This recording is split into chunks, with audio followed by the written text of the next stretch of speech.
Hello there, welcome along to the Wimbledon Channel on day 7 of the championships, and what a day we have in store for you. The sun is shining, as you can see, and Manic Monday, as it's known, is well underway. All 16 fourth-round matches, the men's and ladies singles draws taking place today for the final time as well, because next year there will be no more middle Sunday off. So let's make the most of it. Adam Hunt and Karthi Nanasegram here on the Wimbledon Channel. And today, Karthi, is one of the most special days, isn't it, in the Grand Slam calendar? Yes, and it feels even more special because we all know that we won't be having this next year. Even Roger Federer made quite a big deal of having a final rest day on Sunday. He came down to Wimbledon. Doesn't normally do that, just to have a look around and see what it was like on a middle Sunday, because as of next year, we will have play, which means that today is incredibly special to have all of these matches. Wherever you go, if you've got a ground pass today, or if you've got a ticket and you just want to wander outside and look at one of the outside courts, you can do that, and you'll see a fantastic match of tennis. Yeah, any day is a special day to have a Wimbledon ticket, but today is even more slightly special because, as you said, the brilliant matches everywhere you look. Let's just have a quick look at where we are in terms of the draws for both the men's and ladies singles. We'll start with the men. Novak Djokovic, you know, was the overwhelming favourite, wasn't he, coming into Wimbledon this year, given what he did at Roland Garros, and he's continued that good form so far. He plays Christian Garen today. But then there are some other matches, Karthi, that are really interesting throughout here. Difficult matchups to call, different styles of tennis up against each other. Fucsovics against Rublev, we were saying they've been playing against each other so many times recently. Khachanov against Korda, Chapovalov, who beat Andy Murray. I suppose dashed the hopes of Murray on centre court a few nights ago. Roberto Bautista Agut is his opponent. He's been to the semi-finals here at Wimbledon before. Mateo Beretini against Ilya Ivashka, a player we haven't seen too much of at this stage of a Grand Slam, and a match everyone is looking forward to later. Two of the biggest young guns in the game, Felix Auger-Aliassime against Alexander Zverev, who will be the first of those to win a Grand Slam title, because so much is expected of them. Then Roger Federer against Lorenzo Sanuk, and then just finally at the bottom there, two big servers, Hubert Hurkacz and Daniil Medvedev. Yeah, fascinating men's draw and a fascinating women's draw too in the fourth round.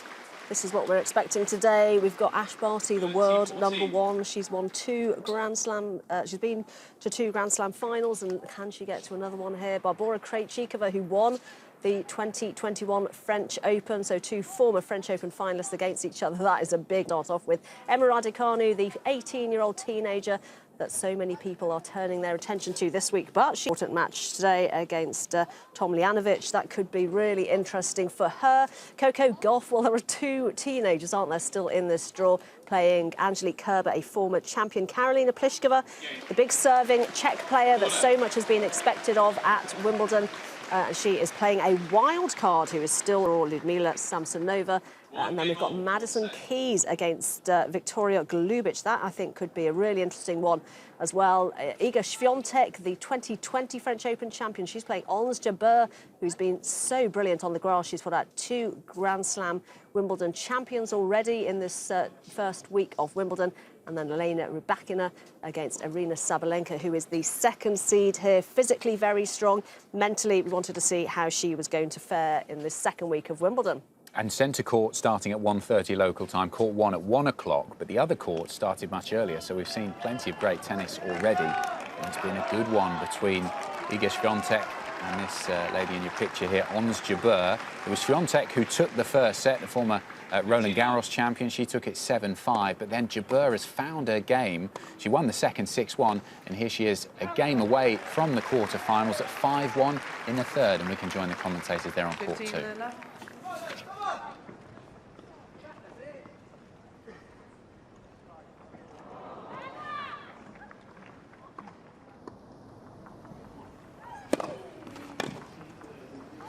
Yeah, that's a good solid serve. Ball really fizzing around the court at the moment off Jabeur's racket.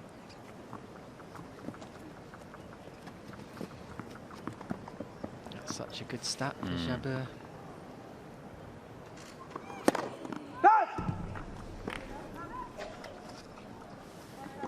Yeah, she wants to challenge. She thinks she might have kissed the side of the line here. The ball's called up. I'm not surprised. I might as well. Yeah. Both have got 2 challenges remaining, and we're nearing the sharp end. She's praying now. That's so far out. Not quite. Yeah. I don't know what she saw there.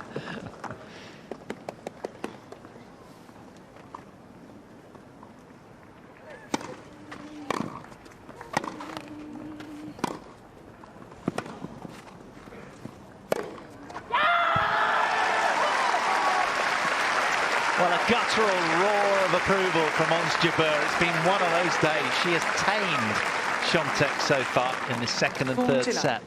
Can she get across the line? Miss Jabeur 3 has match one points. challenge remaining.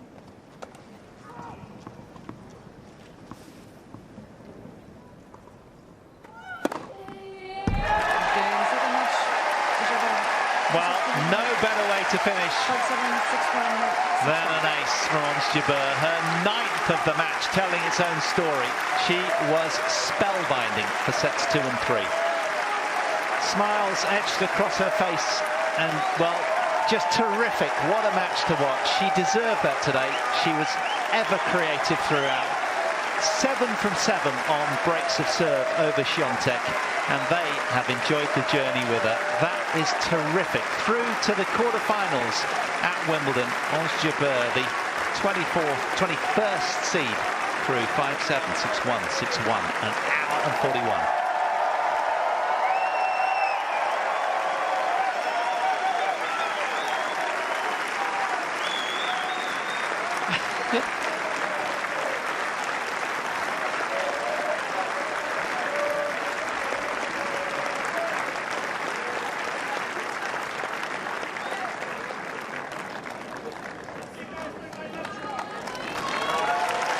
I mean, the crowd enjoyed it, Ons Jabeur enjoyed it. The atmosphere, I think, in these championships have been absolutely brilliant so far.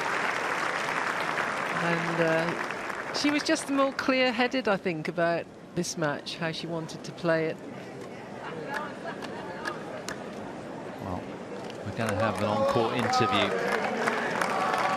with Ons Jabeur any second. He will be absolutely delighted. What a run. That's Philander with the questions.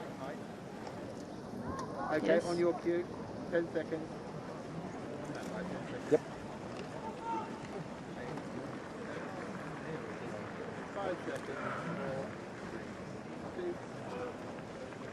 Ons, well done. You're into your first quarterfinals at Wimbledon today. What was the difference? It was a great yeah, great match. I mean, I lost at the end, you know, of 5-3. You know, I had to close it, but then I stayed calm. I didn't think getting angry would be the answer for me, so I just stepped in point by point and played my game. And it played a little bit differently than against Muguruza. You didn't hit as many drop shots. You were hitting the ball really hard. Was that the idea from the beginning? Yeah, you have to change it up a little bit, you know. Everybody knows that I'm doing drop shots now, so yeah. I gotta change a little bit. But honestly, I didn't do any drop shots today, you know, just a few times. You know, being aggressive was the key today, and then that's what I did. Yeah, and you are so comfortable on the grass court. Now I've been watching very detailed of your matches. Your swings are perfect for the grass court. Are you using shorter swings when it's on the grass court? Both, actually. Both, yeah. I try to do both, you know. Moving on the grass can be difficult, so if you make like tricky shots or do like long slice, then short slice could make the opponent unsure, you know, where to go. So I try to use that, and it's the key, you know. And like I said, you know, doing that with being more aggressive is a great combination. How do you celebrate this? Because you got to play tomorrow. I get to play tomorrow? I think so. I think so. Yeah, I don't know. I'm just gonna recover, you know, for now, and hopefully I can be able to be ready tomorrow. Well done. Thank you very much. Thanks for talking to me. Good luck. Ons Jabeur into the quarterfinals at Wimbledon, the first Arab woman to do that in the Open era. The 21st seed, knocking out Iga Świątek. 5-7, 6-1, 6-1. A fantastic result. And she won the title in Birmingham, so people were expecting her to do well, but particularly against somebody like Iga Świątek, who can change her game so well. That is an excellent result for Jabeur, isn't it? And as we said, a slightly strange scoreline, but credit must go to Jabeur for being able to turn it round, because she lost the first set 7-5. We watched some points from it. Świątek was playing really, really well. And then Jabeur was able to find her game that's worked so well so far here at Wimbledon, you know, mixing it up, using the slice, coming to the net sometimes. And Świątek's quite a different type of player. She likes to, you know, from the baseline, hitting it powerfully, and just mixing it up for Jabeur was able to put Swiatek off her game, and in the end, those next 2 sets, and we saw there the final game, fairly comfortable. Yeah, it's interesting how much momentum can keep you going if you've won several matches, and that, I think, could be a key when it comes to the Ash Barty against Barbora Krejcikova match, because both of them haven't lost a match for quite a long time, so it'll be interesting to see what happens with that one. Let's head over to court number 12 now. This is Mateo Beretini, who won the Queen's title, so again, people were talking about him as a potential outside champion at Wimbledon, and he is in the 4th round against Ilya Ivashka, who has come through the draw 6-4, 6-3. Beretini took the first 2 sets. We're joining it in the 3rd set at 5-1.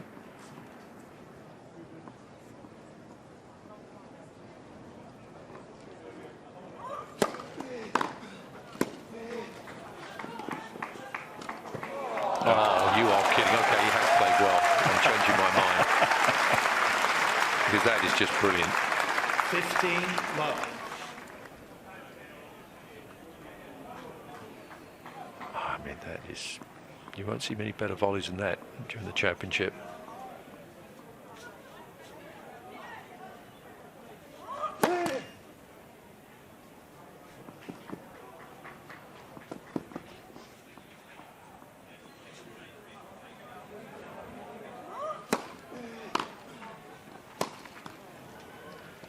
All.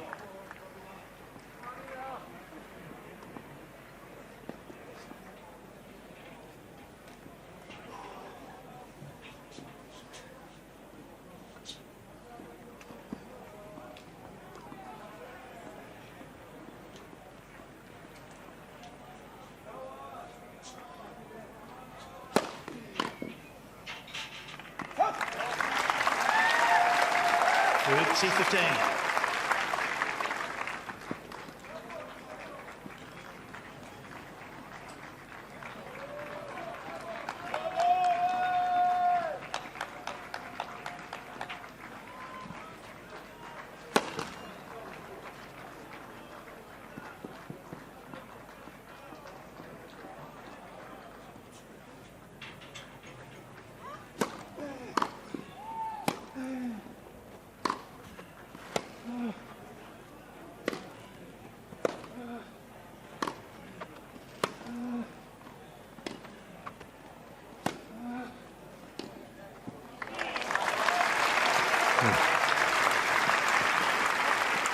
So easy for him.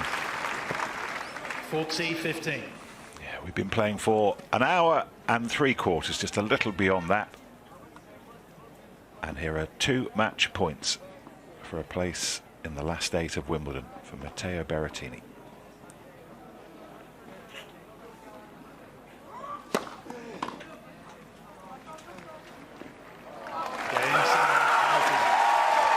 So much for Italian tennis 6-4, 6-3, to feel encouraged about at the moment, and Mateo Baratini is leading the charge. And for the first time in 23 years, they have a player in the quarterfinals of the men's singles at Wimbledon. And who knows where this road will end.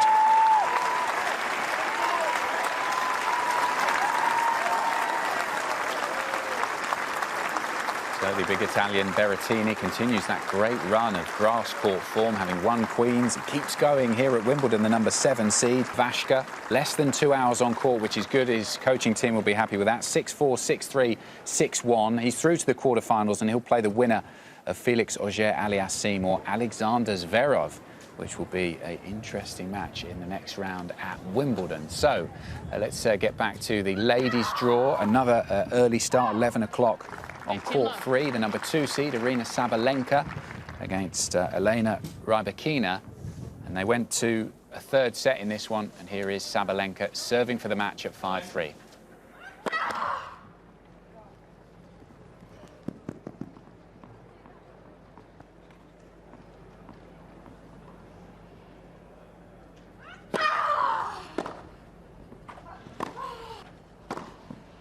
No.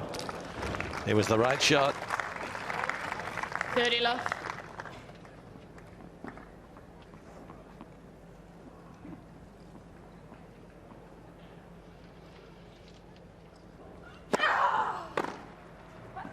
Oh, wow. She's Wow. not put enough pressure on Sabalenka. Unbelievable. That's so disappointing for Rybackina here. So 3 match points.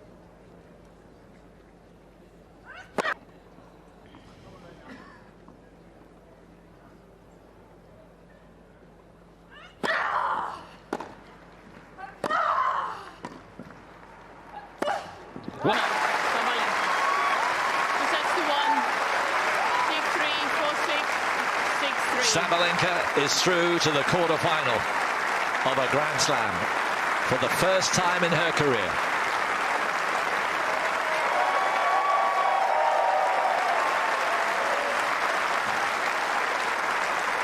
And she finished it powerfully, not just physically, but mentally too.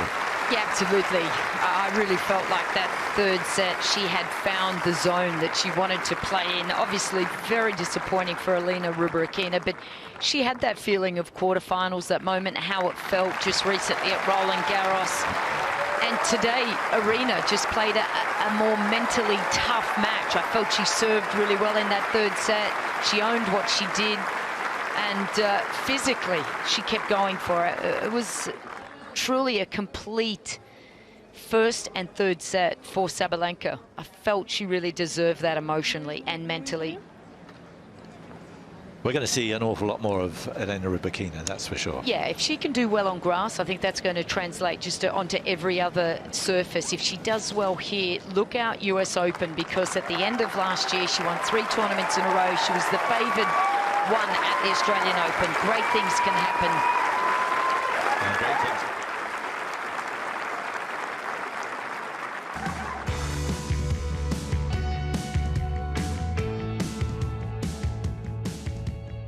Lots in here today. Will be here for the first time, taking in these glorious sights.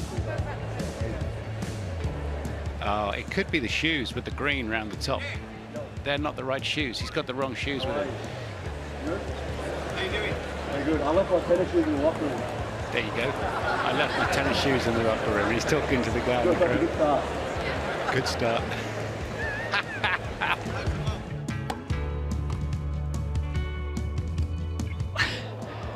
There you go, trick shot being played by Bublik. Not sure it was the right shot. These two players are well liked on tour, I have to say. And they clearly get along well from one banana to another.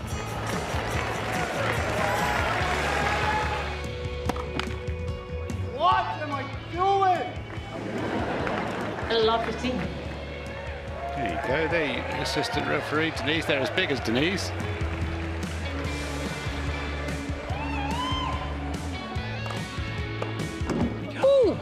Ouch.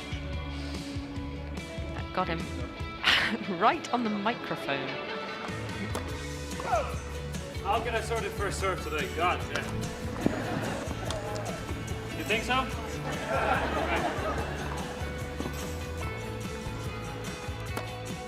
Oh. We're talking about coaches. He's clearly got one in the crowd.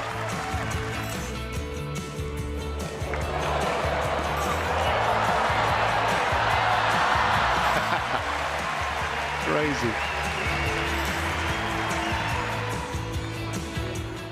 Right in the top of the head.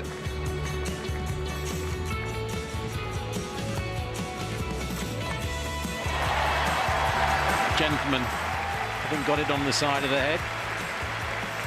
Didn't stop him eating, no.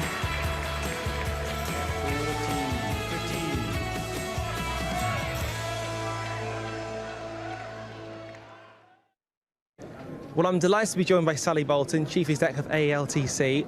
First of all, the sun is shining, the birds are singing, we're back in Wimbledon. What does this mean to you? It's really special. Having done that first week, when I think back to some of the dark days of December and January, thinking about, what the championships would look like, it's just been amazing to have a first week, world's best players back on our grass courts, fans watching them, the amazing atmospheres we've had. It's just been the most special week. We're delighted at where we are now. And from a challenge standpoint, what a monumental thing to overcome. Can you try and sort of put it into words just how difficult it's been?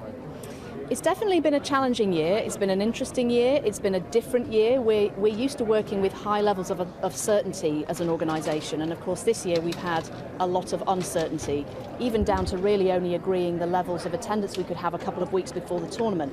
And so managing that through has been really uniquely challenging, but we have the most incredible team here who've pulled off something really, really special that looks and feels familiar, necessarily a bit different, but I hope that people that have attended feel that they had a championships experience. The players are absolutely loving playing in front of crowds again and feeding off their energy. So really proud and pleased with where we've got to. A bit of a strange question. What don't we know about what you had to overcome? What don't we know about what went on behind the scenes to make this happen?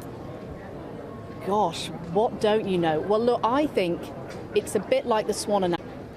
There's a lot of paddling going on under the surface, and the magic of events like this is that people think it happens by magic and that people don't know about how hard it was to get the event on, and I think it's important that we keep it that way. So it was challenging, but we've created something really fantastic here that people are really enjoying, and that is the most important thing. You absolutely have. Unfortunately, you got to have a day off yesterday, middle of Sunday. What did you do with that day off?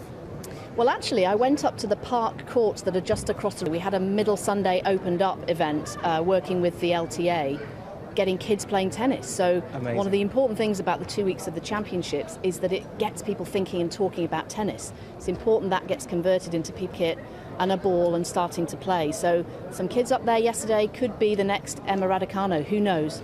And talking about sort of the future, if you like, in 2028, another fantastic project because of this place. Yeah, so we are now in the third stage of our consultation on our Wimbledon Park project, which is about extending our footprint into the land opposite, bringing qualifying on site, and our target date for that is 2028. So we'll be going in for planning permission for that a bit later this month. So we're really welcoming some final feedback from our local residents and others on our plans. We'll refine those a bit further, and then we can look ahead to the future, which is really exciting. It's great to be focused on doing something special this year, but it's also fantastic that at the same time we can look a long time into the future at what the championships might look like. And finally, let's look a long time into the future, because we've spoken a lot, obviously, about Andy Murray, rightfully so, Cam Norrie, Dan Evans, etc., Joe Conter. But Emma Radicano, what an unbelievably exciting career she has in prospect for her.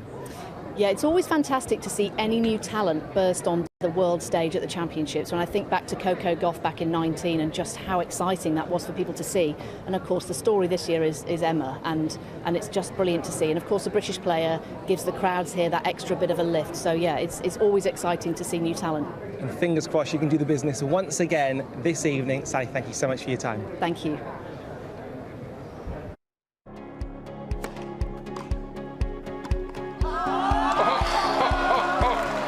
Monfils is feeling it now, and a little bit of high stepping before he makes his way back to his mark beyond the baseline. A tweener deflecting the net cord, and he still finds the range.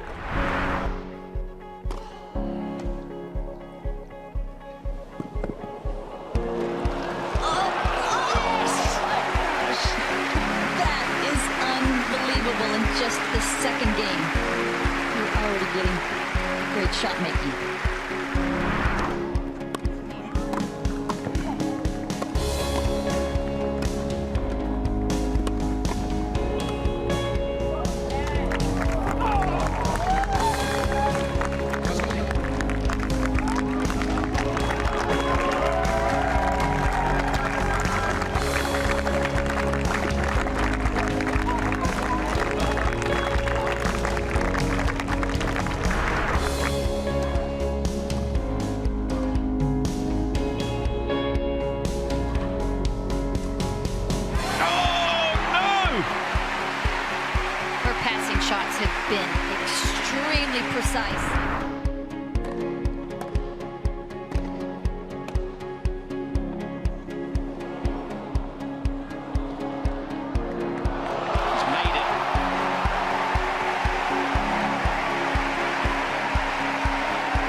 He thinks that deserves a bit more applause, and he gets it from real live human beings. How have we missed this? Oh, what? How about that? That's a shot of the day so far, I think. We have to have another look at this. Look at the angle, just struck that.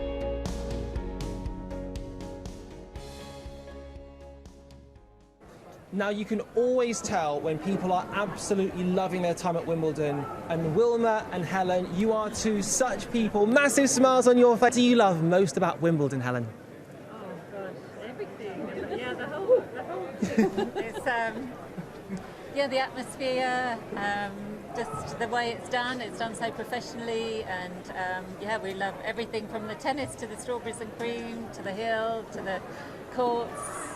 Anything else? It's just wonderful. Yeah. And Wilma, you look like you've been here before. You look experienced. How often do you come? Well, every year if we can. Wow. We would like, can you help us get tickets? I would. Can you help me get some tickets? I would love to. That's what we would like. Do you have any favourite players? Yeah, Roger, for you. Roger, well, there's quite a lot this year. Yes. There are so many, and you've come on the right day. You've come on Manic Monday. Yeah. So much happening. Your favourite player, Roger Federer, is playing on centre court. Can we talk about Henman Hill? Yeah. Because it's iconic. You're not going to change the name, are you? Do you know what? As much as I have, I don't think they would care what I think. No, you can't change the name. You can't. Yeah, we're both very much. It's Henman Hill, and that's the way it's to stay. So, do you prefer to walk around here? Do you like to just sit and enjoy and soak up with the screen? What do you like to do when you come? Well, we're in our favourite spot, aren't we? Every year we try and get that spot. Nice. And what's been so lovely this year, there was no rushing, no long queuing, and also there's space. Normally we're so jammed in, and there's lots of space, and yeah, so we just come, put down our cushions and blankets, and sit there and go off for a wander, and come back. Well, Wilma, you mentioned Roger Federer, who's obviously from Switzerland. And from your cap, I've got to ask you about Emma Radicano. Absolutely. Yeah. Really? Absolute superstar. Delighted for her, aren't we? Absolutely delighted. Wonderful, bubbly, real. Yeah. She speaks the sport.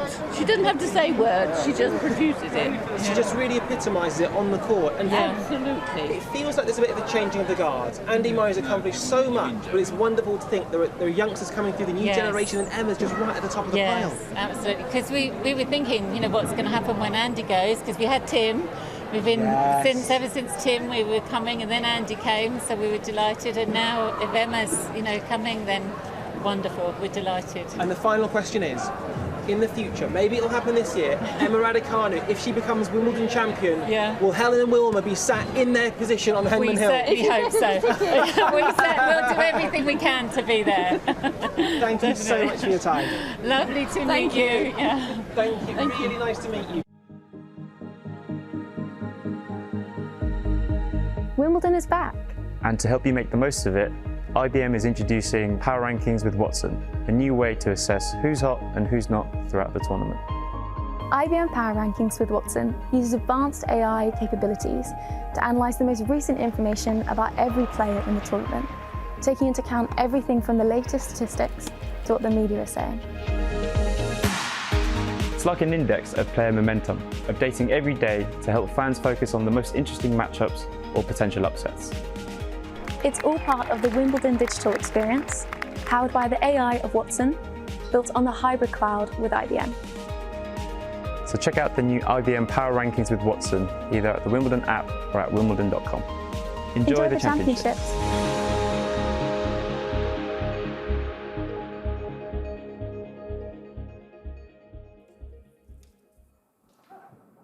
Yeah, as always here at the Championships, IBM playing a key role in keeping all of those statistics from every single court, every single match here at Wimbledon. And those numbers have enabled us to have a little look at these IBM Power Rankings, the predictions of who might win and who might be the favourite in each match. And actually, Carthy, these numbers here surprised me slightly. 57% they've got Djokovic as the chance of him winning. So he is the favourite. Everyone expected that against Christian Garen. But not by that much. I would have thought it would be, you know, given the record that Djokovic has got, the form that he's been in. Garen's been in good form too, and I think that's why it is slightly closer. But you'd have had Djokovic a slightly firmer favourite. But he is the, as you can see from that big number 1 there, he is the favourite to win the title, whereas Garen is number 8. And we can take you into centre court at the top of your picture there. And these two are making their way down the famous steps over the oak panelled flooring and out of the doors and into one of the most famous arenas in all of world sport.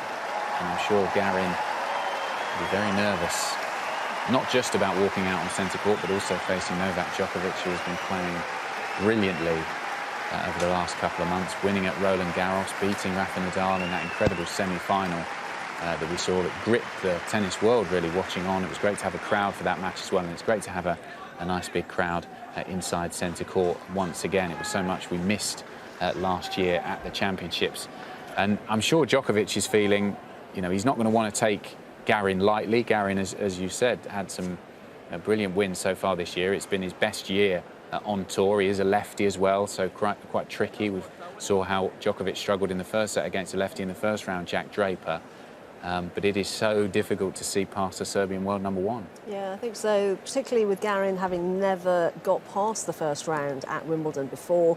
This is all a first for him, and it's all so much in Djokovic's comfort zone. He knows everything about this court. He knows just how to work the crowd as well. He won't necessarily know that much about Christian Garen. If he can get them on side, that might help him a little bit, but I can't, as you've said, see particularly a way through this match for Garen. They have played twice before, actually, and Djokovic leads in both of those in the head-to-head. So it is difficult to see how Novak Djokovic, who has started the first week slowly and then surely come through with better and better results. And he really does seem very comfortable at the moment. And I think when he looks at the draw as well, with a few seeds dropping out, he's probably looking at that draw and thinking, this is looking quite good for the moment, isn't it? And he has only dropped that set in the first round, as you mentioned, against Jack Draper, losing the opening set of his very first match. But since then, he's come through in straight sets to reach the 4th round. He has looked very, very good, hasn't he? And I think the thing that helped Jack Draper, just looking at perhaps some inspiration for Garen, was the fact that when he watches that match, I'm sure he will have watched back the matches that Djokovic has played so far, just to get some ideas. Draper was playing with no real pressure. He had the pressure of being on centre court, playing in front of a home crowd, but when no one's really expecting him to do much, it's a freeing experience, and you can swing from the baseline and just go for it, knowing that no one's really expecting you to beat the world number 1 Novak Djokovic on centre court, and that's what enabled Draper to play so well in that first, just able to relax and enjoy himself. And maybe Garen will take similar thoughts onto centre court today. Yeah, I think the fact that he's won titles in the past will help him. He just has that experience, and more so in this year, having won Santiago. But he's also the first Chilean player to do various firsts, so I think that also helps when you're a country. It just spurs you on, gives you that little bit more incentive as well. And he has played a lot of top 10 players recently. He has never played a world number 1, though. So he will have to just concentrate, I think, at the start of this match. What you don't want to do is allow Novak Djokovic to get away at the very beginning of a match. If you can just get him to be a little bit nervous, the world number 1 to be a little bit nervous, then I think you can stand much more of a chance. But if Novak Djokovic goes a set up very quickly at the start of this match, then I think Christian Garen is going to have a very, very tough Monday afternoon. Yeah, he is. Well, there's the last Chilean to make the next round at Wimbledon. And Garen spoke quite well about him in one of the pre-match interviews, just saying that Chileans have not always had the greatest success on the world stage in tennis, but they have had some, Gonzalez most notably, who've done well at Grand Slams in the past, and that's helped him have someone's career to look to as a model to follow. Gonzalez was always so entertaining to watch, wasn't he, with that huge forehand. one of the biggest forehands we've ever seen in the game. It's really showing how much of a global game tennis is this year as well, to have Garen here, to have Ons Jabeur doing what she's doing in the women's draw, the first North African woman, the first Arab woman, first Arab player actually, I think, from the Open era to come through to the quarterfinals. You've also got the 3 Czech women in the women's draw. You've got 3 Russian men in the men's draw, still all in the 4th round. So there's a real variety of nationalities, which just shows how much the game is being played in different parts of the world at the moment. And that's the thing for some of those smaller nations. I mean, Chile is a tennis nation. They love tennis there, but because of the size of the country and the difficulties perhaps travelling internationally when they're juniors from there, they've not had a great number of players inside the top 50 or in the top 30 or so in the world. So when they do come along, they're well supported back home, and I'm sure there's a lot of people in Santiago and all the other cities in you're testing my geography back to my school days, back there watching this match, hoping that that Garen can recreate some of the magic that Gonzalez was able to do in Grand Slams. Briefly, we had Marcelo Rios, who was a world #1 from Chile that tennis fans may remember was quite a character on the tennis tour. Say that again. So he has got some pedigree behind him, Christian Garen, but I think we both think this might be an uphill task, and the IBM rankings seem to agree with that. Novak Djokovic, the world #1 and the defending champion, who really has seemed to come through the first week without any issues. He's been on social media a lot, which I think also shows you that he's quite comfortable and he's quite relaxed. He's been talking a lot to his fans and chatting about memes and the way that he moves around the court. And again, the fact that he's doing that, I just think means that he is in a different mindset at the moment. He knows that he is the player to beat here this week. Certainly, and from those, the big 4 that we spoke about maybe a couple of years ago, Djokovic, Federer, Nadal, and you could put Andy Murray in that category as well, their careers and their games and their bodies have gone in a different direction to Djokovic. In the last couple of years, he is looking stronger than ever. Played so well, as I keep saying, at Roland Garros. And those 3 perhaps not hit the heights in the last couple of years, given the high level they set themselves, the high bar they set themselves in the years previous to that. Andy Murray, the physical struggles he's had. Roger Federer, questions about his fitness. Rafa Nadal having to pick and choose his tournaments now to preserve his body to try to win some more Grand Slams. So Djokovic, I think, will feel as comfortable as ever, really. It's that younger group that he's got to watch out for, the likes of Zverev and Thiem. But this should be a really interesting match. Novak Djokovic, as we saw from IBM there, the overwhelming favourite, and we can join the commentators for the first game of the first set on centre court.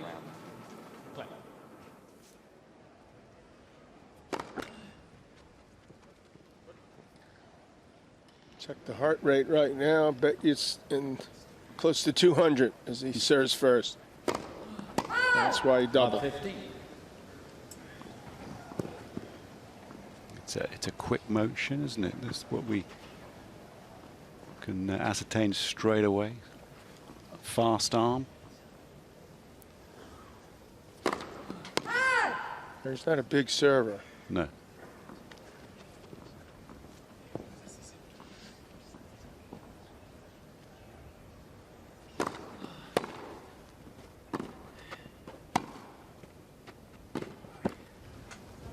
But I can tell you another thing. In real life, you may not see it on TV, but in real life, he's about as wide as he is tall, and he's 6'1". That is a strongly built man. Breeze is getting up a little bit, above 30. A little bit of wind, a lot of stress. Center court of Wimbledon. Sun is in his eyes. He's going to have a hell of a time holding this game.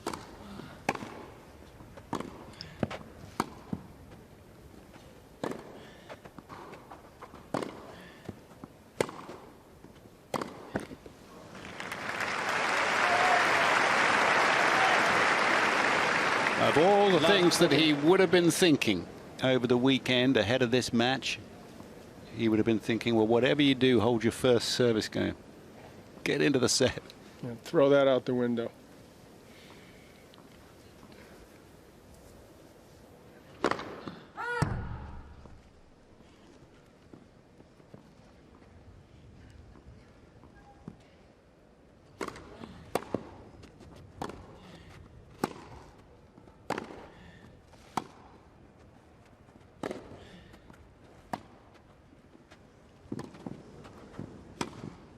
Again, Djokovic. Well, we were saying that Novak Djokovic was looking very comfortable, and the first game of the opening set, he has broken his opponent's serve. 2-love as well, so takes a 1-love lead at the start of that fourth round match. Novak Djokovic with 19 Grand Slam titles, looking for number 20 to equal Roger Federer and Rafael Nadal, and it's 10 years ago that he won his first Wimbledon title in 2011. So all looking rather good for Novak Djokovic at the moment. We'll keep you across that match, seeing how he gets on against Christian Garen, the 17th seed. But let's see what Novak Djokovic has had to say about why he loves Wimbledon so much. Well, Novak, what's it like being back here after the 2-year break and coming back as defending champion, as two-time champion, and everything that's happened to you in the last 2 years? Just sum up the emotions. I'm very excited to be back. Wimbledon has always been a very special tournament for me, the one that I always dreamt of winning when I was a kid.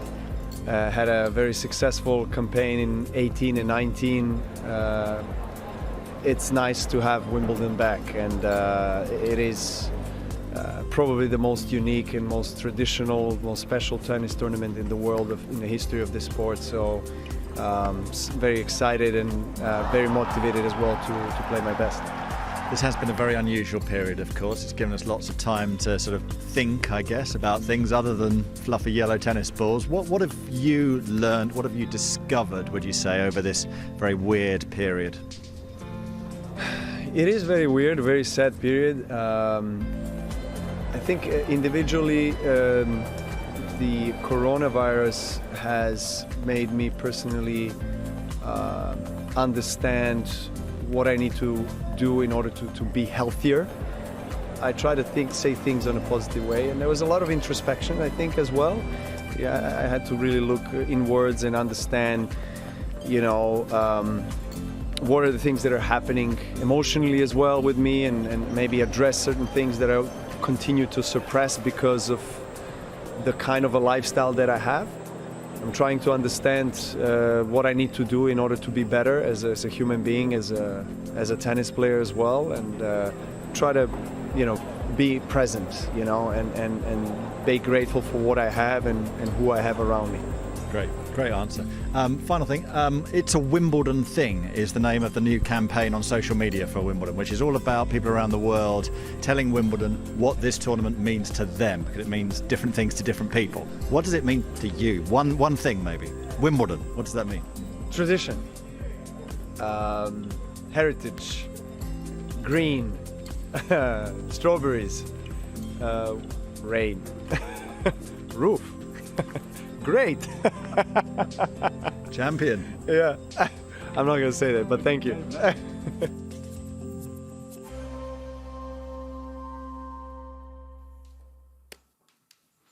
Yeah, Novak Djokovic, they're in a good mood for that interview. We can head over to court number 2, the men's singles fourth round encounter between two players who've played each other quite a few times recently. They even spoke about it in the interview beforehand. Andrei Rublev serving here. Many people picking him to go a long way at Wimbledon, the number 5 seed. Such a powerful game from the baseline. But Martin Fucsovics, his opponent, has played brilliantly so far. And here he is at 5-3 with Rublev serving in the first set.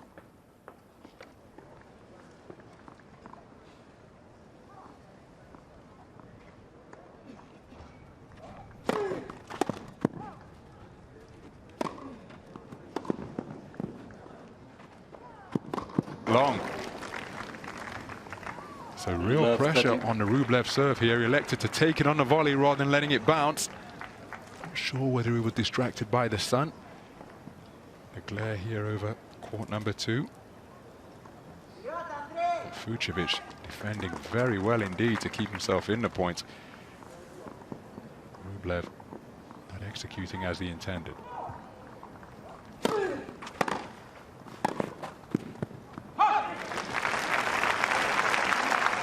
Love 14. So 3 set points.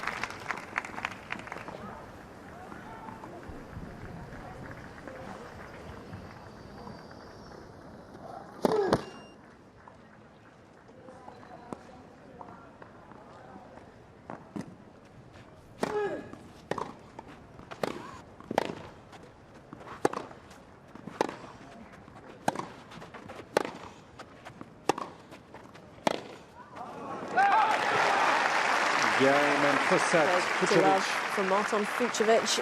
The two have met each other, as Adam was just saying, 4 times already this year. Rublev has won all of those, but Fucsovics has just taken the first set against Rublev.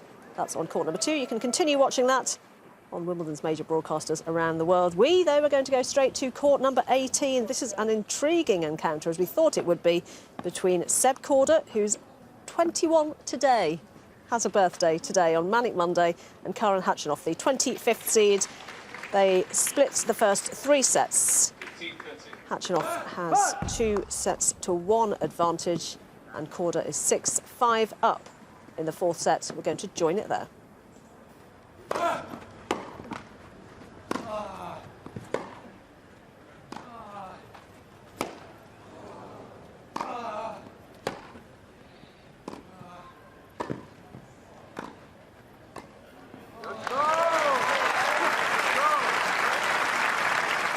Really nicely played.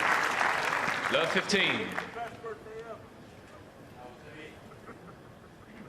Korda saw Khachanov shape up to hit the slice and ghosted in. The Russian looked up and was, I'm sure, surprised to see his opponent at the net. $15 all. 121 miles per hour. Ace number 16 from Khachanov.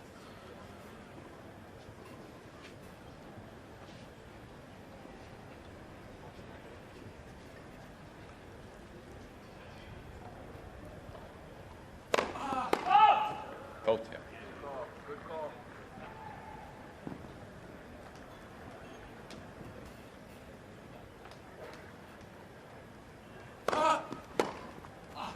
Oh, that was a sensational return of serve. 15-30. Yeah, the reverse cross court in the deuce court, always an effective serve, because the server usually hoping to move in the other direction to bring his forehand into play. Korda needs 2 points for this 4th set. And he's got a second serve coming along here to help him out potentially.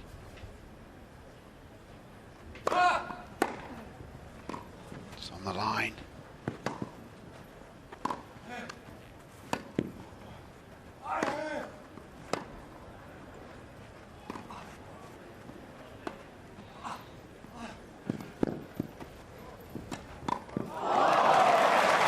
He was in the right place. Superb anticipation from Khachanov. 30 all.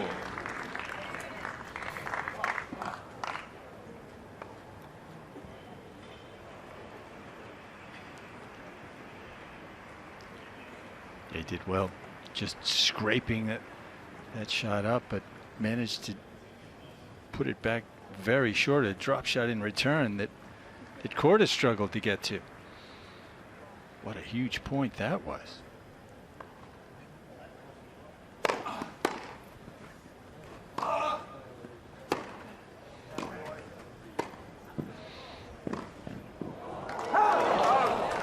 He's going to challenge. Challenging the corner on the left far sideline. It was close. The ball was called out.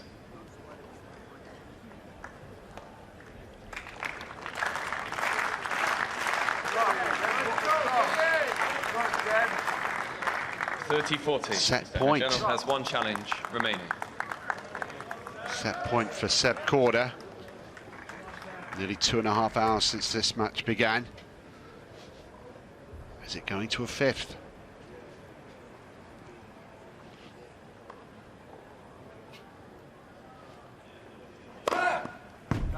Mr. Korda challenging the call.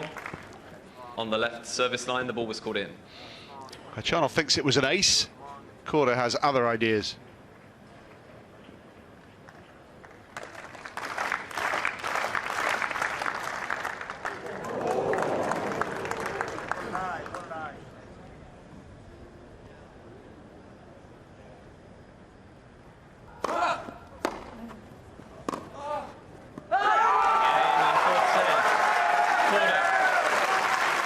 going the distance on court 18, a short distance away from where we're sitting. You could hear the cheer. Sebastian Korda, the young American, continues his good form here at the championships this year. Remember, it's his first ever main draw men's singles at Wimbledon in a battle with the big Russian Karen Khachanov. Another men's singles match, and a man who's also been enjoying a really good championship so far. In your picture, the number 10 seed from Canada, Denis Shapovalov, having beaten Andy Murray. And he's continued that here against Roberto Bautista Agut, the number 8 seed on court 3. Agut is serving to stay in the... Light, second serve.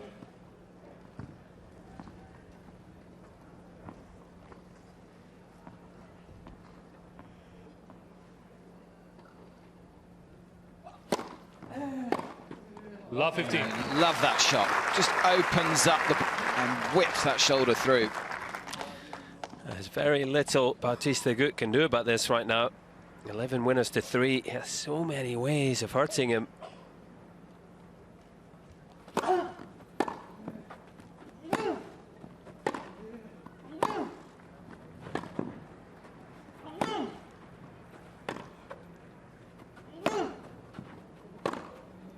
He's found the line again. He's in devastating form. Love it. And again, I like the patience, using the slice just to hang in the point and then pulling the trigger on the right ball.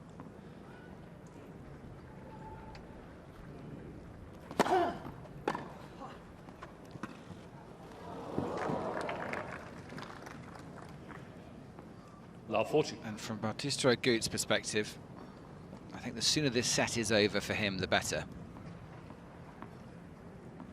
3 set points for Shapovalov.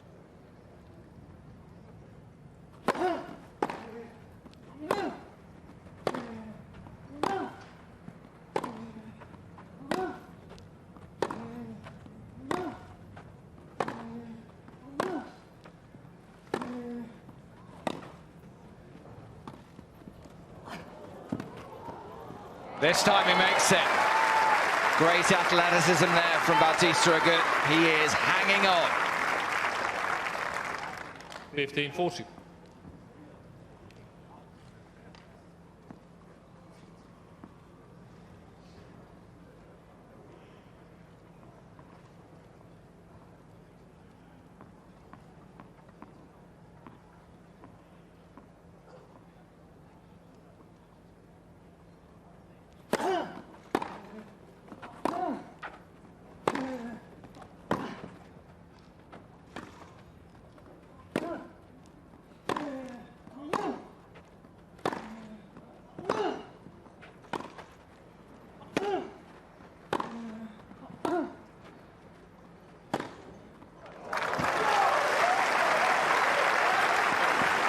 An impressive first set from Denis Shapovalov, who seems to have a lot of confidence. I think that win over, it was beautiful, wasn't it? Brilliant. Absolutely beautiful shots from him in that game to take the first set 6-1 against the 8th seed, Roberto Bautista Agut.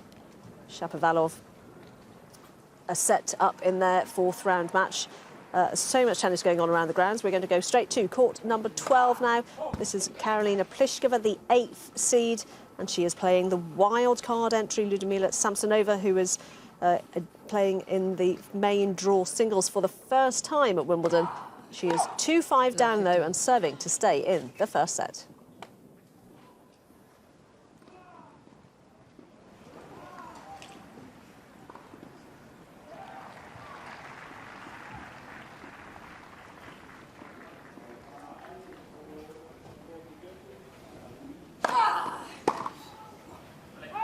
Well, that really sat up, that serve. These courts are going to be drying out as long as they can see sun. We saw a lot of slips and slides in the first week.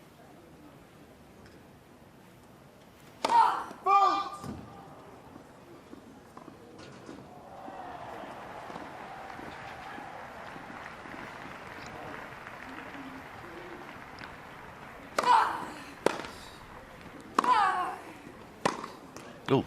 30-15. Just a little bit too upright there, Pliskova.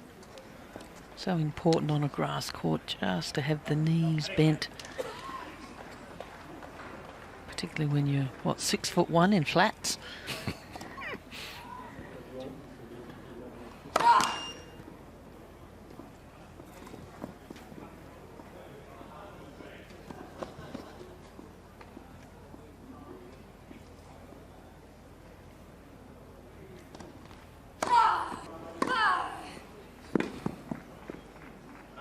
She was a little bit unlucky there, Pliskova, wasn't she, on the return of serve? 15. She went for it, and the reality is, if it hadn't clipped the tape, it was probably going to be a winner.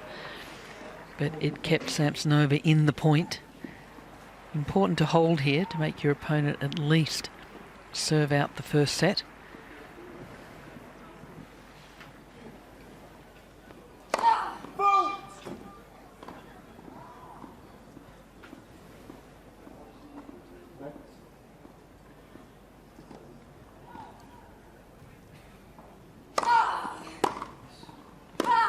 A little too eager to finish the point.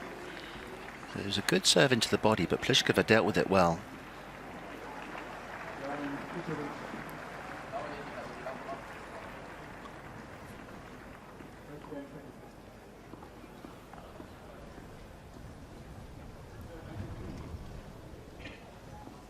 Yeah, real big gust came through the court there.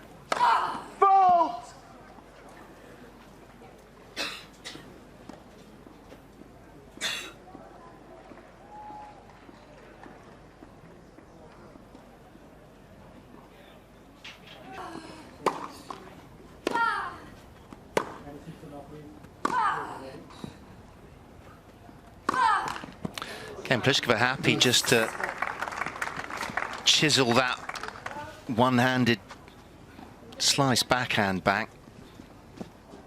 Keeps on the player if you can keep it deep. It's not a foregone conclusion, even though the ball was travelling very slowly. And back to deuce, having been 40-15 up.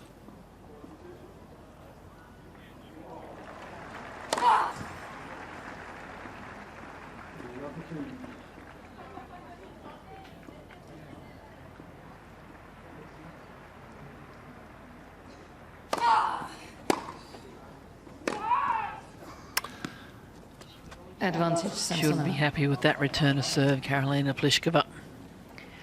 Fight your way back to deuce, and you have a second serve and you make an unforced error.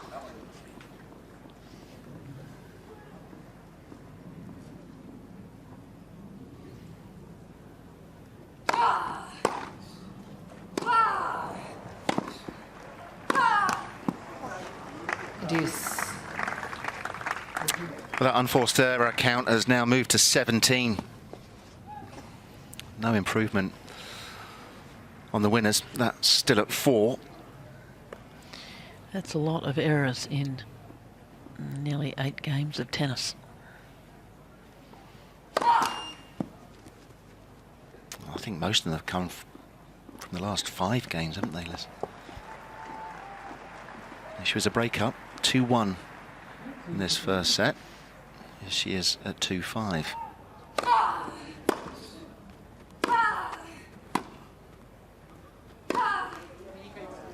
Advantage, Pliskova.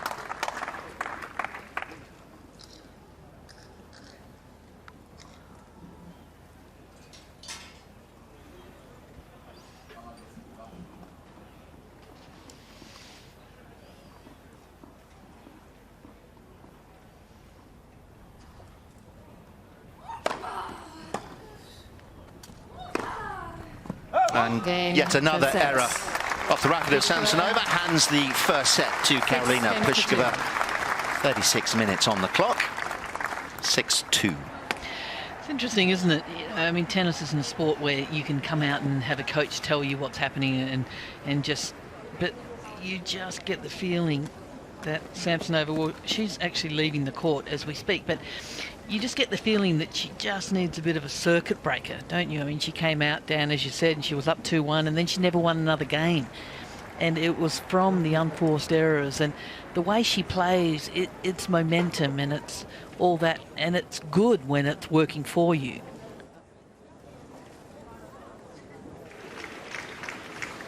Yeah, Karolina Pliskova, will this be the year that she wins her first Grand Slam title? So much expected of her, particularly on grass. Given that the surface suits her powerful serve and power from the baseline as well. Let's head inside court number 1. Another player hotly tipped for the championships this year in the ladies' singles. Ashley Barty up against Barbara Krejcikova, number 14 seed. Some great performances from her on the clay courts, winning Roland Garros. A battle between 2 former Roland Garros champions, this one. And it's Barty who leads 6-5 in the first set, but they're still on serve. Love 15.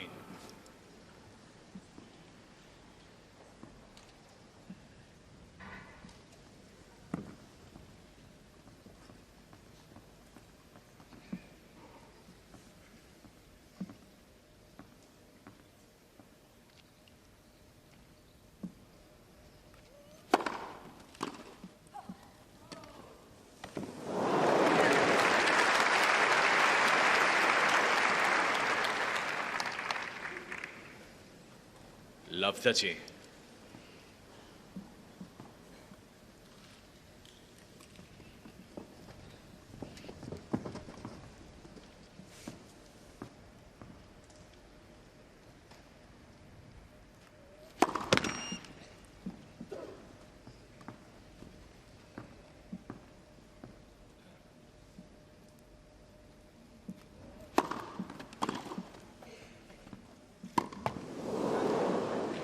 There you go again. That was what Anne was talking about. When it hits the line, it tends to grip the titanium pigmentation, and for that to happen to Krejcikova, because she now finds herself facing 3 more set points.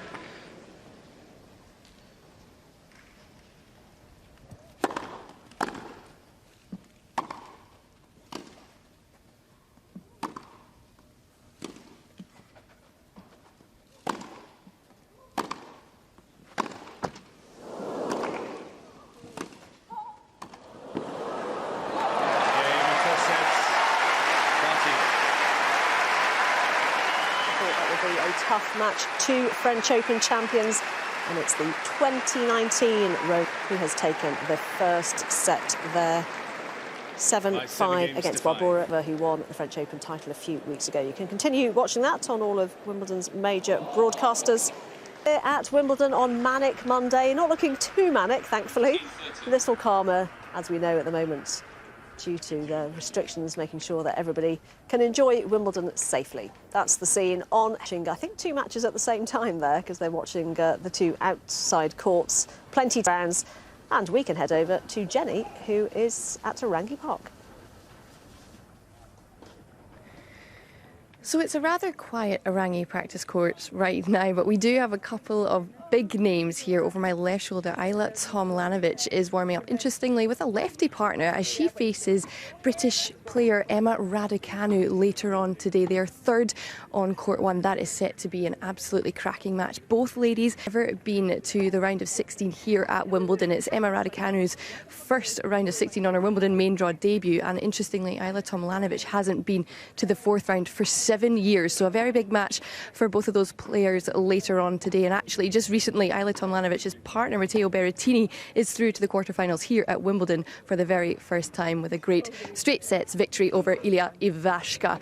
Well, you can't quite see over my right shoulder, but there is a crowd gathering as well, and of course that is for the man himself, 8-time Wimbledon champion Roger Federer. He is practicing on his favourite practice court, hiding away in the corner from us, doesn't necessarily want the cameras on him. He is on his favourite court 15, and later on he takes on Lorenzo Sanuk of Italy. Sanuk in his first round of 16 here. Interestingly, Roger Federer has never lost in this round at Wimbledon, so we will see later on today how he gets on against Lorenzo Sanuk. But as I said, it's quite a quiet Orangi practice courts over here, but 2 big players of note, that's for sure. Now, there are no prizes for guessing who these guys are supporting today. Go Canada, go! Go Canada, go! Here we go. The big question is, we had Canadian Day last week. We did. Felix got past that potential banana skin. He did. Can he go all the way this year in 2021? We hope so. We hope he can, but there's also Chapovalov as well on court 3 today. So fingers crossed we can get one of them through. And who have we got here with you? You're the victim, but you've brought some other people along for a ride. Yes, my good Canadian friend Duncan, his lovely wife Liz, and my partner Jen. And Liz, are we Canadian as well? No, only adopted Canadian. So there's no allegiances to the Union Jack today, it's all about Canada? Yeah, well, I'm British, so definitely cheering on... Cheer for Emma as well. Yeah, cheer for Emma as well. Emma Radicano, what a play. 18 years old. 18 years old, yeah, incredible. And Jen as well is English, so repping JB. On the kind of outer courts, and they were amazing. We're so impressed, so all the way. Well, talking about teenagers, Felix made his debut in an ATP tournament at 14 years. Isn't it? It really is. And seeing him, we saw him on, I think it was Friday he played. The amount of power he has at the age of, 20? Right. Is remarkable. It is awesome. So go Canada, go. Here we go. What does Wimbledon out of interest mean to somebody who isn't necessarily born here? I know what it's like to be a Brit, but I don't know what it's like to be a foreigner. It just means, I think for Canadians, I think Wimbledon means class. It means British. It just means it's very sequential Britain. And to have Canadians in the second week and to have Canadians in potentially through to the quarterfinals and semi-finals, it just means so much, I think, for Canada to be cheering on Canadians here in the UK. So what thing kind of sets Wimbledon apart is it doesn't matter what country you're from, everyone welcomes support no matter who you're supporting. There we go. I was lucky enough to see Milos Raonic play Andy Murray back in 2016, I think it was, and I was repping Canada then as well. I got on the BBC 6 times, so I'm hoping today with a bit of Canada flair we can get on the TV again. And I'd like you know exactly how many times you were on. Yeah, well, exactly, because I recorded at home, watched it back, and it was great. So thank you so much for your time. I hope you have a wonderful Manic Monday. Thank you very much. Well, it's a very different Wimbledon this year, isn't it? And if you haven't been able to get a ticket to come down yourself to SW19, it's probably one thing that you miss more than any other, and that's the experience of being on the hill. But luckily this year for Wimbledon 2021, a brand new experience, Take the Hill to you at home. We're going to take a look at it right now. All you got to do, head to hill.wimbledon.com, put in your email address, and then you get to this screen here. We have a little play around. You'll notice you get to grab your spot on the virtual hill. You know, it's exactly the same as the actual hill next to the #1 court here at Wimbledon, even down to, look, the little water feature at the back of the terrace as well. So let's grab this nice central blanket right here. And then look at this, now we get to make an avatar. This one maybe doesn't look exactly like me. Let's have a play around. You can change the hair colour, dark brown. Wonder which one looks a bit like me. What about that? Big not sure about the cheers there, not sure about the cornrows. Headband, I like the headband. Let's have the headband. And change your t-shirt as well. All sorts of different customization. Oh, I like the hat. I like the strawberries and cream. That's very me. How about that? So once you're happy, there we go, some tennis whites as well with a headband and some lovely strawberries and cream. Click finished, and then look at this. Lovely round of applause, of course, from the other people on the hill. And you can literally take your seat as if you were here, right? So let's take a little quick video tour then, shall we, of exactly what's on the hill. You can drag yourself around, you can see on the screen here. You can tilt your device as well. If you're on your phone maybe, you can go landscape or portrait. You can swivel around, look at the lovely sky and the trees, and really get a feel of exactly what it is like, even if you've never been down here. It is fantastic. Even, look at this, tap on your avatar, you can send emojis, messages, and also, look at that one, see on the big screen right in front of you. Usually when you're down here, you can watch whatever matches on centre or #1 or around the grounds, but here you can have a few games on there as well. Look at that. Already, you can unlock things. I've got a lovely 80s style outfit. I think I'll strap that on right away. If you click on the trophy room, look at this, you can win things just for logging in. Already got that nice retro outfit. I might put that on a little bit later on. But look at this, everybody else around the world that's gone onto the virtual hill is here. You can throw out your little messages to the rest of the people. Let's give Mateo Beretini a bit of a shout out from me here, and as well, if you look on the screen, who are you supporting in this match? You can tap your avatar, you can select which fancy is going to win today, even send out some lovely emojis. Look at this, nice strawberry, goes over the strawberries and cream that we've got on the right hand side there. You can join in wherever you are in the world and be with lots of tennis fans from tennis, as if you were right here with us at SW19. Visit to the Wimbledon website. So many Great things to look at on there, and that is the scene on the hill at the moment. A few dark clouds overhead, but it's still fairly warm. No rain so far here on day 7 of the championships. Let's hear from one of the early winners. In fact, the first lady through to the quarterfinals, Ons Jabeur on court 2. 3 sets, slightly strange scoreline against Iga Swiatek. Swiatek took the first set 7-5, but then Jabeur found her game and fought back to win the next 2, 6-1, 6-1, and she's just sat down for her press conference. Okay. Once you kept your cool after losing the first set, you were up by 3 and everything. So just tell me how you navigated that part of the match and how proud of yourself are you that you were so calm after that moment?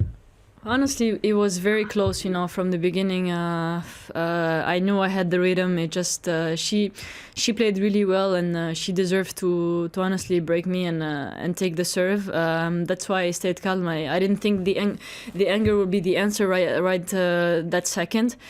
Yeah, I tried to stay calm at the second set and focus more on my serve. I knew it was I had to be aggressive, and you know, as you notice, I didn't do a lot of drop shots today. Just I felt like doing like slices and be more aggressive was the key here, and to win like in good 2 sets. Can I have a follow-up or shall I wait? Go ahead, Reem. Once you're back in the quarterfinals of a slam, and I'm just wondering, when you made your first quarterfinal, did you ever worry that that was a one-time thing, or did you have belief in yourself that this is going to be a natural occurrence for you? I didn't even think about it, you know. I just thought if I did it, like I wanted to know the feeling, and it was a great feeling back in Australia 2020. I wasn't expecting to be in the quarterfinals that time, but this time is different. This time I've been going to the second week almost every Grand Slam right now, being more consistent. So I think everybody was kind of expecting me to be in the second week. Like I said, my goal is to break this quarterfinal and be able to go to the semi, and why not the final. You know, I'm enjoying my time here in Wimbledon, enjoying the grass a lot. But you know, next round is not going to be easy, so I have to be ready for it. Simon Cambers. Congratulations. I wanted to ask you, I know you said you didn't hit too many drop shots today, but you did hit a couple of really great drop shot returns. And I wonder if you ever look at the face on your opponent after you hit that shot, because it's an incredible shot to be able to play. Yeah, sometimes, you know, when it's you're in a difficult position, usually the drop shot stays low on grass, but I think Iga was kind of ready for those kind of drop shots today. She played really good one, and honestly I just clapped because she really played it good. But you know, like I said, the most important thing sometimes, if you don't win the drop shot, you can have an easy ball and then you can finish. But no, I don't look at the faces, but I will do next time. Willie Weinbaum. All smiles. Ons Jabeur through to the quarterfinals at Wimbledon for the first time. These two are both trying to do that, Marton Fucsovics and Andrei Rublev. And it was Fucsovics who took the first set 6-3. And now we have Rublev serving at 5-4 up in the second set. So let's join the commentary team.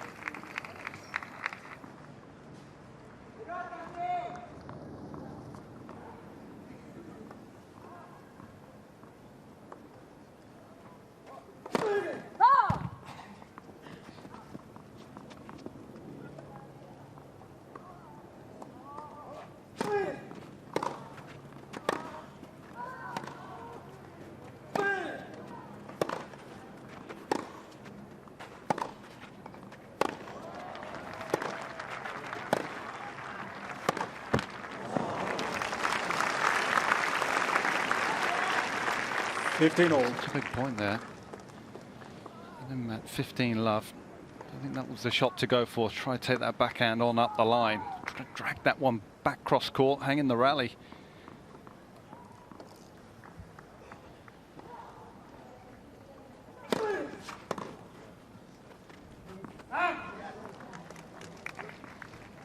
(30-15).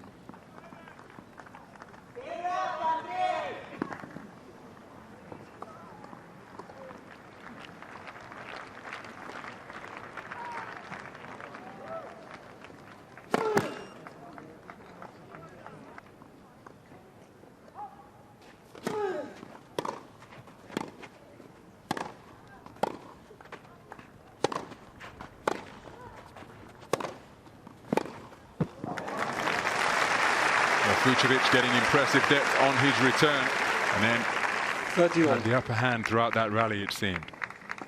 On that final ball, in a flash, got up the court. Got the ball on the rise, and actually he's going to come forward. Point here, 30-30 on the Rublev serve.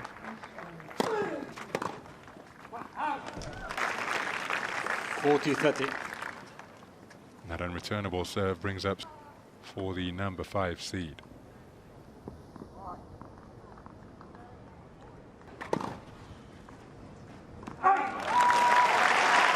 Garen, second set. Rublev 6 games to 4.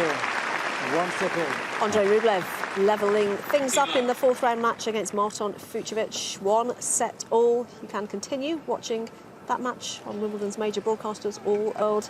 It does look a little grey there. It seems a little grey where we're sitting as well, but we are not forecast any rain for today, so hopefully things will continue as normal. We've had plenty of play already this morning. A few of the fourth round matches have already finished, and the second seed in the women's singles, Arina Sabalenka, has booked her place in the quarterfinals. She beat Elena Rybackina 6-3, 4-6, 6-3, and we can hear from Sabalenka now. Hi, Arina. Congratulations. This is Dima Boulel from Wimbledon.com. Arina, I'm sure you've heard it so much that you were a player who people expect you to be in the Slam quarterfinal, but you haven't done it. How does it feel that you've actually made it? Well, of course, I'm really happy, and but this is not the final goal for me. I'm happy for now, but tomorrow it's another match, so I'm trying to stay focused, and I'll think about everything later. Willie Weinberg. Sorry, go ahead, Reem. You play Ons next, and I know that when you played her in Paris, like, after that you didn't lose for, like, I don't know, 16 matches or something like that. So I'm just wondering, what did that match at the time mean for you to fuel you maybe, and what do you make of the matchup on grass with it? Well, on that match, I was really nervous. I really wanted to win that match, and I wasn't staying aggressive. I was just like trying to put the ball back, and against her, this is something what you shouldn't do, because if she has a time, then she dictates the game. So, and in the second set on that match, I started playing aggressively and kind of trying to control everything on the court. And yeah, after I lost that match, I kind of understand that I have to, no matter what, stay aggressive and follow my game, and like try to not really overthinking. So yeah, after that match, I don't know, something clicked in my head, and I was playing really good tennis, aggressive and like dominated.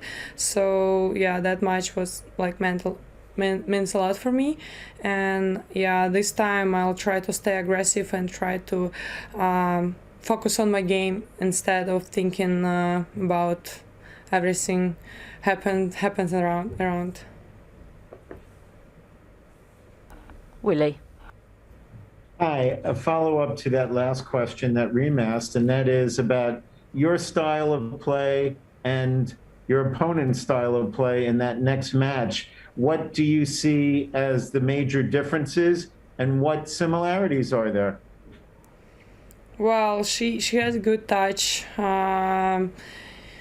good serving game, moving well. I also have a good serve, play aggressive, kind of trying to use my touch also, and try to be not only aggressive on the court, sometimes change the speed. So yeah, it's going to be interesting match, and it's going to be a great battle, and yeah, really looking forward for this match.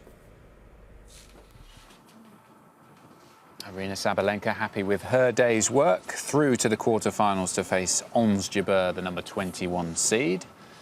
And this is Karolina Pliskova hoping to join them in the quarterfinals as well. She's serving for the match against Ludmila Samsonova, 6-2, 5-3. Love 15.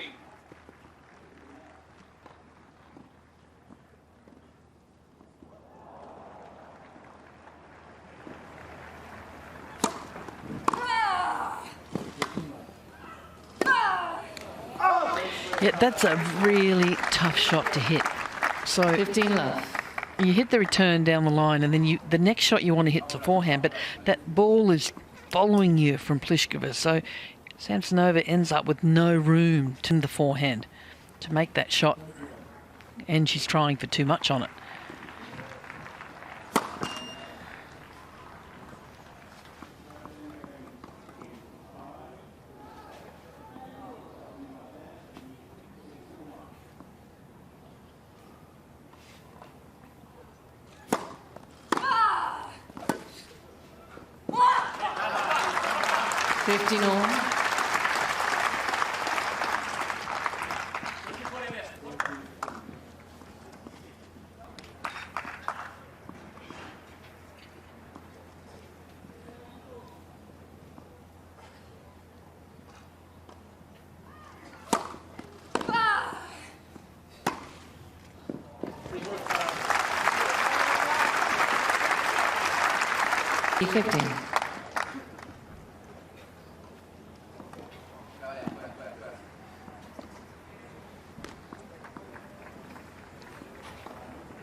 Oh, it's good getting from Pliskova, but that's how you turn 15. a winning position into a losing one. Another unforced error brings up 2 match points.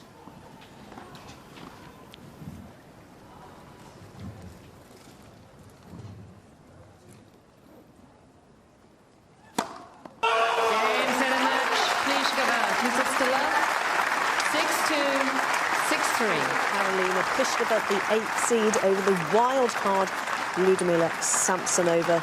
Is Pliskova through to the quarterfinals, and she will play either Madison Keys or Victoria Golubic.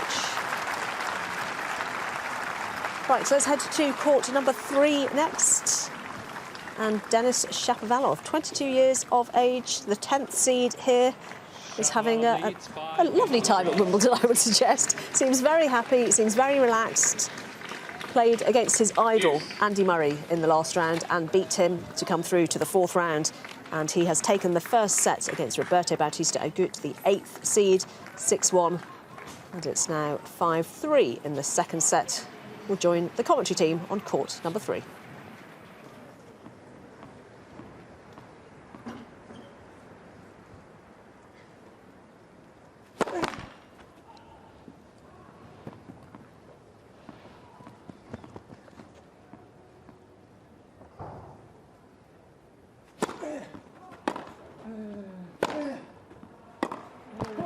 Still very tense.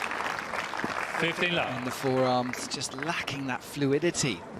Just can't believe some of the errors we're seeing from Bautista Agut. Normally a brick wall. And there is just spots of rain here, and Bautista Agut, I think, is going to take the chance to halt the momentum.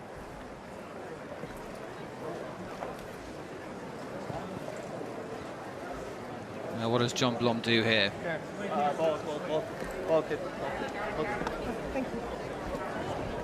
And what a time as well to do it when you're serving for the second set.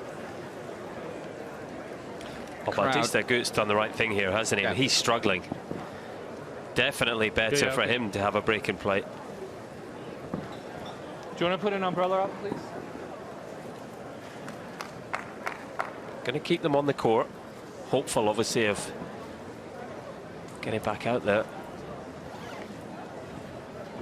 It's that fine call, isn't it, between bringing the covers on, which will probably have moisture in themselves, and leaving it off, hoping it's not going to be too long a break and that too much moisture is going to end up on the court. But just look at the weary face there of Roberto Bautista Agut. Well, one thing I'd say throughout the first week here, where we did have some rain interruptions, they seem to be right on top of it in terms of getting the covers on before any incoming rain started. So this is just caught them off guard, and we hope that it's going to be a short delay. Well, John Blom has said it's stopped raining. And he has said that play should continue. It's just coming from that shot in the distance, just behind the scoreboard. That's where the clouds are coming from. 15 love. And this will be an interesting test of the composure of Denis Chapovalov here. He has the first point.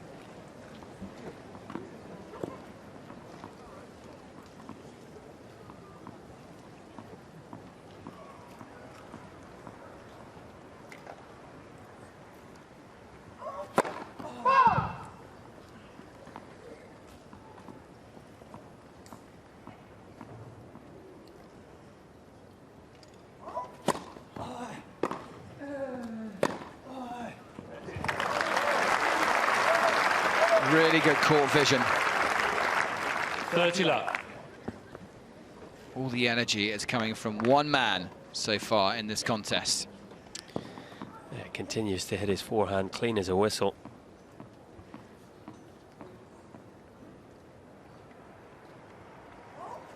$40 love. And what a time for your 8th ace. He has been struggling to find a first serve in the last 10-15 minutes. Now he has 3 set points.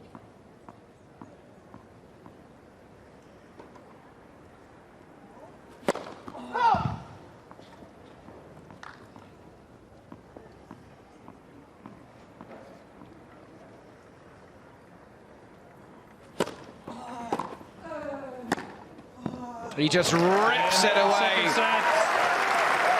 Denis Chapovalov oozing authority and conviction here on court 3. He goes 2 sets to love up. Leads by 2 sets to love.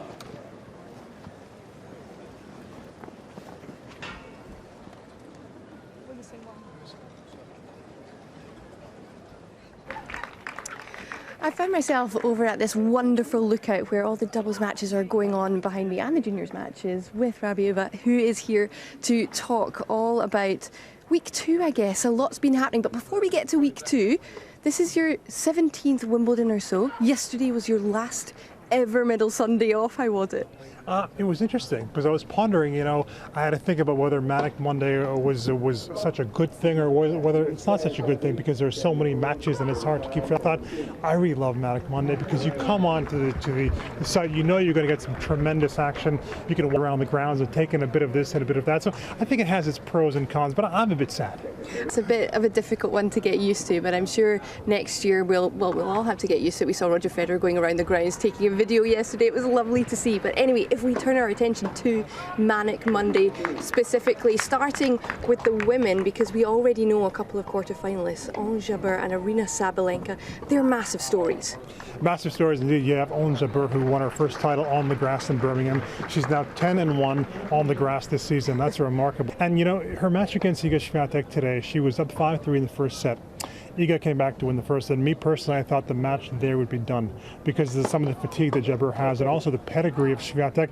It felt like a real momentum changer, but I was dead wrong. And Jabeur played some lights-out tennis in the second and third sets, and I found that very, very impressive. The fact that she was able to back up wins over Venus Williams and Garbiñe Muguruza, and then to do it over third consecutive Grand Slam champion, it's really, really big. So I'm very, very happy for her, pleased for her, because we know Jenny, she's been talked about, as you know, as a player for so long, who has a lot of talent, a lot of ability. People have been wondering for a while, you know, when is she going to put it together at the biggest of stages? But she's done it now. A couple of Grand Slam quarterfinals, first at Wimbledon, which is massive, and sealing it, of course, with an ace. I know, it was a wonderful match to watch and a great moment for her.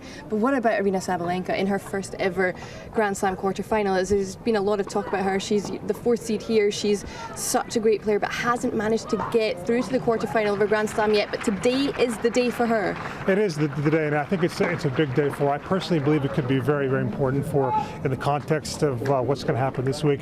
I think that she's going to have the edge on Jabeur because Sabalenka is somebody week-to-week basis who's shown us she's able to play day after day after day after day and win these very, very big titles. And you know, it took her a while to get to this stage. She's talked about it, how she's sometimes overthinking when she gets to the Grand Slams.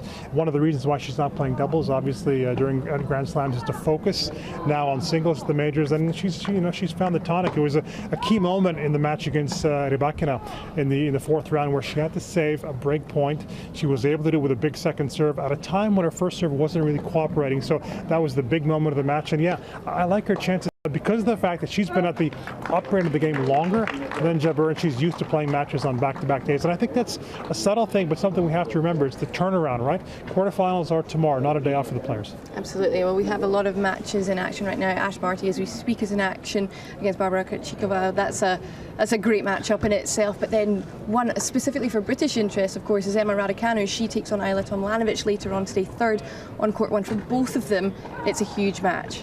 It's a very, very big match. I mean, let's start off with Tomljanovic. Tomljanovic is somebody who, 2014, she made the fourth round of Grand Slam, and everybody thought, rightfully so, that he's somebody who's going to be, maybe top 15, top 20 regular. But just as an example of what can happen to players, and you've had injuries, right, in your career. She had a bad shoulder injury, required surgery. It was almost career-threatening, and you have to remember the biggest part of her game is her serve. It's a big weapon that she had to kind of construct again. So for her to get to this stage, I think it's absolutely huge. And then we saw the spice in the Ostapenko match. I'm not sure it's going to happen in Radicano. I doubt that's going to happen. But to have the local interest, Jenny, somebody like a Radicano, who the fans don't know, it kind of has shades of 2019 and Coco Gauff. And everybody kind of fell in love with her. And what a story she is.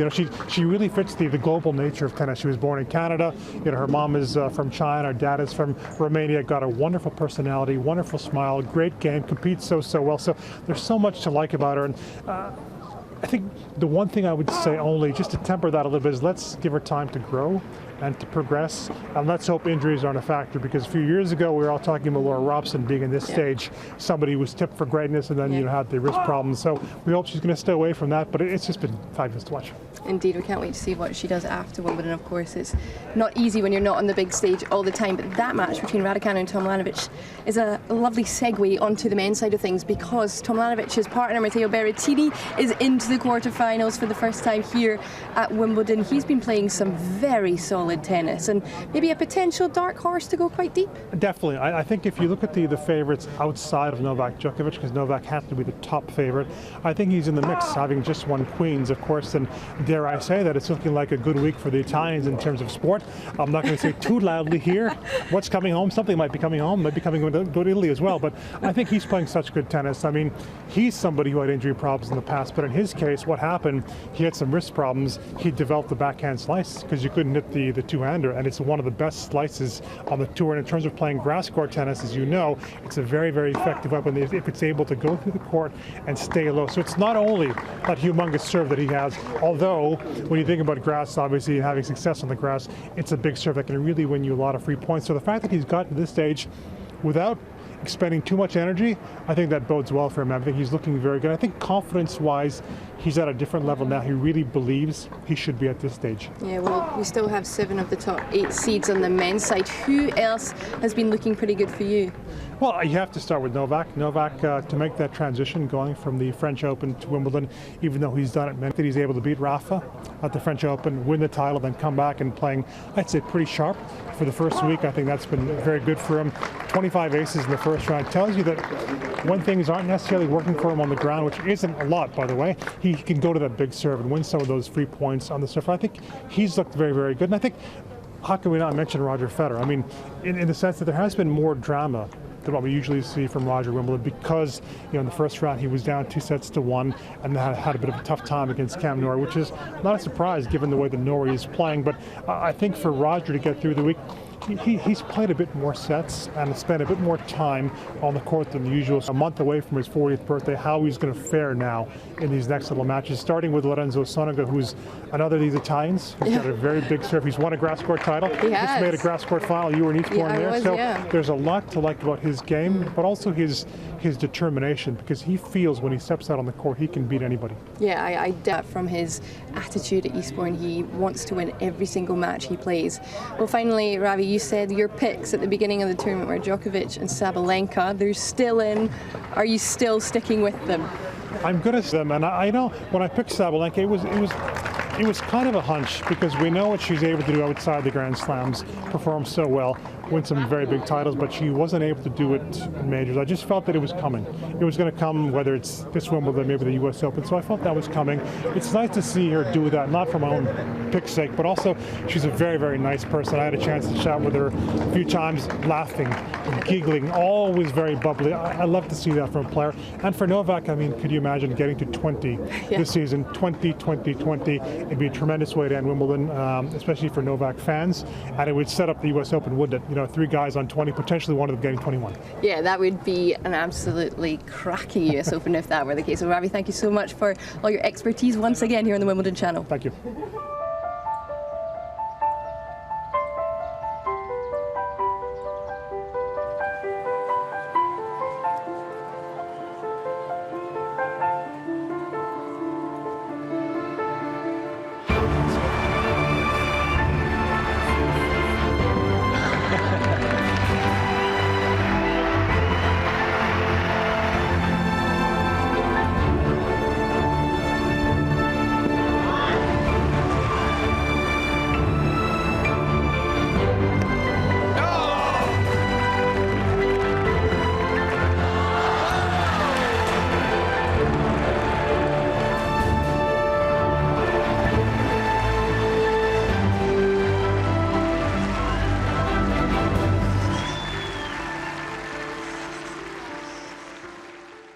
Welcome to Wimbledon Lessons, brought to you by Sipsmith Gin. Now, this place has witnessed a fair share of drama over the years, none more so than in 2012, when a young Rufus the Hawk, the official pigeon scarer, was hawk-napped. The theft caused global outcry and many sleepless nights for those who knew him. I myself slept like a baby, but I didn't know him that well, just through friends, really. The story does, however, have a happy ending. Rufus was found 3 days later on Wimbledon Common, healthy, fit, with a slightly sore leg. So let's raise a glass of perfectly poured gin and tonic to Rufus. Quite right. I remember every paper had that image of me speaking to the Chelsea pensioner on the front cover, and I remember going to Waitrose to do a shop, and I'm like, oh my God, this is so weird. I just remember coming off court, and I remember these 2 gentlemen there, they were just asking for a photo, so I was like, okay, you know, and then I think I took maybe the selfie, I can't remember. They were just there and they were super lovely, and I think probably because I saw the red outfit, probably I didn't even recognize that they were Chelsea pensioners, that I was more like, ooh, I can see them, they're bright, I know where to go. But they were lovely. Going into my quarterfinal against Simone, I just remember it being an incredibly high-level match. What was very unique is that was the first time I played on centre with the roof closed, and so the acoustics were very different. It was a lot more energetic, it was a lot louder. It was definitely one of the more memorable matches I've had on centre court.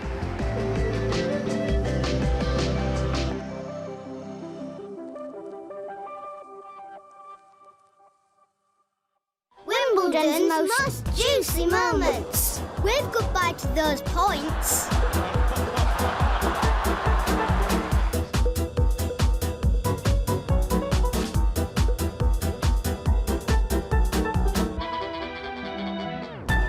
What a juicy trick. More like trickster. He should have offered her a Robinson's. Definitely.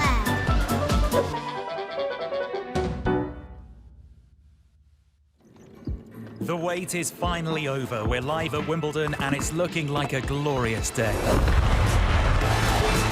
Come on, you're missing it! Here we are at Wimbledon and the grass is looking as immaculate as ever. Just 15 years of age, her very first Wimbledon.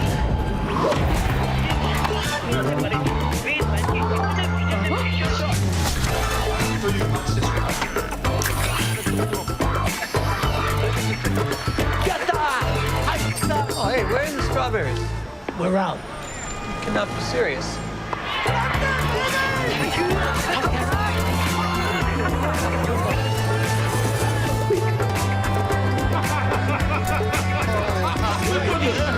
With championship points.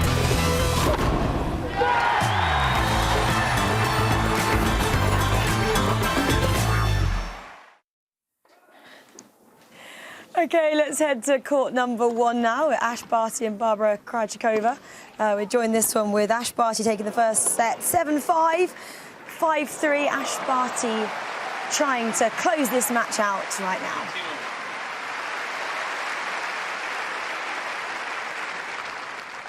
Love 15.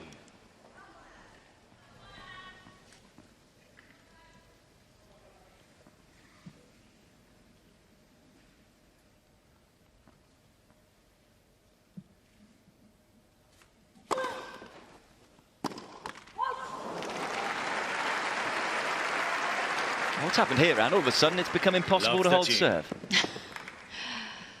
Yeah, you will always find momentum shifts in matches, and these two have been reading each other's serve better as this match has gone on.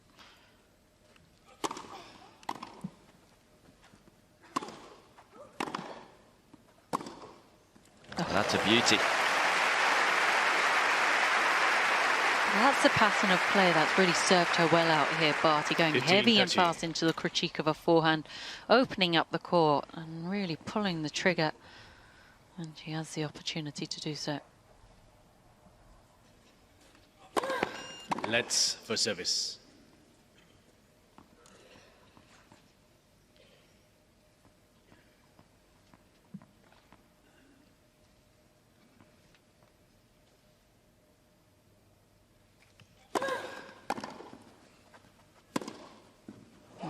She found the line, she has.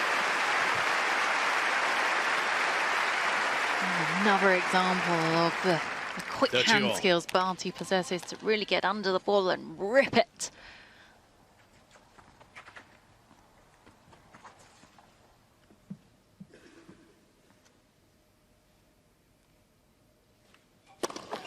Let's for service.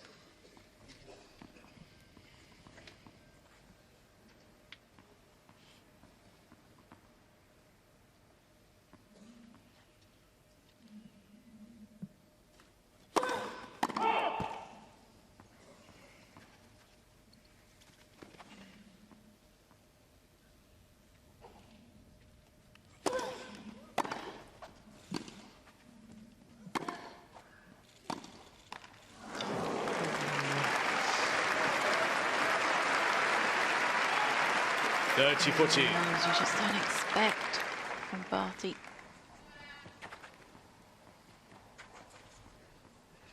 Lifeline for Krejcikova. Can she grab hold of it?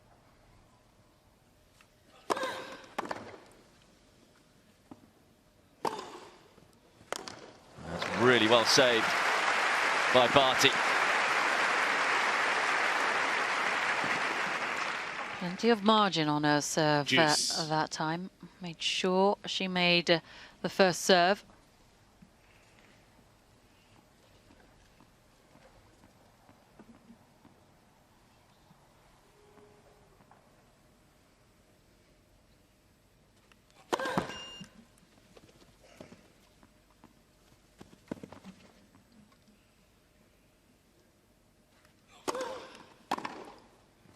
Yeah. Found the forehand body of Krejcikova. Advantage, Barty.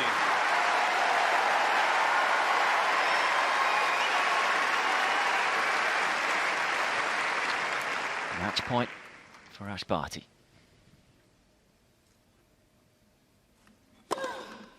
Game. For the first time in her career, Ash Barty is into the quarterfinals at Wimbledon. 2 sets to love, 7-5, 6-4. Had to battle hard in both sets against the current French Open champion. Her run of 15 wins is over, but the Australians' run will continue, and you can understand the smile. A match that was full of variation and all different types of spins and speeds, but it's Barty who comes out on top. A fine performance from the world number 1 as she moves into the last 8 of a Grand Slam for the 5th time in her career. And well, wearing the skirt that is in honor of Yvonne Goolagong-Cawley. It's 50 years since Goolagong won here. Barty could go and do it in honour of her this year. Into the quarterfinals, a 7-5, 6-3 win. What did you make of the performance overall there, Anne? Well, after a slow start from Ash Barty, she did well to turn things around.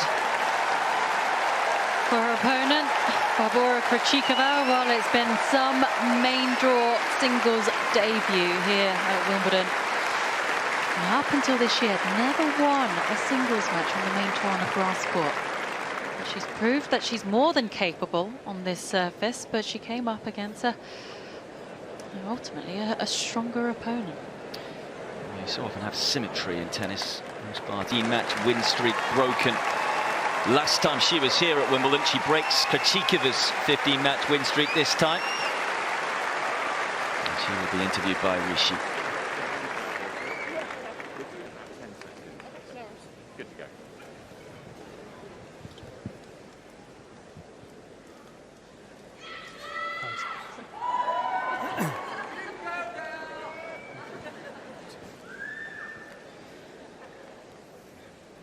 Ash, congratulations. A toughish start for you, so how pleased are you to come through and win in the fashion that you did? Yeah, an incredibly tough match. Barbora's had an incredible year, honestly. She's been one of the very toughest players to beat, and I was excited for the challenge today, and I think just happy to come through in the end. I felt like I found some pretty good stuff when I needed it most, which is great.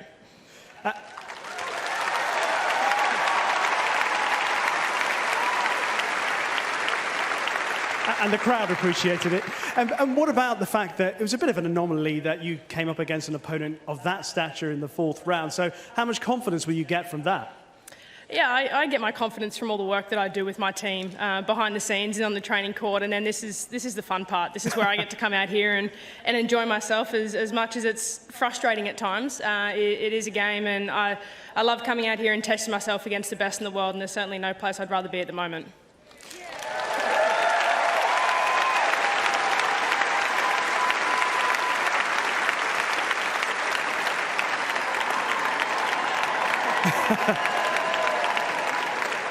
Well, of course, you're through to the quarterfinals at Wimbledon for the very first time. Is it worth speculating about who you're going to face next and whether that makes a difference, whether it's Tomljanovic or perhaps Radicano?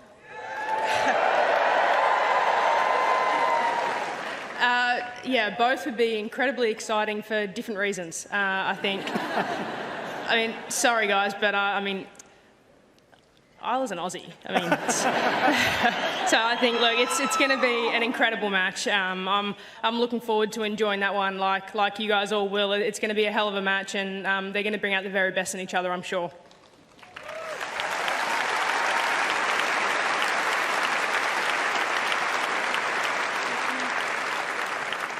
Well, massive congratulations on today. We look forward to seeing who you play next and wish you the very best of luck. Well done. Thank you. Thank you, everybody.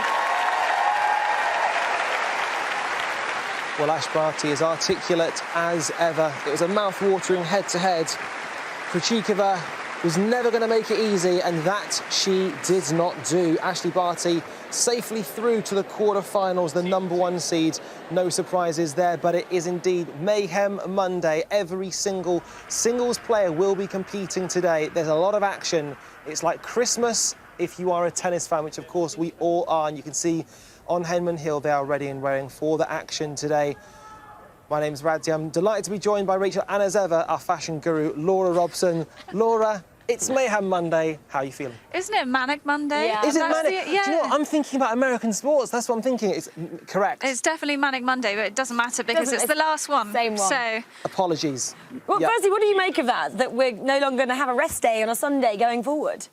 I think for tennis fans it's better because you have that extra day to watch over the weekend. You have a lot more people who can perhaps come in person because obviously most people work Monday to Friday, so there's not a lot of options unless you've somehow able to get tickets to the finals. So yeah, I think from a tournament standpoint it makes sense. And also I feel like on Manic Monday, although it's fun for a tennis fan when you're here and you can get a grounds pass and watch so many great players, but I think a lot of matches do get lost in the shuffle a bit, and when you see the results that we've already had today, but yet so many more matches to come, I think by the end of the day I'm going to forget half of them. And yeah, I think all fourth round matches deserve to have a standout moment.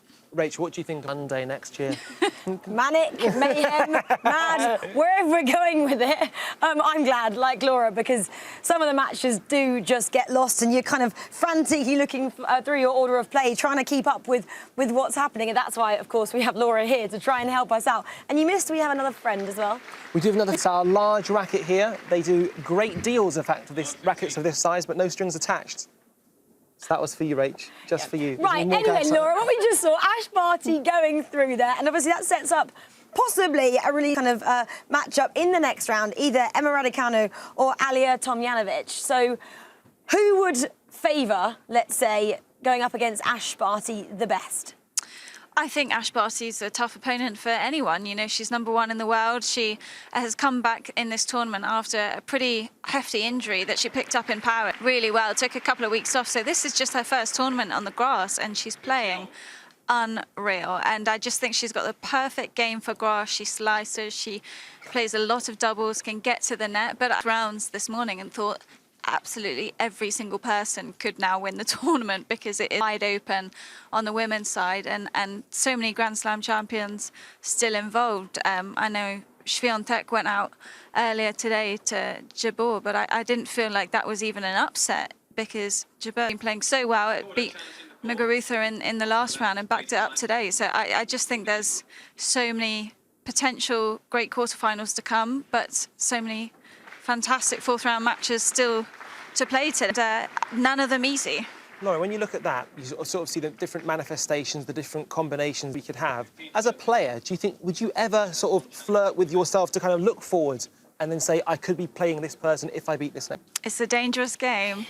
I think you look at the draw and you can't help yourself sometimes, especially when you see, like we saw in Paris a couple of weeks ago, so many seeds drop out early on and you think, oh, maybe this is my chance, but that's picking because you're looking too far ahead already and you just need to go for the match that's on your plate and the one opponent, not your next five. It's really interesting, especially for Radis, her looking forward, as indeed she might do, because she'll be playing a little bit later on. But as for us, we're going to be drawing our attention to court 2. We have Fucsovics and Rublev playing, the 5th seed Rublev there. And he is serving for the 3rd set.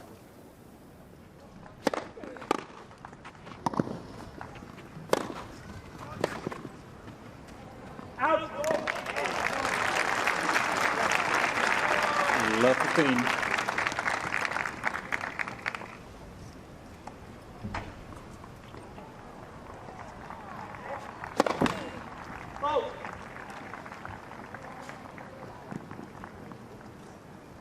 Wait, please. Wait, please. Wait, please. Second service.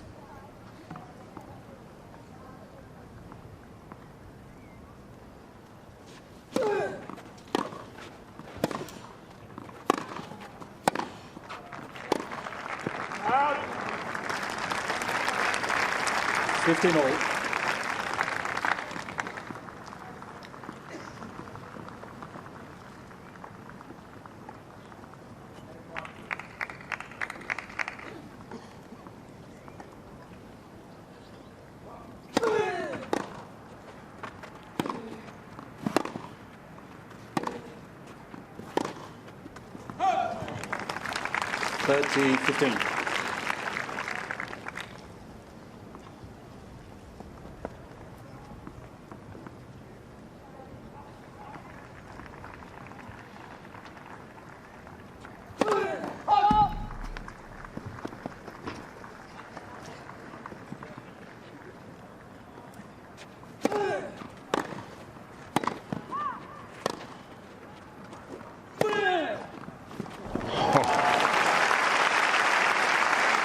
Plenty of power generated on that cross-court forehand winner, and it brings up 2 set points for Rublev.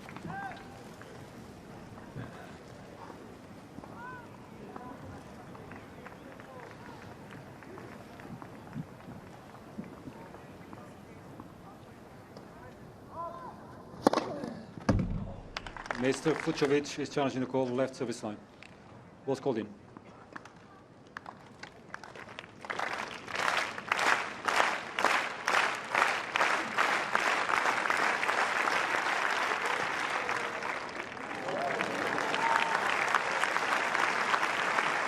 Game, third set. Rublev. 6 games to 4. Rublev leads. Well, Rublev taking this match to a fourth set, which is super exciting. And Rublev and Fucsovics have met 5 times already this year, 3 times between March and April. Fucsovics getting the better of Rublev on all 3 occasions. So it looks like there could be an upset so far in that match. We're now heading over to centre court. Got Novak Djokovic, #1 seed, taking on Christian Garen, the 17th seed. Djokovic took the first set 6-2, and we're joining this one in the second set with Djokovic leading 5-4.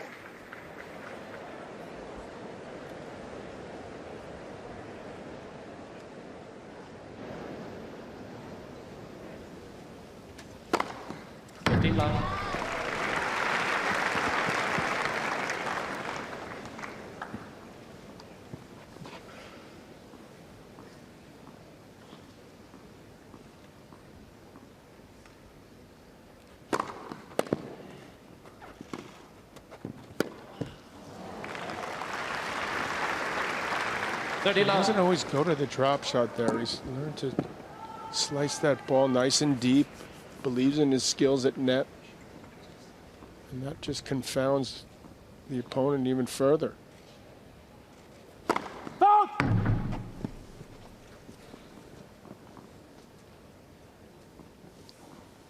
Always on your heels against him, especially on this court.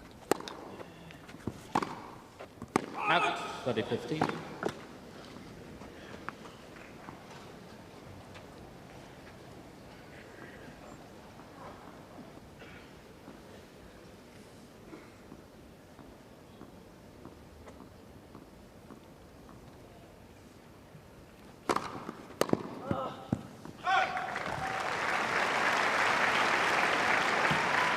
$40-15.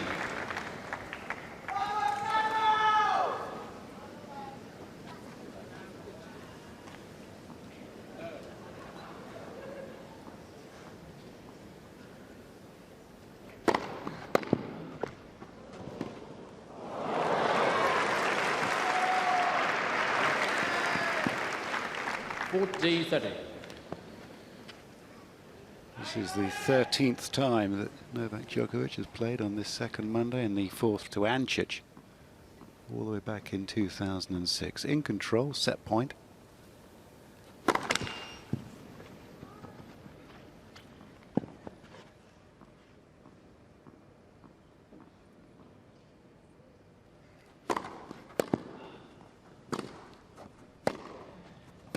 Game and second set, Djokovic.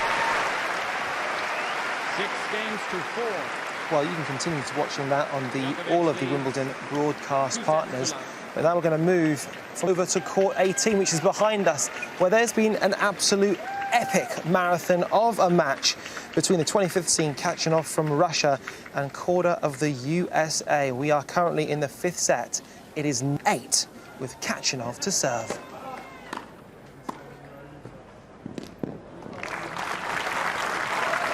The serve volley combination helps him out. 15 love.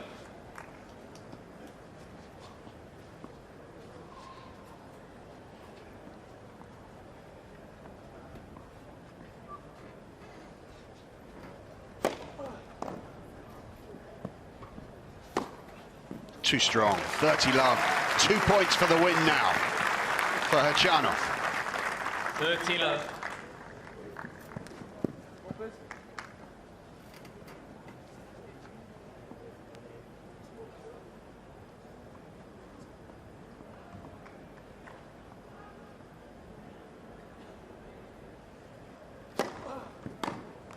love. 2 more match points for Karen Khachanov.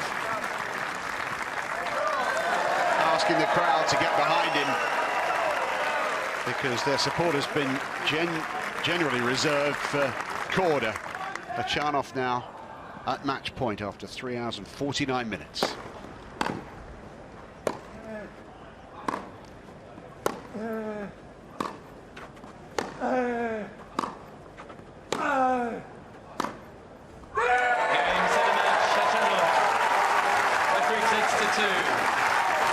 And just look what that means to him, the roar that we could hear from being up here on the balcony position.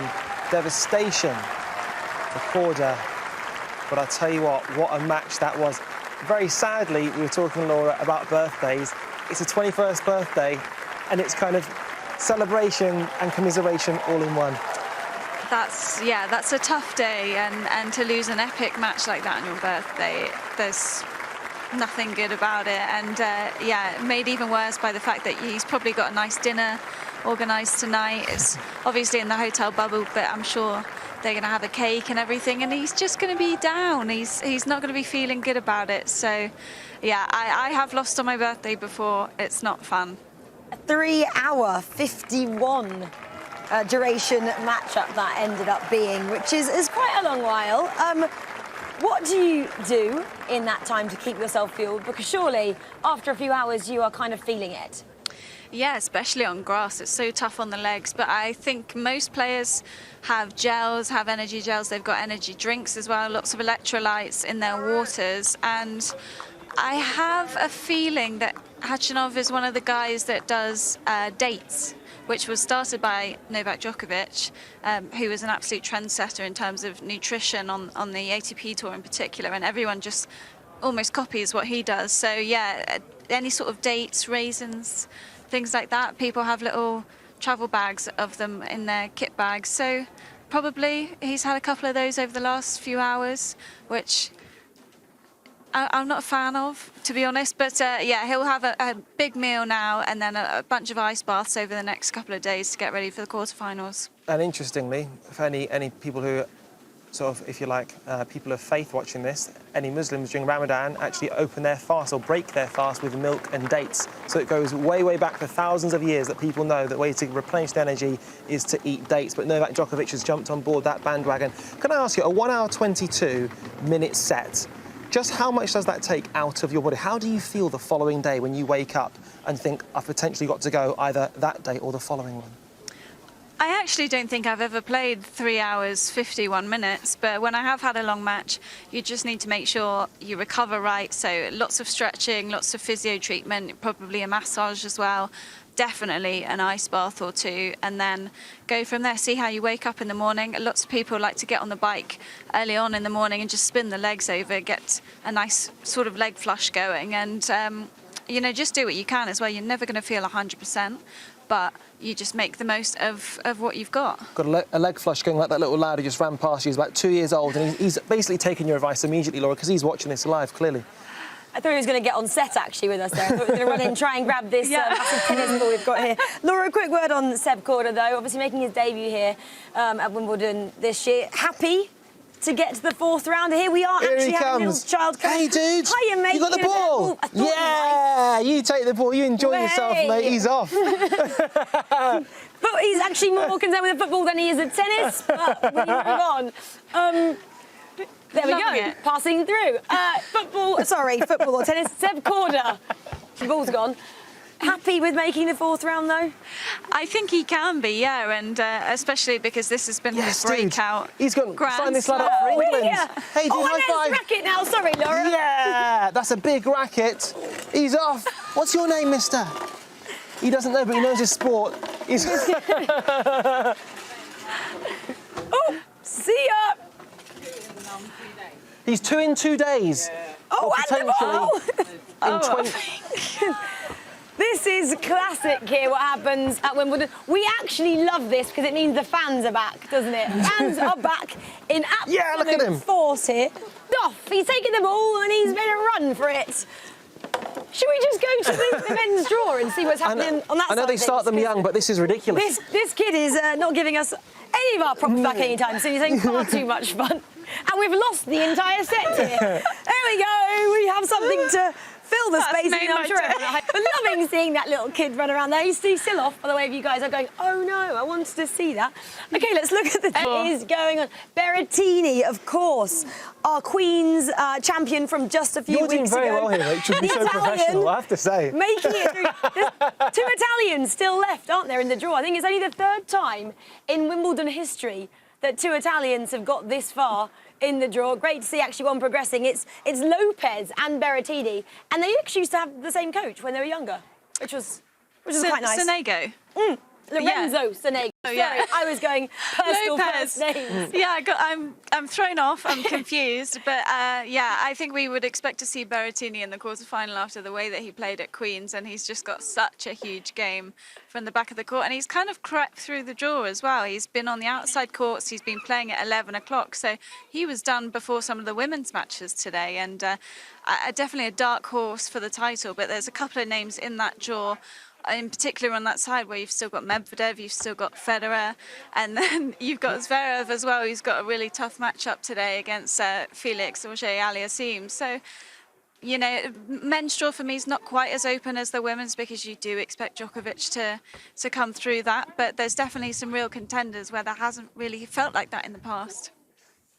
I think we should now go to Jenny Drummond while the carnage still unfolds here, because she's actually with Berettini after that match.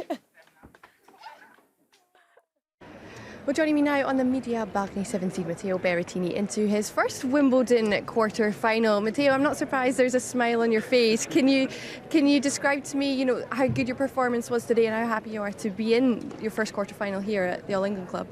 It's an unbelievable feeling. It's true that I came here with a lot of confidence, a lot of expectations, but you never know, you know, like you step in the court in the first round and you think about the next point. And so far it's been a really good run. Obviously I don't want to stop here. I'm really looking forward to go through the semis, but so far I'm really happy for the way I'm playing, for my energy, for my attitude. So yeah, I'm happy. Well, your next match in your quarterfinal up against either Felix Auger-Aliassime or Sasha Zverev, a big test there. What do you think about both of them? You know both of their games very well. Yeah, I played them already. Felix on grass, Sasha never happened on grass, but they're both great players, great servers. And when you go through the quarterfinals, fourth round, it means that you're playing good. And these guys, they're really young, younger than me, but they already have a lot of experience. So it's going to be a tricky match, but I feel ready. Like I said at the beginning, I'm playing good. I feel confident, so I know I can win. I mean. Well, you're confident in your own game, but coming up quite soon, you've got Isla playing Emma Radicano, which is, you know, it's going to be a huge match on court one. The British crowd for Emma. You told me yesterday you get nervous watching her. Are you? How are you feeling? Nervous. I mean, the day is not over yet. With my team, we were talking after the match, and it was like, now the most stressed part of the day is coming. So I'm gonna for sure watch her.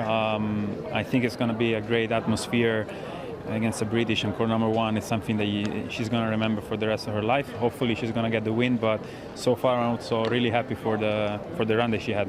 Absolutely. Well, Mateo, well done today. We look forward to seeing you in the quarterfinals. Well done. Thank you very much. And in that quarterfinal that Jenny mentioned there, Mateo will be playing the winner of this match on court one between Felix Auger-Aliassime of Canada, the 16th seed. He came through due to the withdrawal of Kyrgios earlier on, and absolutely gutting that he won't get to play his doubles, mixed doubles with Venus Williams. We're all pretty devastated about that. And he faces the 4th seed from Germany, Sasha Zverev. This is going to be an absolute mouth-watering head-to-head.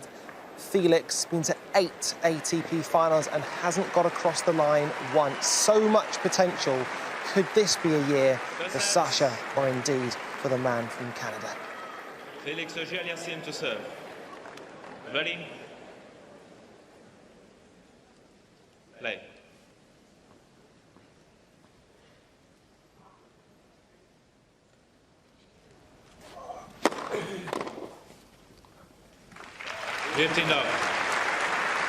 First serve done. Down the body into his opponent.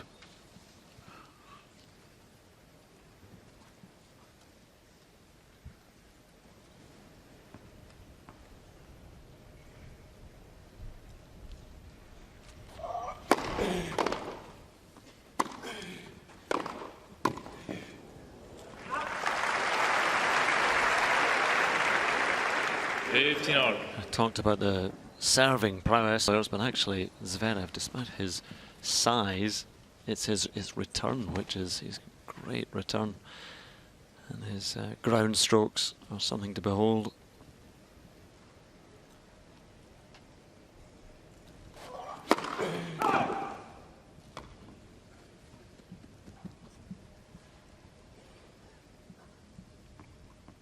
just replacing the dampener.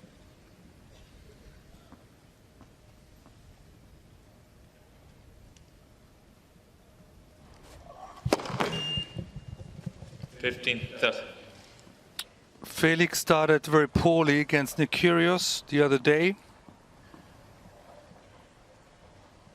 Let's hope he has a different start.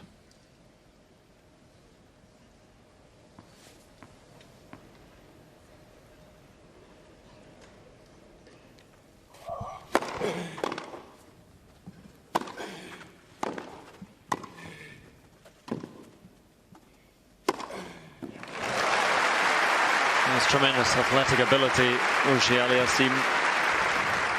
30-all. Nice forehand volley.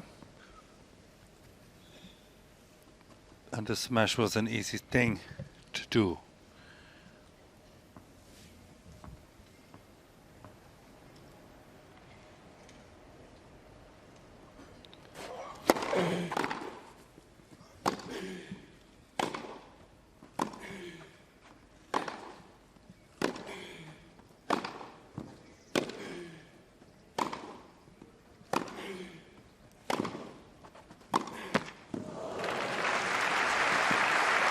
Nice rally.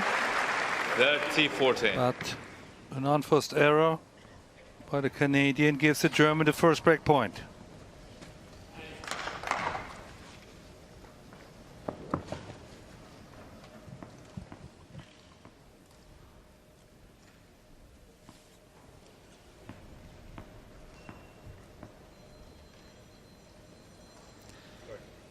Somebody's phone, ill-timed.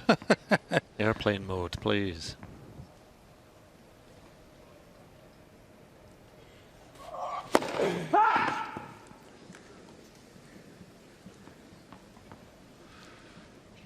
Took it like a man.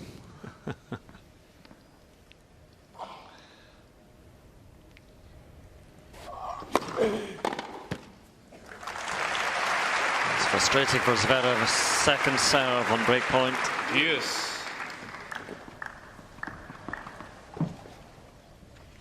That's that. Zverev, senior. Yep. Himself a very good tennis player, played Davis Cup for Russia.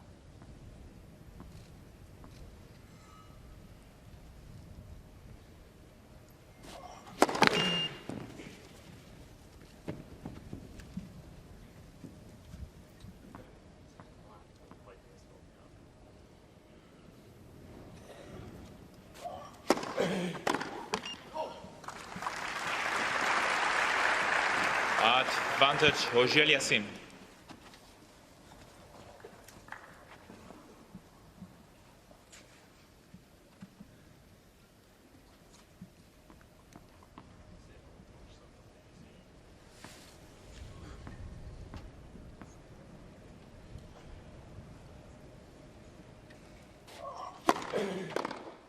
Game, Uji Aliassim.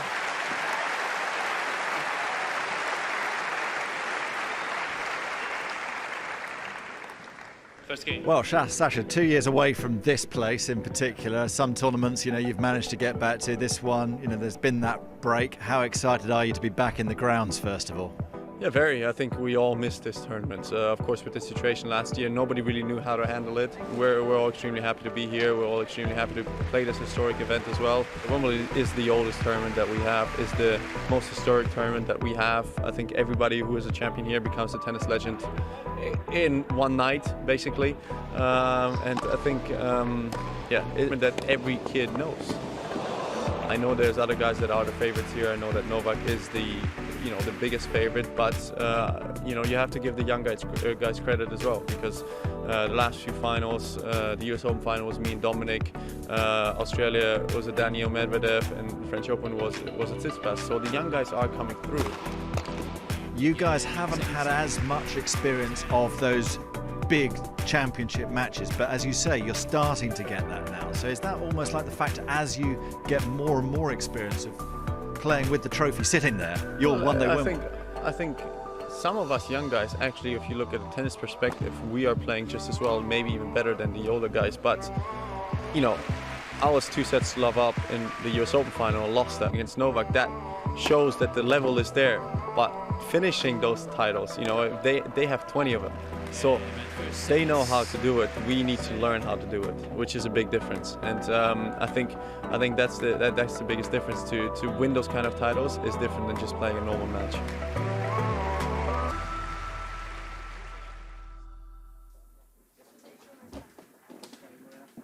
Well, drama happening on court 2. Rublev earlier on took this match to the 4th set, but now Fucsovics 5-love up in the 4th, with Rublev serving to stay in the 4th set here. Let's join this exciting match on court 2.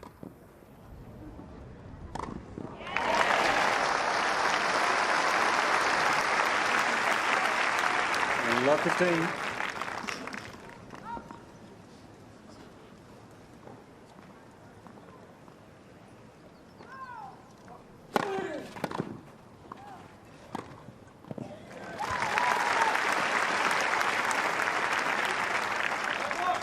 All.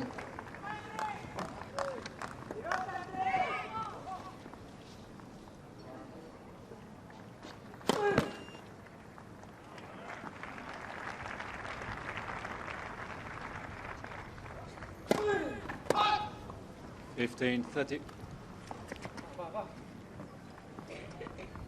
So the first double fault of the match from Rublev puts him behind on his serve once again.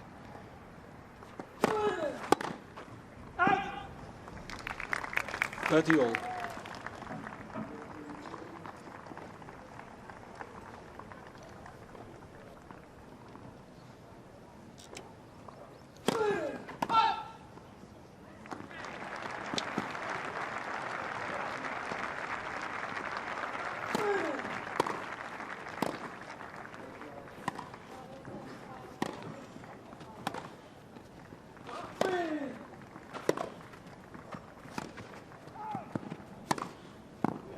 Oh, it's too good. Cross-court winner from Fucsovics, and he is fired up.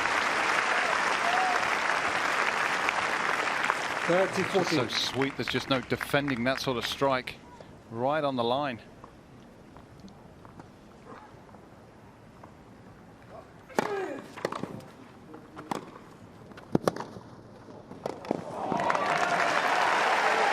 Garen on 4th set, Fucsovics. 6-1.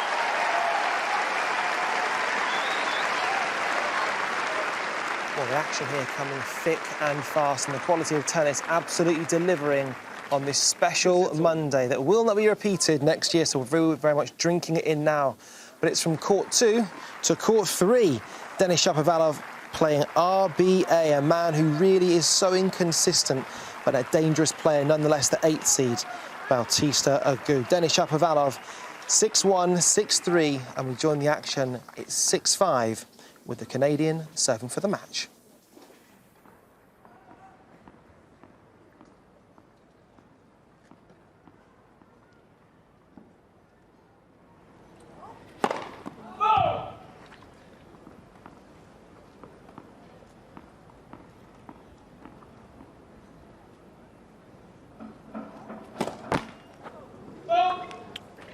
Love 15. Nervy. Very nervy.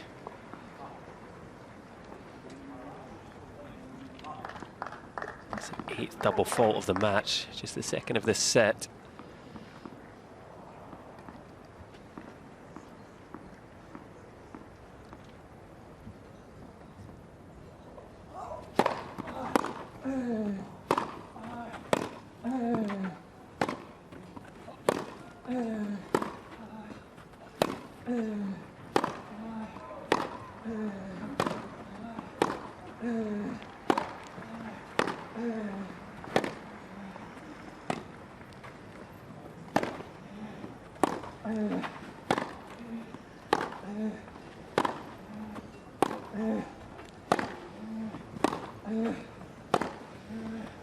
Oh, that's a quality shot to end a quality rally.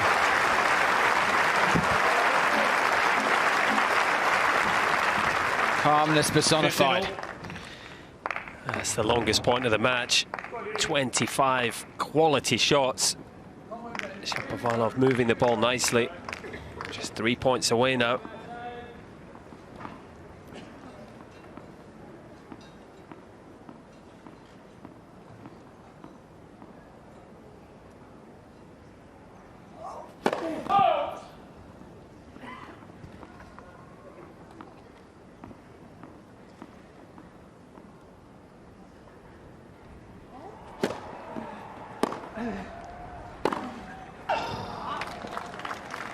$15-30.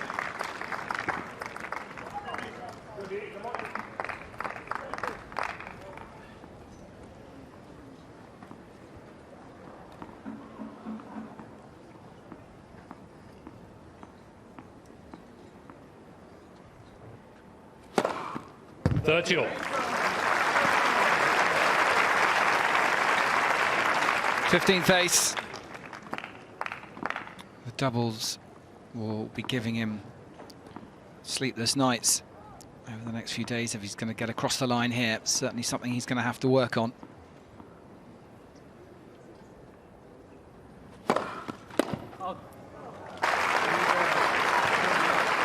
Finally, he has a chance to seal the deal. Denis Chapovalov, the 10th seed, 1 point away.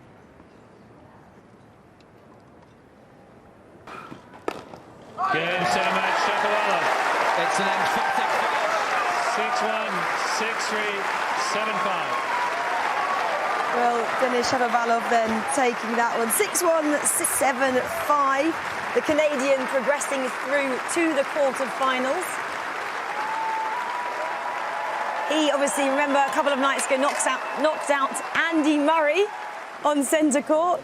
Now, talking of centre court, we're going to head there now. Novak Djokovic taking on Christian Garen. And Garen, never before coming here, had won a match at the All England Club. Now he's obviously taking on Djokovic. He hadn't played one of the top three either and said he really likes a challenge, so was excited for this match. Well, he's definitely got a challenge on his hands today. Djokovic currently 6-2, 6-4.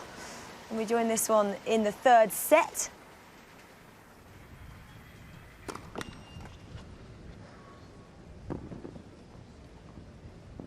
Both, he's achieved more in some ways. But let's get into the GOAT debate.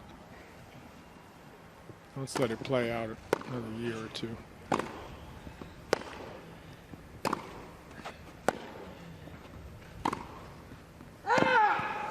Love 15.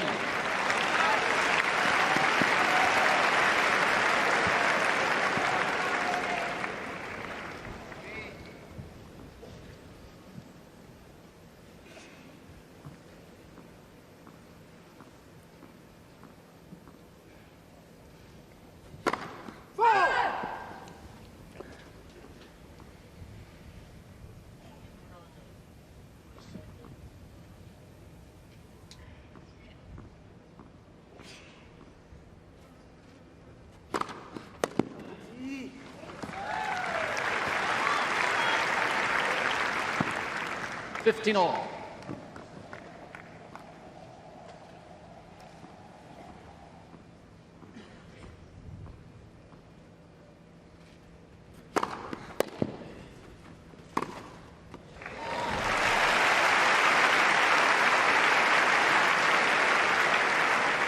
$15.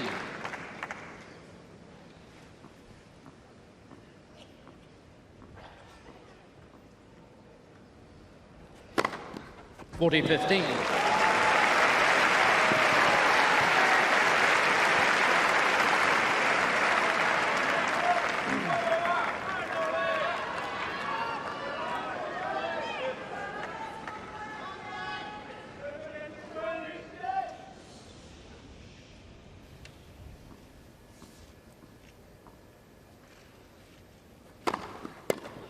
Game, set, and that's it. Novak Djokovic, the top seed, the two-time defending champion, makes it to a 12th Wimbledon quarter-final.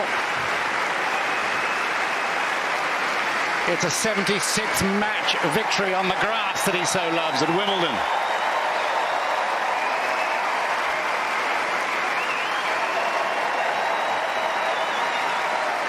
I love you, and I want you to love me.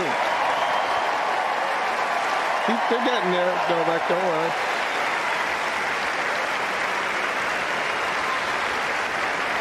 Christian Garen of Chile, number 20 in the world, world class. A good, honest professional, outplayed and outgunned by a superior player. As Dan Bloxham, the club coach, just ushers the players off the court, we reflect on the fact that Novak Djokovic has just made his 50th Grand Slam 50th quarter final. I mean, that is ridiculous. Only Federer has done more than that at 57, and he's on this court trying to make it 58 later. It's amazing.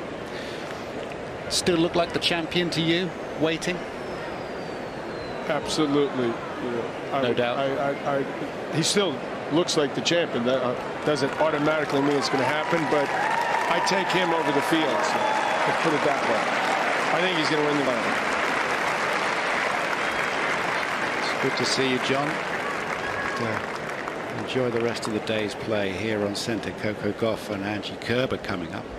This could be the match of the day, with respect to Novak one end and Roger Federer the other, and opponents.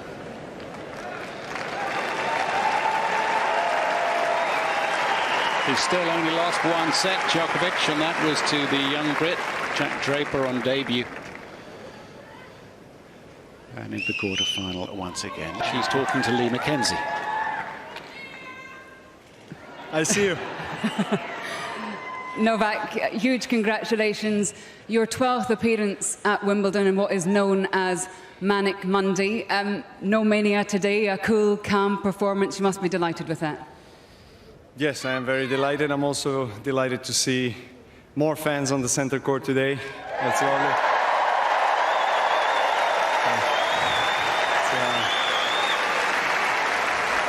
Pleasure to see you all. Thank you for coming. Hope you enjoyed it as much as I did on the court. Your opponent today was on centre court for the first time. He's in the top 20 in the world. He took a while to get into it, but when he did, he was very much there. Do you remember your first time on centre court? Because this place, which is almost like a second home to you, can do strange things to quality players, can't it? Thank you. Well, I wish to think it's a second home for me. I mean, it has been always a dream to come here and play for me, and probably the most sacred court that we have in our sport. And coming into this court obviously gives you more goosebumps than probably any other court in the world. I was very fortunate throughout my career to play quite a lot on the center court, but just have to recall the first time I've played here, bringing back the days. Thank you. It has been a while, but yeah, I can recall that this court has always evoked the most special feelings, butterflies, nervousness that any court can really cause and provoke in a player. You've only dropped one set this year at Wimbledon. It's important to get things done in as quick a time as possible, because we know how important energy conservation is, particularly in the second week of a Grand Slam. You might be pleased to know that whoever your opponent is in a monumental battle as we speak at the moment. Wonderful. How much is in that in your mind when you want to I hope it rains and then they continue tomorrow. No, I'm sorry. I don't want to. Yeah. No rain. No rain, never rains in Britain. But in terms of what you have in front of you, how good are you feeling? How high are the energy levels? Well, confidence level is very, very high, obviously, after winning French Open. That was probably one of the... Thank you. That was one of the biggest wins under those kind of circumstances that I've played in, particularly in the second week. 2 5-setters, 2 4-setters, and just, you know, it took a lot out of me, but at the same time, it gave me wings. You know, it gave me the confidence boost that I needed for Wimbledon, and energy levels are really good. I'm pleased. This is the quickest surface in sports, so obviously coming off from clay takes a little bit of time to adapt, to adjust your game, and to make sure that you are at your best. So the further the tournament goes, I feel like I'm more comfortable playing on grass. So I look forward to next challenge. Novak, congratulations. Thank you very much. Thank you very much. Thank you. A big smile for Novak Djokovic. Good day's work for him. Straight set 6-2, 6-4, 6-2 over Christian Garen in less than 2 hours as he walks away from centre court, and he will play the winner of that match that's taking place right now. They're locked in a fifth set. Andrei Rublev, the fifth seed, against Martin Fucsovics. And that's the scene around the ground. Still pretty busy. Those darker clouds have moved away, although there's not too much in the way of blue skies ahead. But the rain has cleared for a moment. No umbrellas or anything out on the hill. They're enjoying the action on the big screen on the side of court one. Karthi Nanasegram is back with me here on the Wimbledon Channel, and we're joined as well by Anne Kjothavong once again. Anne, it's Manic Monday, always a brilliant day, we were saying, in the Grand Slam calendar. Matches and action wherever you look, and it's been that way so far today, hasn't it? Been quite manic in terms of the men's and the ladies singles. Yeah, there's always lots going on, and I think it's a real treat for those who have tickets to some of the outside show courts. So many good matches around the grounds. You just, take your pick. But we're gonna miss it next year, aren't we? Because it's changing. There's going to be no middle Sunday, so there will be action. It won't be a day off. There's going to be matches on middle Sunday. How do you think that will change or affect perhaps the flow of the tournament? Because that has been such a tradition here at Wimbledon, hasn't it? It has, but I think, it's been a long time coming, and I think it makes sense to have play, an extra day's play at the weekend, where perhaps more people who wouldn't have the opportunity to come and watch Wimbledon and watch live tennis will have the opportunity to do so. And also it does, I guess it helps answer some of those questions. Often when you get to Monday, there's always a lot of debate as to which top player is playing on which court. And unfortunately, in the past, we've seen some former world number ones or Grand Slam champions outside on the show court when actually they've deserved to be there on centre stage, on centre court. But it hasn't quite happened like that, but, it's fun, it's buzzing, but next year, probably a little bit more calmer. Yeah. It was interesting to hear Roger Federer, because he just popped down here, I was saying earlier, and did a little video just to say, I was here on the middle Sunday when it last happened. Just a bit of a tradition there. Let's just go to see some tennis that is happening this Monday afternoon on court number 12. This is the match between Paula Badoza and Karolina Muchova. Muchova is the 19th seed, and they are into a tiebreak first set of their fourth round match. And this is the point at the end of this tiebreak. 7-6. It is Muchova who is serving to try and take the first set tiebreak. That's out, which means that Muchova has taken that 8-6. Muchova and Badoza, actually, Anne, both have come through the draw without too much attention on them, I suppose, in terms of the results they've had so far. But they're both very good on the grass, aren't they? Yeah, I mean, I haven't seen much of Badoza on the grass, but this year she's really come into her own. She's produced some fantastic results, particularly on the clay. She's starting to live up to all the hype that there was, a number of years ago after she won the French Open Juniors. And for Muchova, well, she's had success here in the past. She's a good all-court tennis player. She's going to be dangerous, and she's one to keep an eye on, because she has gone under the radar here. But she's not a player many other players really underestimate at all. She was a semi-finalist at the Australian Open earlier this year. She can cause some real damage. Yeah, it'll be interesting to see how that match continues. Let's bring in Reem Abouleil, the tennis journalist, to speak to us. Reem, hello. We've been hearing your voice in plenty of the press conferences so far today. We'll start by looking at Ons Jabeur. A brilliant performance from her. Slightly strange scoreline, losing that first set 7-5 against Swiatek, but then coming back to win the next two 6-1, 6-1. And I'm sure, when she was discussing with you in the press conference about that match, she'd have been delighted with her performance. Yeah, I think it's very impressive how she had a 5-3 lead in the first set. She was up 3-1 first, and then she got a lead again for 5-3, served for the set, couldn't close it out.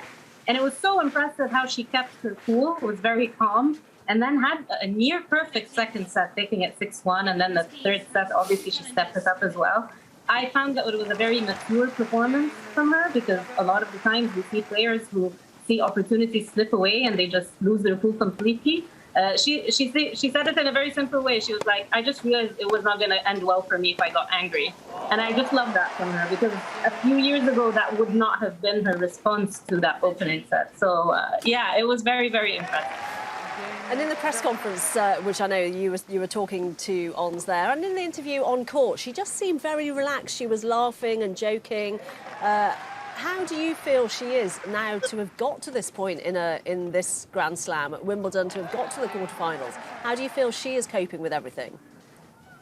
I think she's doing amazing. She had to beat 3 Grand Slam champions in a row in Venus Williams, Garbine Muguruza, and now Iga Świątek. So taking 3 Grand Slam champions, taking them out back to back, you can see that she's really enjoying herself. You can see that, like, even in the tiny breaks on court when she's, like, for example, waiting for something to happen, she's like doing keepy-uppies with her feet, or like bouncing the ball off her racket. Today there were Tunisians chanting in the stands, so I'm sure for her, hearing Arabic chants at Wimbledon while she's playing, she was like, I was just listening to it all and I was loving it. And I think that's the best thing. She also has her psychologist with her there. She was in her box today. I'm sure that's made a huge impact on her as well, for her to handle all of this. And she just seems comfortable, to be honest. Yeah, and Reem, we've known about On's talent for so long now, and she's such an accomplished tennis player. But where do you feel she's made the biggest improvement in her game? First of all, definitely mentally. I think that was a huge aspect. I think she had a lot of trouble trying to cope with her early success on the junior stage, because in the Arab world, we don't usually have junior Grand Slam champions. So when she won Roland Garros at 16, she was overwhelmed by the attention, and she thought she was going to win right away.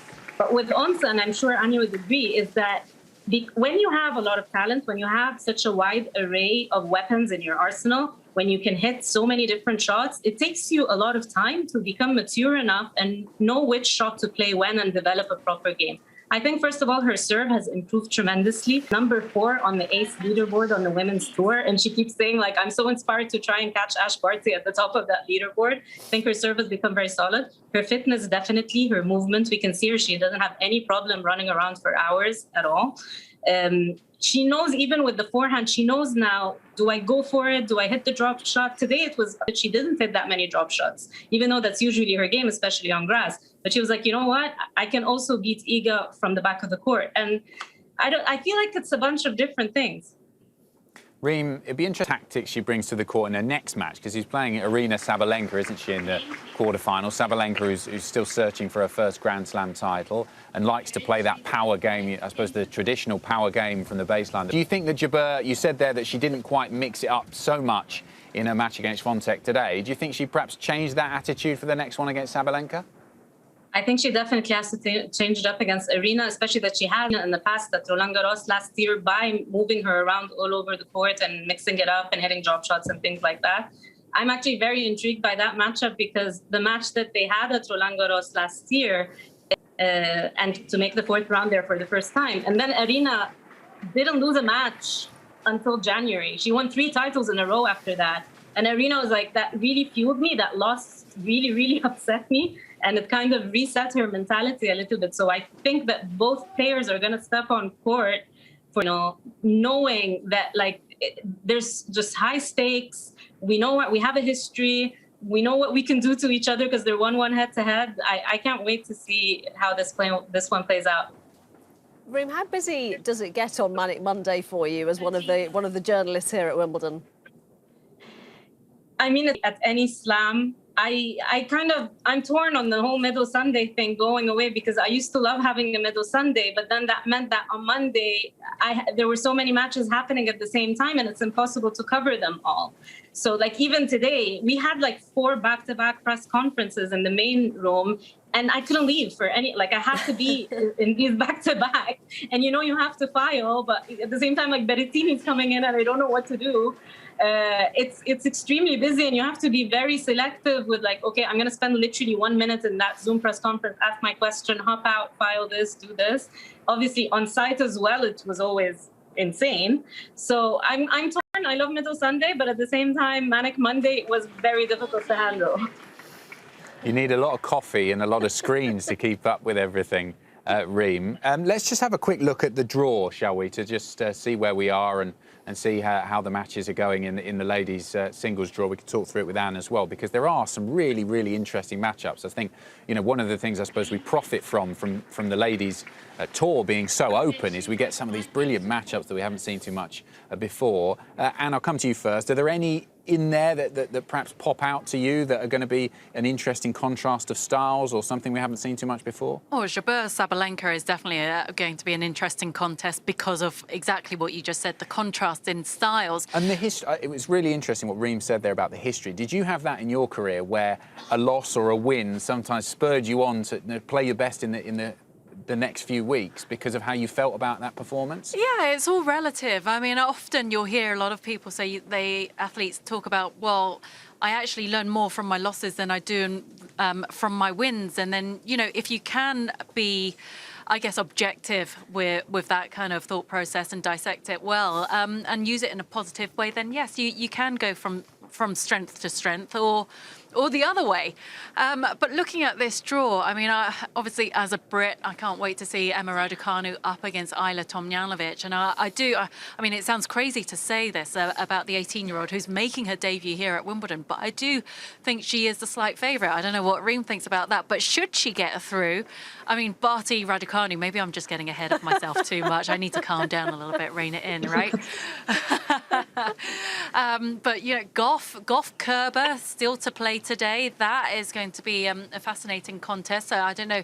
I find that one difficult to call. Because Kerber returning to some of her better form, isn't she? Exactly. She won her first tour title just over a week ago in Bad Homburg, her first WTA title in three years. And this year, she's shown her fighting spirit again. She looks revitalized. She looks energized. She wants it. And how she takes on the 17-year-old, well, I can't wait to see that one either. Yeah, it is going to be fascinating to have a look at all those. Can I just ask you a quick question? One of the things you mentioned there is how much players learn from their losses. And I've always been interested in that. I just want to hear it from your perspective. How do you put those behind you? Because obviously it's not comparable, but you make a mistake on live TV and you do think about it for a couple of days. Yeah. I imagine losing a tennis match. 30 seconds ago for me, didn't it? But in tennis, it's much more serious than that, and it's something that. How do you put that behind you and move on to the next round, to the next match, to the next tournament? Yeah, I think you have to, as a tennis player, you do have to be able to compartmentalise very well, and to, in some ways, also have. I don't know, short-term memory as well. But then to learn, you do have to, you know, watch yourself back, see what went well, what didn't go so well, and have good people around you to help you with that process. Because, you know, it can be difficult sometimes after a bad loss to really be objective about it and see it for what it was, and recognise some of the good things that did go on. So, you know, having a good team of people around you to help you with that certainly helps. Well, you mentioned that Kerber against Coco Gauff match, and here they are inside centre court, just getting ready to make that famous walk out onto the hallowed turf. It's a walk that at times over her illustrious career here at Wimbledon, winning the title previously too, and Coco Gauff is starting to get more used to walking out on these big arenas, isn't she? But it's always a special occasion for even a young player or an experienced player. This match, interesting to see how Kerber's level is, because she has had a really good grass court season before, didn't she? She won in Bad Homburg, and she's slowly getting back to her best and bringing some of her, you know, what we know she can do on a grass court and at the Grand Slams back. And Coco Gauff as well is having a good Wimbledon so far, and just backing up the performances we saw from here when she announced herself on the world stage a couple of years ago. It's quite a tough match to call, this one. I find it very tricky to call this one. I mean, Kerber had it in her opening set against Sasnovich. She was, I think, down like 5-love or 5-1 or something. But then the way she rebounded from that, we're seeing a very vintage kind of Kerber at the moment. And I just love watching her on grass in general. And Coco, at the same time, is just doing... She's literally finishing matches now with such ease that we didn't see from her that many times in the past. In the beginning of the season and last season, Coco was getting long three-setters all the time. And now she's just going about her business in a very mature way. One of the things that impressed me the most, like when she made her center court debut at Roland Garros just 6 weeks ago, she beat Untitled so easily, and she was just so dominant. So I feel that this one is so difficult to call, because you can say that usually golf is showing that it doesn't really matter. She's gaining experience so fast. Yeah, I'm a bit torn about this one. Yeah, I think this is definitely a difficult one to call, as we're all saying. Related to what I was just talking, Angelique Kerber did talk about how difficult she found it when she was the world #1 mentally, to be the one that was at the front, and she'd won her first Grand Slam title. She does have 3 of them now. And I heard Iga Świątek's psyche had really thought about what would happen if Świątek won that final before she got to the final, which I just thought was quite an interesting, different way of looking at it, rather than looking at the how do we get them through if they lose. It was a where do we push on if we win. Is that, do you think, a mentality switch that players are starting to make, and somebody like Coco Gauff potentially visualises winning this and going on to the quarterfinals? Yeah, perhaps. But I guess what I would say to that is every player is different, and you know, there are players out there who perhaps don't like thinking too far ahead and, you know, set themselves up for something which they'll only be disappointed by. And others who really, really believe that they are here for the big time, and, you know, the people around them believe that and drill that message into them, so they don't know any different. That is what they're destined to do and achieve. And, you know, there's, I think, what we've seen over the years, there's not one right approach. There are so many different ways to the top, whether that's in your training regime or in your setup, or even, you know, what age you're introduced to the game. And you see so many different ways to go about it. So I don't know, it's you know, it's just, again, coming back to having good people around you, dealing with those emotions in the right way, and staying grounded however you can. Often in the past, when we speak about Angelique Kerber, analysts say that her game, when she's really on grass, she's so difficult to beat because her game is suited to this surface. What does she do so well that makes her a difficult grass court player to beat? She moves well. I think she's one of the few players who's genuinely really comfortable moving on a grass court, and I don't think she gets enough credit for the way she covers the court. She's got a low base. She keeps it simple. I mean, she can really make those adjustments on her forehand and her backhand wing to, you know, she doesn't overcomplicate anything, and she's very good at using the ball speed to redirect. She doesn't necessarily generate a lot of pace herself, but when someone comes at her hard, she really thrives off that. And you know, I think also at the back of her mind, I don't know, I wonder whether this might be her last Wimbledon. We don't know how much longer Angelique Kerber is going to play. She has spoken about, you know, I think that having spent time away from the game, you know, she's been able to reassess where she is. You know, seeing her compete in every match the way she has at this year's championships, makes me wonder. You know, she wants to, you know, if this is to be her last Wimbledon, she wants to do it on her terms and go out on a high. Yeah, that is interesting. She's 33, and as we've seen, players can carry on for quite a long time, but I suppose it has been just a strange few years for Kerber, hasn't it? That the dip that she's had, and as you mentioned, that title a couple of weeks ago is her first title since winning Wimbledon, which is such a strange thing to have happened to her. It's been a real roller coaster, and for me, it's, you know, to see her the way she performed in Bad Homburg and to see her compete here has really been refreshing, because we haven't really seen that Angelique Kerber in any of the other tournaments this year. And, you know, for sure she would have had the conversation with her team about, you know, how much longer she'll be playing for, because when you think about, you know, those players on tour who she was particularly close to, Anna Ivanovic, Aga Radwanska, Caroline Wozniacki, they've all kind of moved away from the sport. Their life has kind of gone in a different direction, and you can't help but notice that and think about that yourself if you're the one still going out there grinding away. But if you're winning and if you're playing well, then there's no better life than that, you know, than competing on the biggest stage in front of lots of people. Reem, just very quickly on Coco Gauff, as we were saying, you know, a couple of years ago, she came out of nowhere really and became I suppose the darling of the British public. She was all over the newspapers, wasn't she? Front page, back page. Someone like you who's, you know, plugged into what the international press is saying. Did she make such a big waves, or watched Wimbledon a couple of years ago, did it make such big waves internationally outside of the States and elsewhere? Absolutely. I think Coco, first of all, brings in massive new demographic just because of her youth. I can see how popular she is, and it's not just in the United States. And I love how at ease she is with it all. I remember the first time I spoke to Coco was in Roehampton when she was qualifying 2 years ago. And she was sitting we were in the media tent, and there were about 10 journalists sitting there. And she was talking like she's been doing this her whole life. And she was 15 years old, making it into her first ever Wimbledon.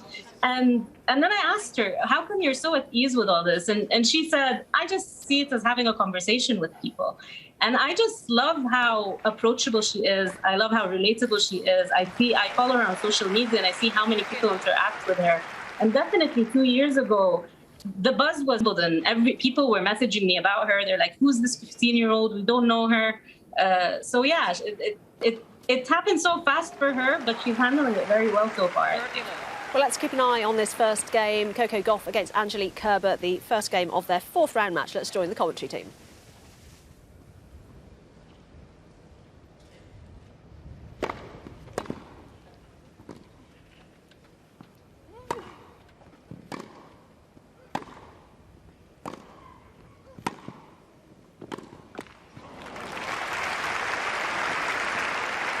Serve 8-15.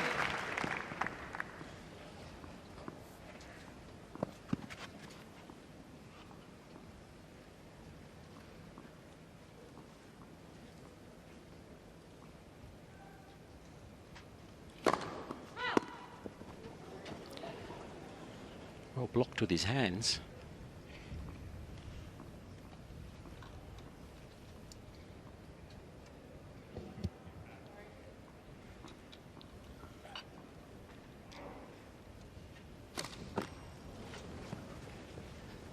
We'll keep an eye on the double faults. 3 in her first round, 5 in the second, 4 in the third. Team Gauff, mum and dad, front row. Patrick Mouratoglou back left. Well, the wind is going to be tricky, Tracy, today. Yes, going to require really precise footwork and maybe bringing your margins in a bit. And also being patient with yourself, not getting flustered and upset with the wind.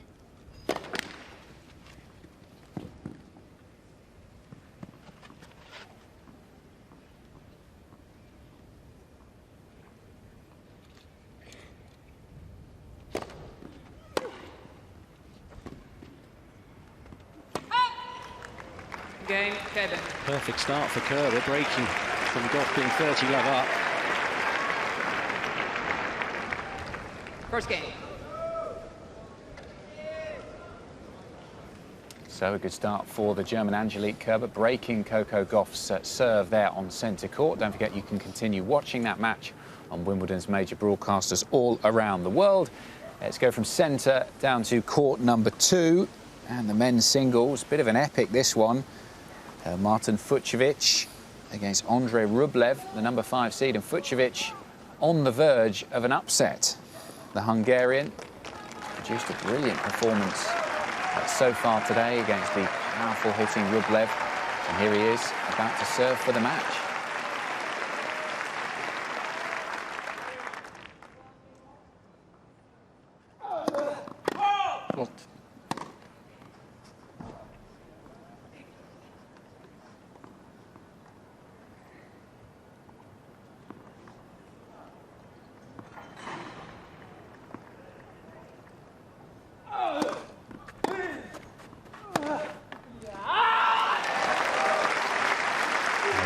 Left blade beyond the baseline. He takes a swipe at the turf with that right peg. Frustration continuing to mount for the number 5 seed. Running out of road here.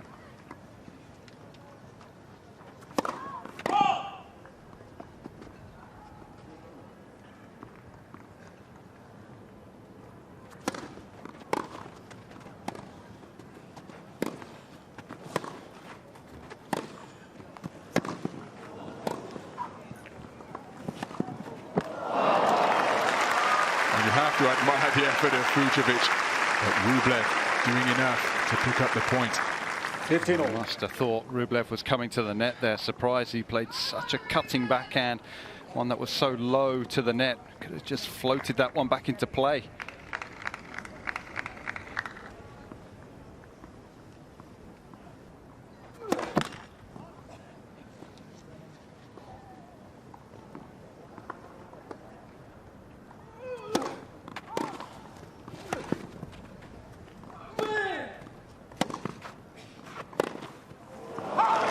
Left off. Regulation forehand.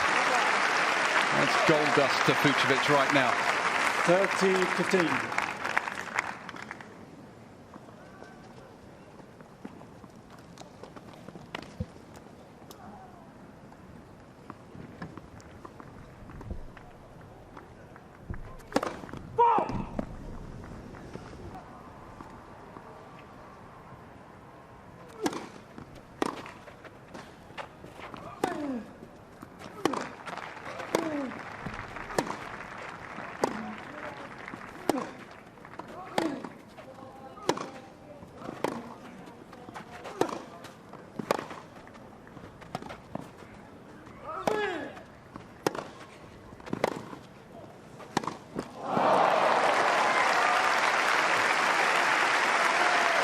Lengthy exchange of 18 strokes. And it's Rublev who comes out on top to what Fucsovic would do right now for a first serve. He has not found them in this game.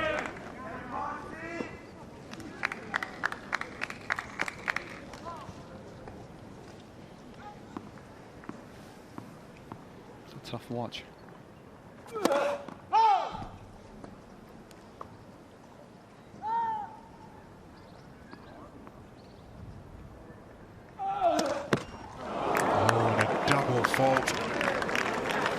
Gives up a great point opportunity. And a way back into this final set for Rublev. Massive moment here.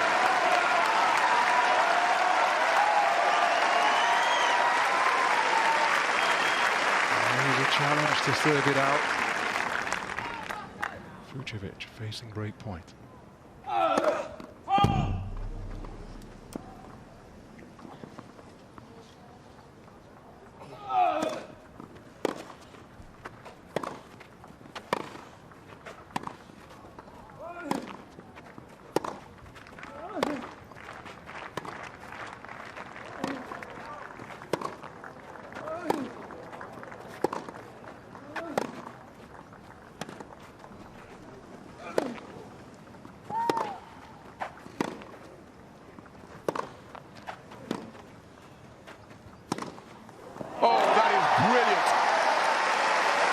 A 19-stroke rally, and Fucsovic with the tennis courage to go for a cross-court winner that deep into the exchange, and he found a line and the winner. Yeah, he showed his class there and his patience.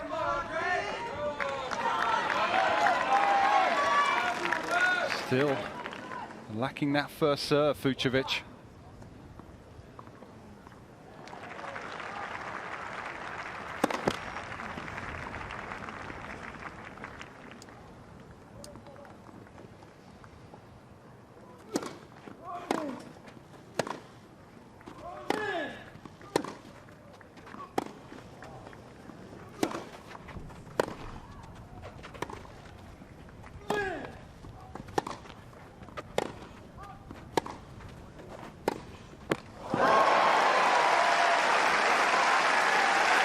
So Fucsovic brings up match point after prevailing in that 13-stroke rally.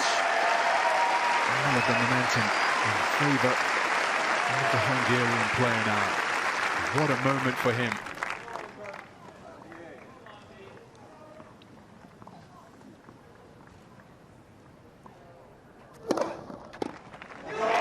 Garen, second match, Fucsovic. 6-3, 4-6, 4-6, 6-5. An absolutely fabulous win for Martin Fucsovic. We were saying before this match they've net 4 times coming into Wimbledon, 5th time already this year, but that will go down as one of the biggest wins of his career so far. And you can see just how much it means to him, smacking the ball up into the air. And it was a battling performance against Andrei Rublev, who is a fearsome opponent from the baseline. So much power on the forehand, the backhand side. He's had a brilliant year. Not many players who've won as many matches as he has on the ATP Tour. So a great win for Marcin Fucsovics, 5-set winner there in the 4th round. And players continue on Manic Monday on the outside courts. The junior competition has begun, doubles as well. And we can take you over to court 18, where we've already seen an epic encounter in the men's singles earlier on. Karen Khachanov coming through in that 5th set against Sebastian Korda. And this is the 2nd match of the day on court 18 between the American in your picture there, Madison Keys, the number 23 seed, against Victoria Golubic. And we can join it in the 1st set at the start of the tiebreak.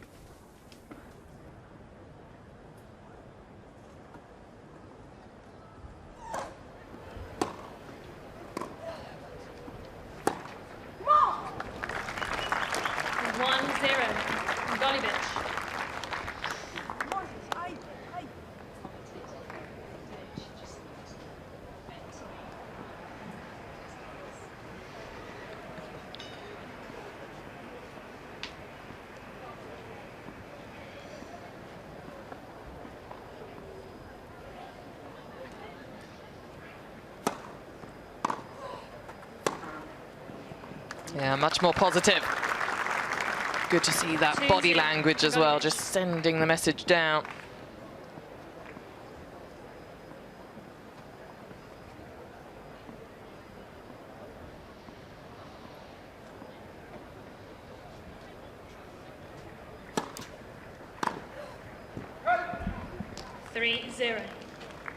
Golubic.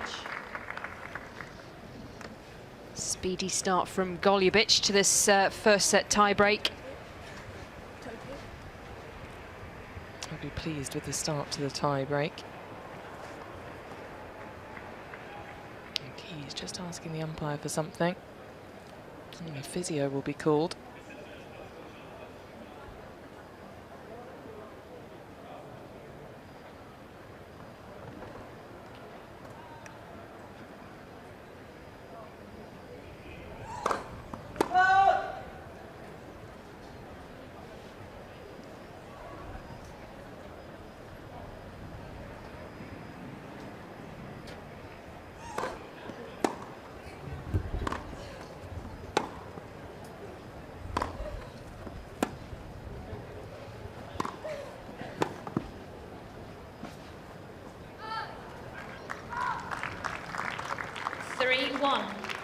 Golubic.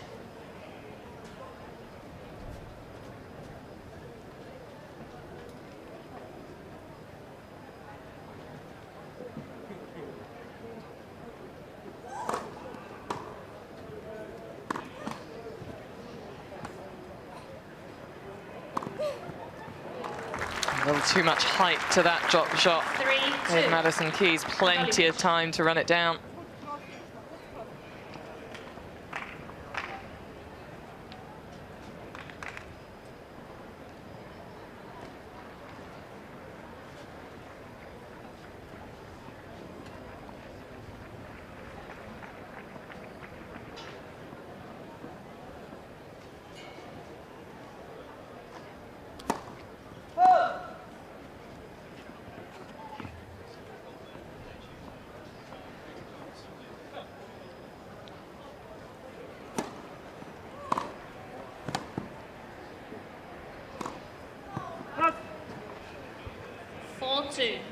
Golubic. She'd like that shot back, wouldn't she? Just being pushed backwards off balance. Still opted to go down the line. Didn't give herself that margin playing across the body.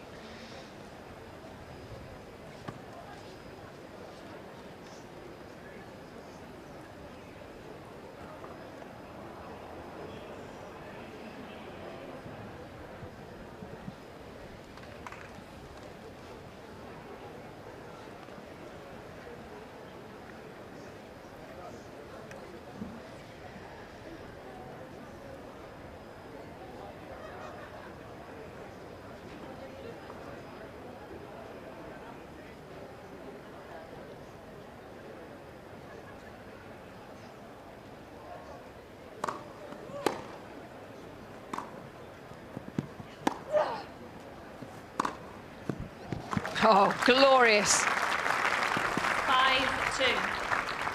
Golubic. She enjoyed that one. This was a lovely strike, line-to-line hitting. Stepped into that front leg. Unleashing that one-handed backhand down the line. Beautiful.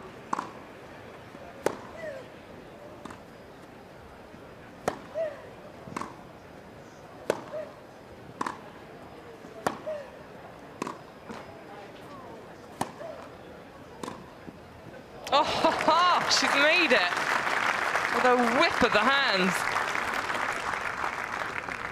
6-2. Golubic.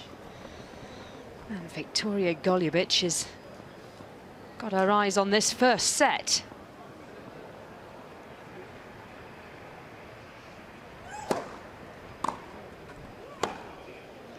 Not if Madison Keys. 6-3.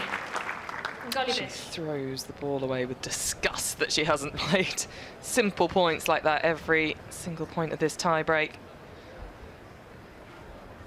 Golubic just taking a moment.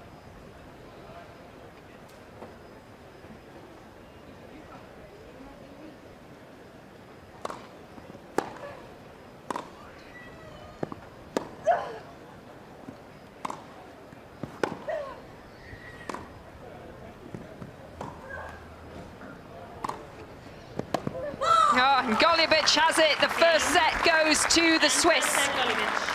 The world number 66.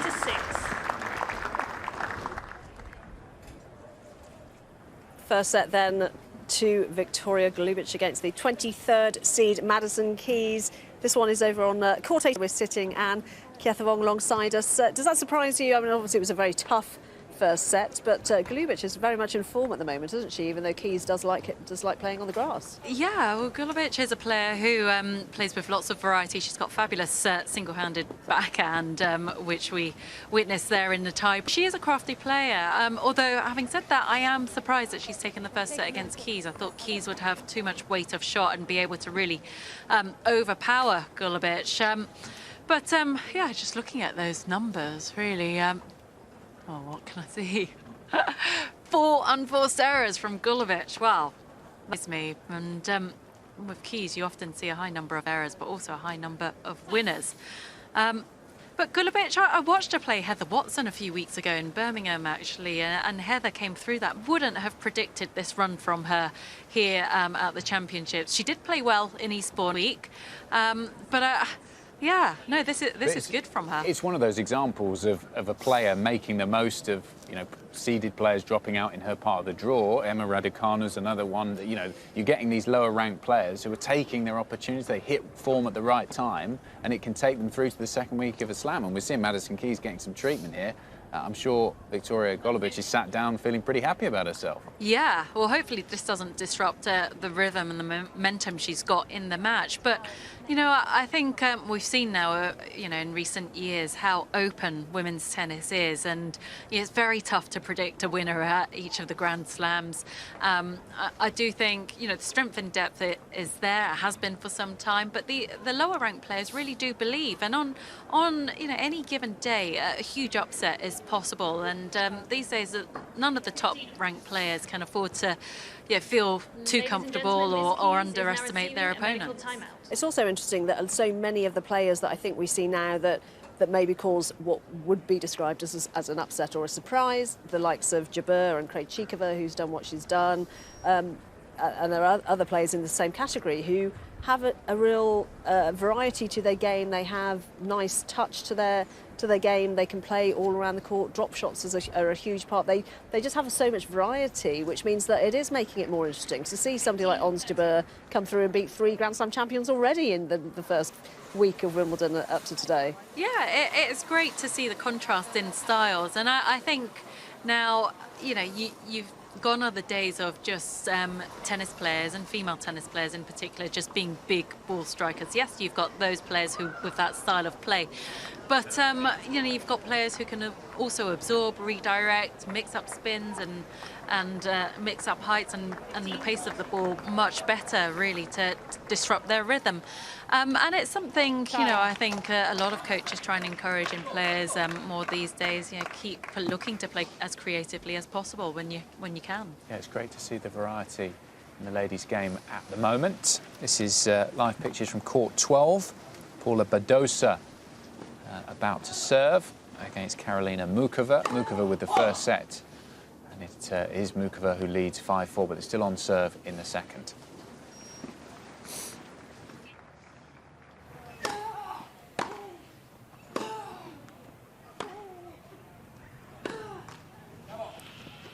Muchova just shaking her fist there. She knows she's just 3 points away now. Needs to be disciplined.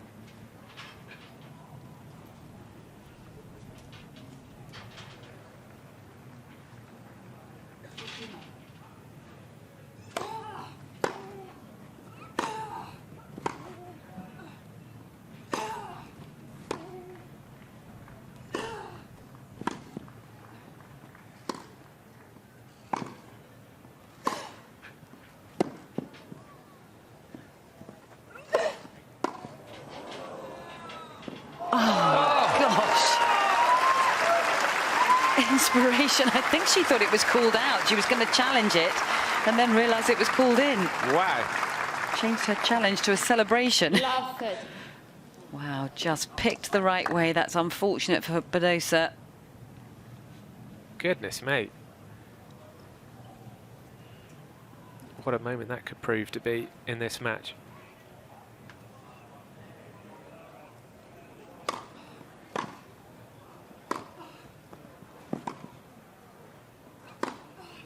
That's too good.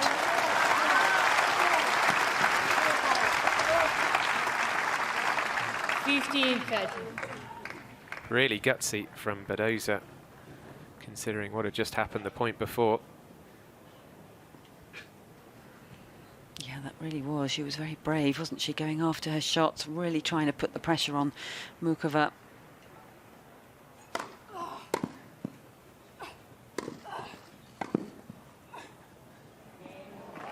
Oh, that is amazing. 2 lobs in this game. That is extraordinary. Badosa, frustration boiling over. You can understand it. Well, well, well. 2 match points here for Karolina Muchova to make final in 2 Wimbledons.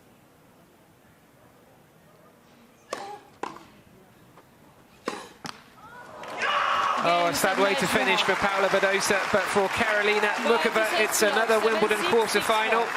The 19th seed through. 7-6, 6-4 in the end. It was a scrappy match at times, but some moments of quality too.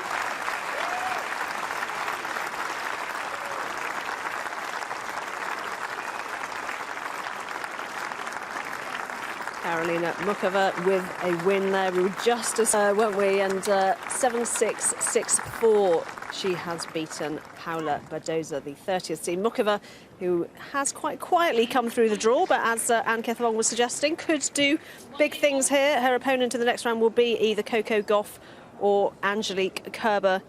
And Muchova has part of a Grand Slam before, as you mentioned, that semi-final at the Australian Open, and she has been to the quarterfinals of Wimbledon before. So none of this is going to be new or overwhelming for her, is it? No, she has the experience. I think she belongs. She believes she belongs with the very top players, and she genuinely seems to enjoy playing on grass, which is great to see. She's a great athlete. I think her dad was a former footballer, and she's got good footwork, good skills, and a player who, despite her success, I don't think many people are really aware of her or really know her, but they should do, hopefully, after this championship. Interesting. We were laughing about the fact that she, it's interesting you say people aren't that aware of her, because she came more interesting to people, or more people became more aware of her because Rebel Wilson, the Australian comedian, was in her box, I think, here at Wimbledon and in Australia. You suddenly take notice of that rather than of her tennis, which is a shame, but it did make her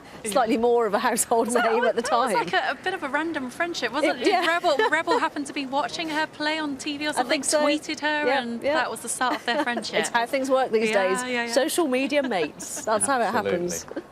Now, fans with ground passes would have been walking past court 9 earlier on and saw the name Borg on the scoreboard and probably done a double take, because I don't think Bjorn Borg played too often out on court number 9, one of the smaller courts here at Wimbledon. But this is his son, Leo Borg.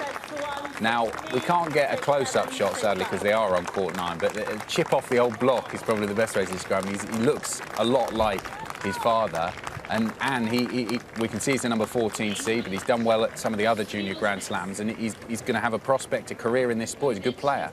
Yeah, he's a good player. I mean, I'm not quite sure whether he'll reach the height to live of his up dad. to. Yeah, it's a lot to live up to. No pressure there, Leo. But yeah, he's a good player, and I'd be interested to see whether he goes professional or whether he goes to an American college, takes up a scholarship. Not entirely sure yet there. Yeah, he has talked about the fact that he struggled a bit with the pressures of having a very, very famous tennis father when you go into that sport. I suppose it does make a big difference, doesn't it, when you've got that name that you can't really change. Well, we see Seb Cord as a great example. We're seeing it at the moment, aren't we? Yeah, it's difficult really to get away from it. People will have high expectations. There will be more interest. And I guess just fans following the sport will want to know whether, okay, does he actually play similar to his dad? How much has Bjorn actually spent on court with his son Leo?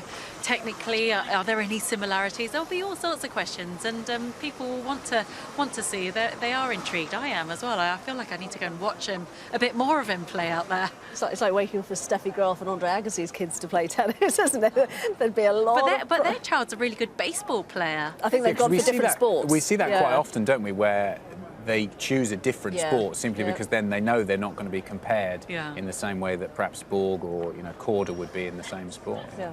Well, with the Cordas, they've got the golf side and the tennis side sorted, haven't they? We're talking about people who are multi-talented. The world number 1, Ash Barty, who we know is a good golfer and a good cricketer as well, has made sure that she is into the quarterfinals at Wimbledon. Let's hear what she had to say after her match today. Yeah, Paul Walsh here in Melbourne. Ash, well done, congratulations.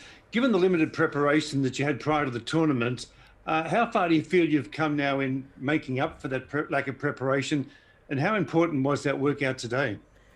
There was certainly no lack of preparation. It was a different preparation, without a doubt. It was unique, but I did everything in my power to make sure that I was well prepared to come into this tournament. I feel like we're doing all the right things. We're trying to do everything that we can each and every day to be as ready as possible for the next day, and that's no different to how we prepare for each and every tournament. So certainly happy with the way things are going.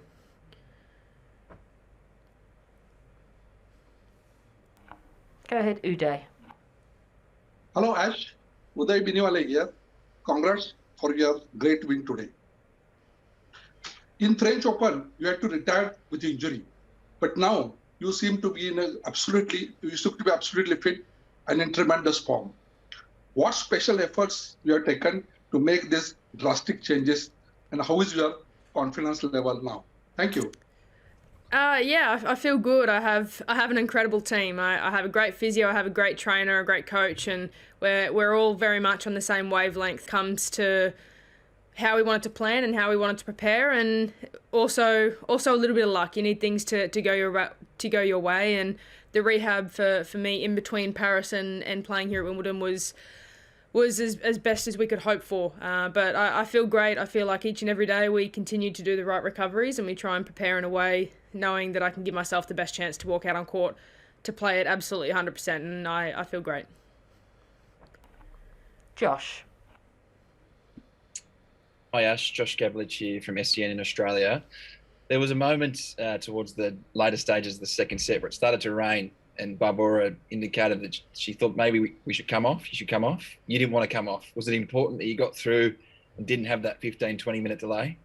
And you could see the cloud coming over behind the court, and I was thinking, oh no, like I didn't really want to have the delay. It's one of those things, but it was just sprinkling for a minute. It didn't really feel like it was setting in. So, I mean, we played a couple of points and then it went away, and then there was another kind of few drops a couple of games later again. But as long as it wasn't slippery, for me, we keep going on, and Barbora was happy as well. She just said, do you want to keep going? And the court was fine, so we were both happy to carry on. Craig. Yeah, Ash Barty Self-deprecating, was interesting to hear her thoughts. She's one of the most thoughtful players on tour to listen to. That's the scene at the moment around the ground. And let's have a look at the gentlemen's singles draw. We've spoken through some of the matchups in the ladies so far, but the picture, the quarter-final picture, is starting to come together.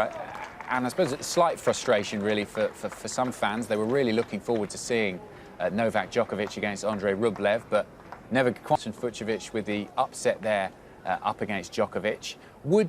I mean, Novak's not going to fear anyone at the moment, the way he's playing, but would he have slightly been worried about playing Rublev, a player who's got so much power from the baseline and it can be so difficult to play, and would he rather perhaps play Fucsovic?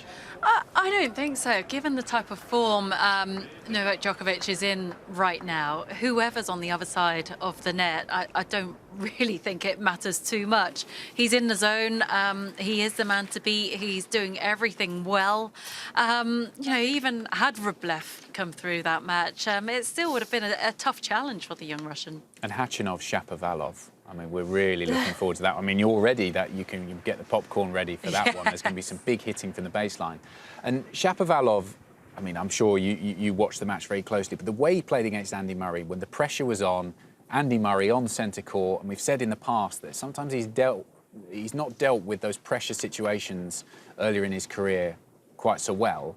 But he came through that match, and he seemed to be a new man against Roberto Bautista Agut today. It's given him so much confidence. Yeah, I mean, there's been so much hype about Denis Shapovalov from a very young age. He achieved so much so young in the juniors game, and when he kind of burst onto the scene as a pro. But no, he's been so impressive. There's not a lot this young man can't do on the tennis court. He's explosive. He's energised, and I think the crowd have really taken to him at this year's champs as well.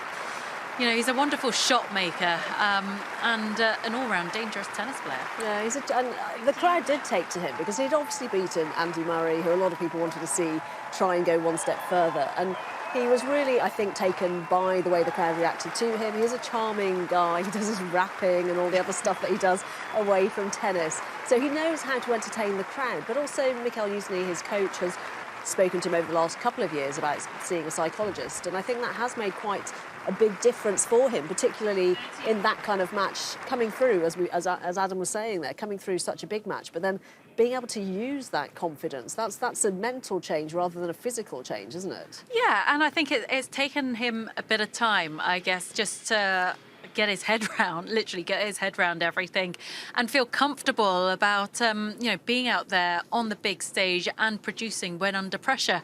But the talent has always been there, and it's great to see that he's now delivering and living up to everyone's expectations. But that match he played against Andy Murray the other night was simply outstanding because he had the crowd against him, the way he dealt with it. Even when Andy Murray was coming back at him in that first set, he held his nerve and really produced the right kind of tennis when it really mattered. Yeah, I'm sure there's going to be a big smile on his face when he steps in for his press conference. Here he is, Denis Shapovalov. We will take the first question from Paul Waldy. Oh, hey there, Denis. That was pretty impressive, pretty straightforward. Tell us how you felt and how that went. Yeah, I mean, for sure, played some really high-level tennis today. It's really tough to pick on many things. Obviously I got a little bit nervous in the third set, but I think it's completely normal, and I dealt with that really well. So other than that, I played really flawless and super happy with myself.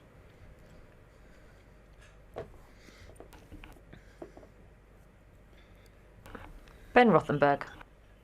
Hey Dennis, Ben Rothenberg, New York Times. I think this is the second press conference in a row I've heard you use the word flawless to describe your play. So, I mean, you must be feeling pretty darn great about your form here. Just what has it felt like for you on court through, in these last, as you're reaching the later stages of this tournament? Yeah, I'm very happy with my game.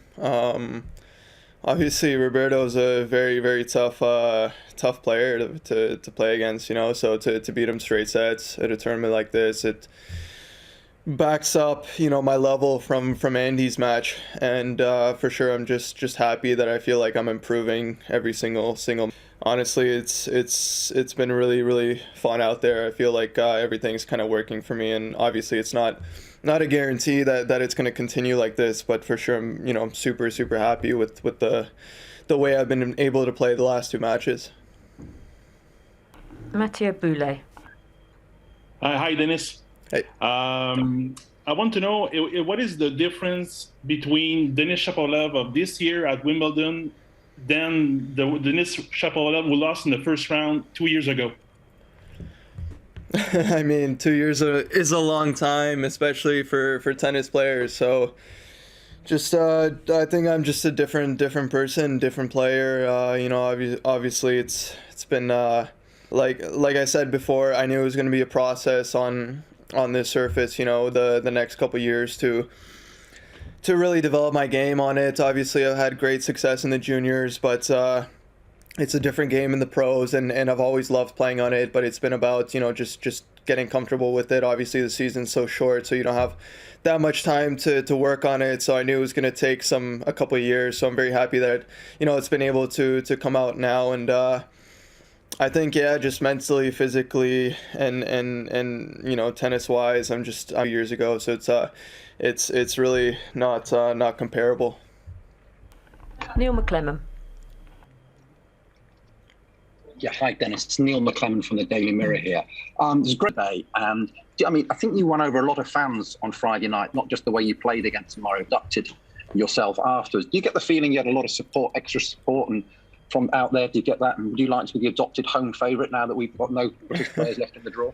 Yeah, I definitely felt the support today. It was amazing, especially at the end there. It really gave me goosebumps, and just the moment in general, and how well I played, and to turn that third set around after I was a little bit nervous, to win that set. It was a really special moment, and for sure, it's always amazing when the crowd's on your side, and for sure I think it helped me quite a lot today, and for sure, hopefully I can have the crowd with me again for the next matches, and I definitely like I've said before, I always thrive when I have that support, and I always feel like when they give me some, I try to give back, and that's when my best tennis does come out, so for sure it's a great feeling out there. Willie Weinbaum. Hi, I joined late, so if you've already answered this question, I apologize. What do you remember of your Davis Cup match with Garen, and what are your thoughts about facing him on grass in the next round here? I mean, it's been a while since we played, and it was completely different surface, hard courts, and altitude, so it was a different game. So not really going to look at that one too much. I feel like we're different players as well, from back then. So he's been playing really well. Obviously, he had a great win against Sebastian. I thought when I saw Sebastian play in the first set, I thought he was playing amazing. So it definitely shows a lot of courage, and shows that his game is there for Garen, to beat a player like Sebastian.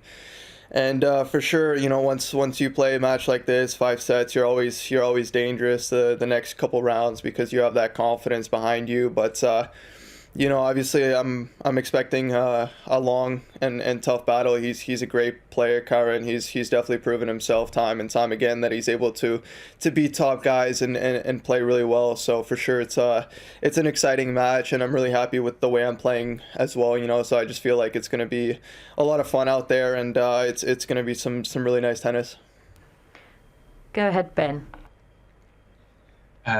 Dennis, I'm a relatively avid follower of your rap catalog, and I'm curious, listening to it, there seems to be a pretty frequent theme of wanting to prove doubters or haters wrong in there, and I'm curious how much that is still motivation for you, and where you sense that coming from, and what that means to you in this sort of stage of your career. Yeah, I think proving people wrong is what has made me who I am today. I mean, I was a kid who grew up without the help of a federation, on my own, with my parents literally spending every dollar that they make from work into my career, and and always having to prove myself, and always not being good enough, not being, you know, chosen to teams and to places. So it's always been that for me. So for sure, it's always a constant theme, and it's how I keep inspiring myself or keep myself going. You know, for sure, I'm not a hateful person at all. I don't think I hold grudges, but you know, it does motivate me in terms of, you know, the athletic side of me and how I am, you know, on the court. So for sure, it's always, you know, something I come back to just inspire me. Just if I can clarify, like, where do you sort of sense that? Where do you sort of pick up those doubts or those detractors? Are they from media or other players or experts, or what? Where do you sort of sense that people are not believing in you, I guess? Everything, like I said, you know, the federation from a young age, and comments on Instagram, sometimes commentators, you know, so it's from anywhere really. Yeah, all of the above. It's just all of the above and none of the above, you know. It just depends. Like, it's nothing specific, but moments here and there. Moritz. Hi, Moritz. Wimbledon is back. And to help you make the most of it, Rankings with Watson, a new way to assess who's hot and who's not throughout the tournament. Ibm Power Rankings with Watson uses advanced AI capabilities to analyse the most recent information about every player in the tournament, taking into account everything from the latest statistics to what the media are saying. It's like an index of player momentum, updating every day to help fans focus on the most interesting matchups or potential upsets. It's all part of the Wimbledon digital experience, powered by the AI of Watson, built on the hybrid cloud. So check out the new IBM Power Rankings with Watson, either at the Wimbledon app or at wimbledon.com. Enjoy the championships.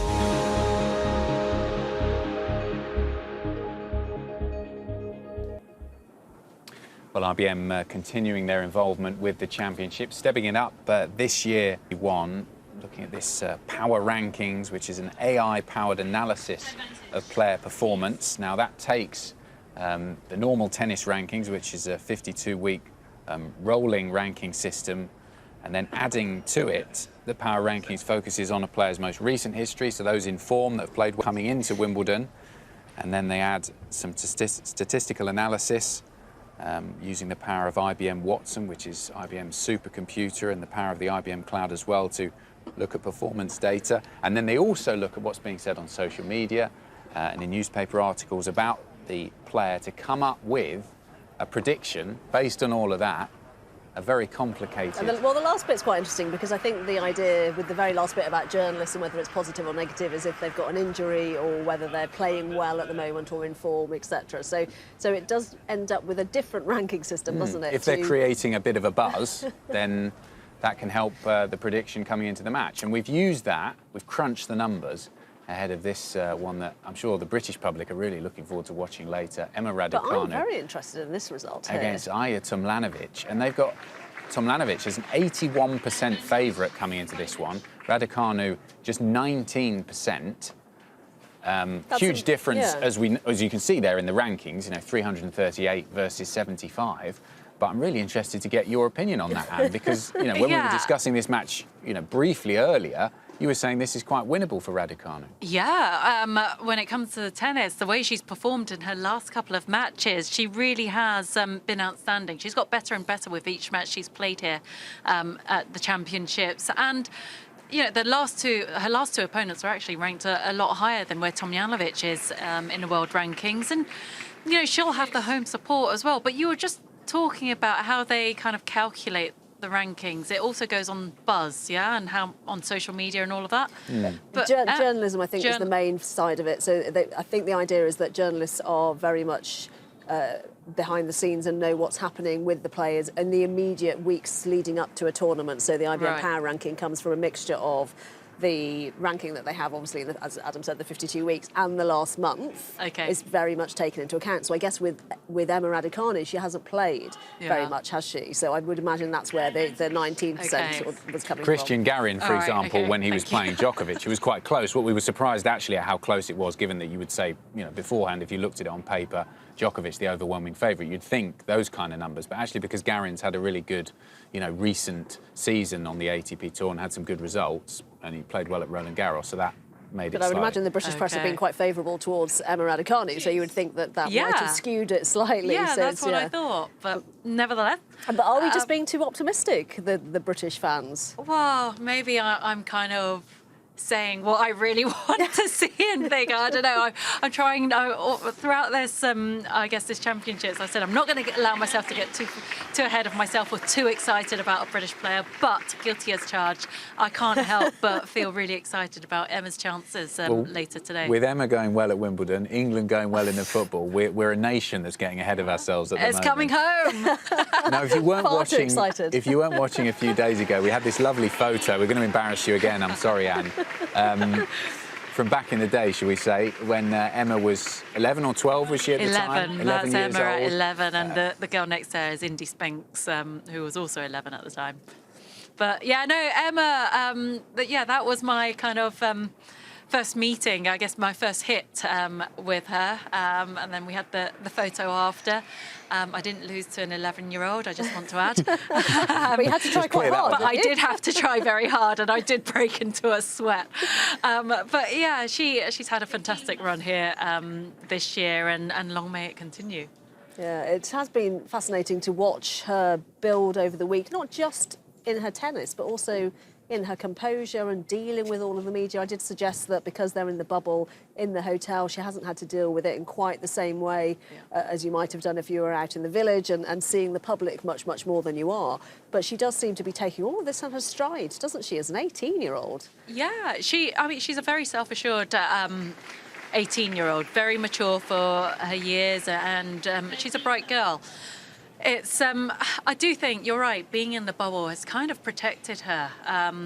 She's going into her press conferences and she's doing it all virtually. She's not having to sit there and feel intimidated or kind of nervous or excited even. With all these journalists sat in front of her, they're there on a computer screen, which isn't quite so scary in many ways when it's all new to you. And also I think they've been quite sensible. There've been so many media requests, and I spoke to Nigel Sears this morning, who's working with her. Yesterday they had a very low practice session at Orangi. Of course there weren't fans on site, so she could just crack on with it, but they only committed to a few media requests, and today her match warm-up, now that she's in the second week, players can practice before their matches on the main courts around the grounds, but she's chosen not. Where should she practice on one of the main courts? There will be a huge buzz. Fans, everyone will want a bit of her, so they've chosen to just have a low-key practice today at Orangi and prepare for her match like they have done in every single one of her matches, which I think is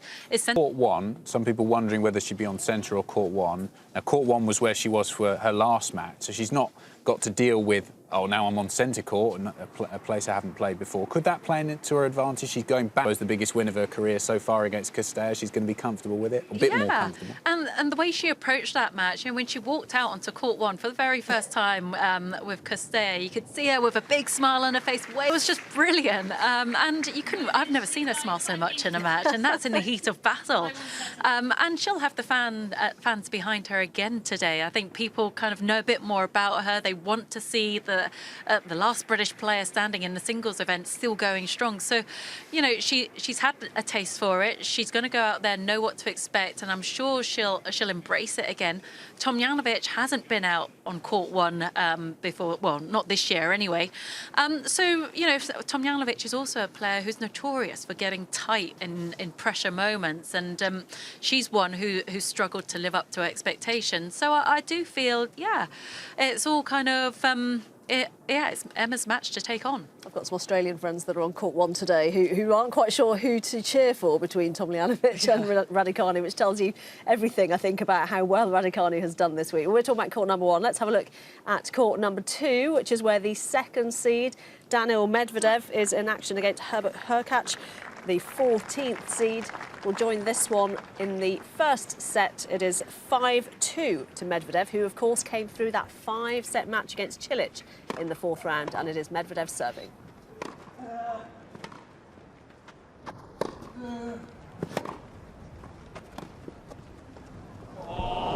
That's just exquisite.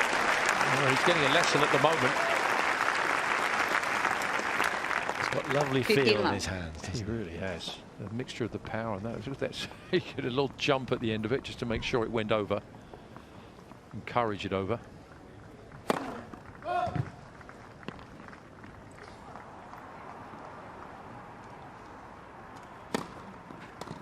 What a second serve too. Mr. Ukac is right challenging the ball on the right. Oh, he's challenging, but that the was probably see the chalk go up. I think he just wanted to regroup for a few seconds there and clear his head. 30 love. Mr. Ukac has one challenge remaining.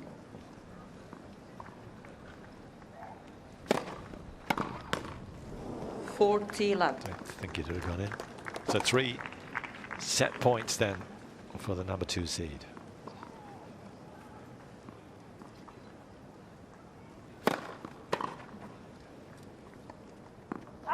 Game and first set, Medvedev.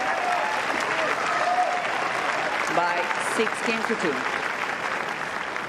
Well, I think no surprise at all. Some big serving there on court number 2 between Daniil Medvedev and Hubert Hurkacz. And Medvedev, strangely for a number 2 seed, Anne, he's come through the draw so far fairly quietly, hasn't he? I mean, he had that epic match in the last round against Marin Cilic. It looked like he was going to go out. He was 2 sets to love down. But he was able to fight through that one. And although he's not had, in terms of the 4 Grand Slams, his worst results at the Slams have come here at Wimbledon. Hasn't always moved particularly well, people have said, on a grass court. But if he can keep staying under the radar, this could be his chance to win a first Slam. Yeah, maybe that suits him just fine. You know, he's got the game to be awkward on a grass court. He may not feel entirely comfortable with his movement on the grass court, but in terms of the big serve, the flat strikes, you know, he can be effective out there. And I don't know. He's a player who's gone under the radar for me. I don't know. Maybe on the men's side, you know, the focus has been on Djokovic, on Murray, on Federer. So he's just kind of gone about his business very quietly. I think he probably likes it like that as well. He's reached 2 Grand Slam finals before, so he knows what to do in a big tournament. He knows how to get to the final, and I think he probably this time is away from the hype, because we know at the US Open there was a lot of hype around him. He got very involved with the crowd, got involved with a bit of booing, and then every time he came out he was the bad player, and he had to turn the crowd around in order to play in that final against Rafa Nadal, that massive 5-set match. That was quite incredible. I think he's probably learnt quite a lot from that about his reaction and how to work with a crowd, hasn't he? Yeah, well, I find him utterly charming. I find him really entertaining, and I think people are starting to get to know him better and know that there's a fun side. You know, if he does continue to do as well as he's doing here, perhaps we'll see that side of him a bit more. And it's not like he doesn't have the respect of everyone. I think he's got that. I think he certainly believes in his game a lot more. He's had wins against all the top players, so he definitely believes he should be amongst the very best. Yeah, and he certainly, as you said there in the interviews, he certainly stands out amongst that group. You know, Auger-Aliassime, Zverev, Thiem. He's a little bit more self-deprecating, likes to have. He's got a sense of humour, whereas they're, you know, to their credit, I suppose, they're very serious. I suppose a bit more tunnelled in their focus on the game. Whereas he said before, he's got interests off the court, and that endears the public to him. Yeah, and I'm one of those people. I like the fact that he doesn't take himself too seriously about some of his mistakes. You know, and he's very honest as well when he speaks to the media. You know, when he hasn't behaved in the right way, or if he hasn't performed the right way, he's happy to own up to it. And you know, he tries to be better, and you know, I think people respect that, and people really appreciate it and like it. Because that's one of the things, I suppose, in sport in general, not just tennis, but players now, they're so media trained, yeah. and with the money that's involved in sponsors. Understandable that they're like this, but they can often be quite robotic. Yeah. You said it. And when you get someone like him who's a little bit different and clearly has, you know, is willing to put forth his personality.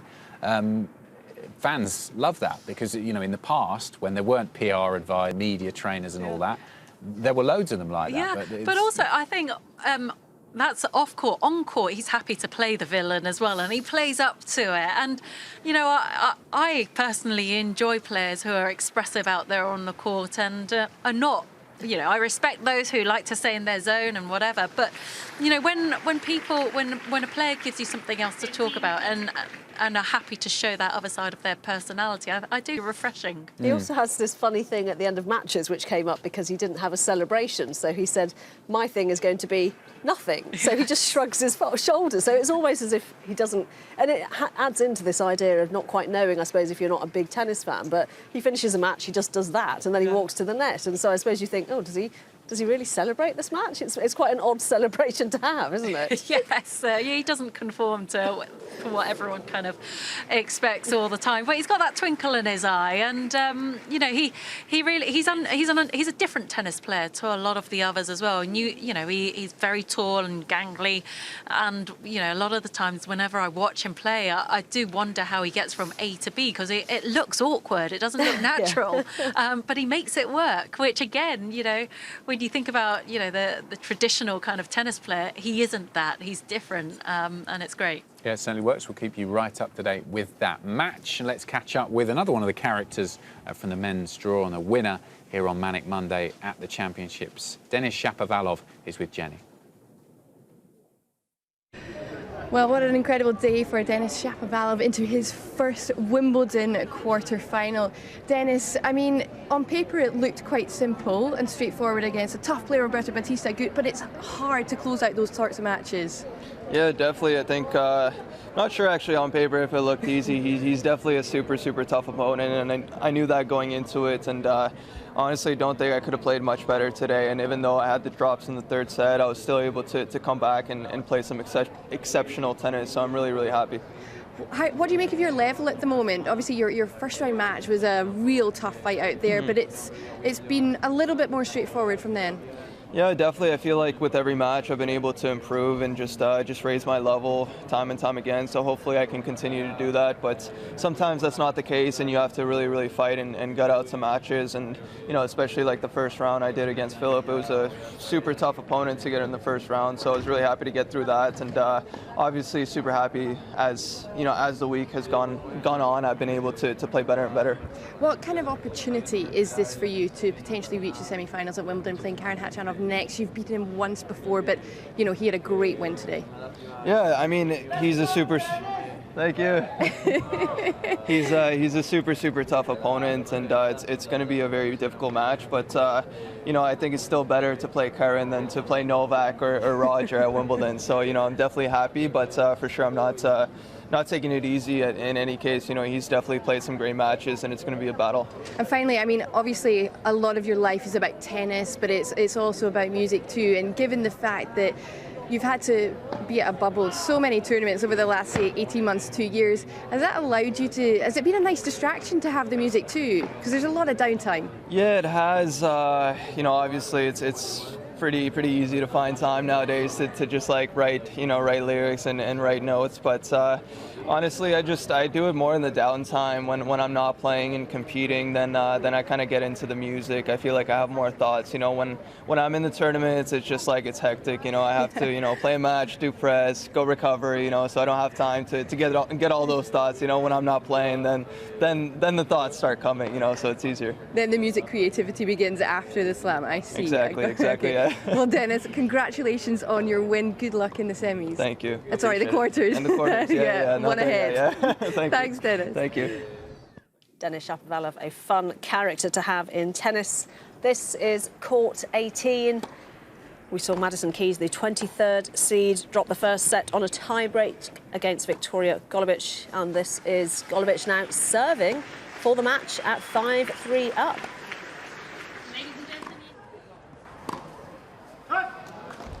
There will definitely be nerves in the stomach of Golubic. This is a huge service game, the biggest of her career so far. Sometimes those nerves can spur you on to play positively. Sometimes they can hamper you. He's still looking pretty relaxed.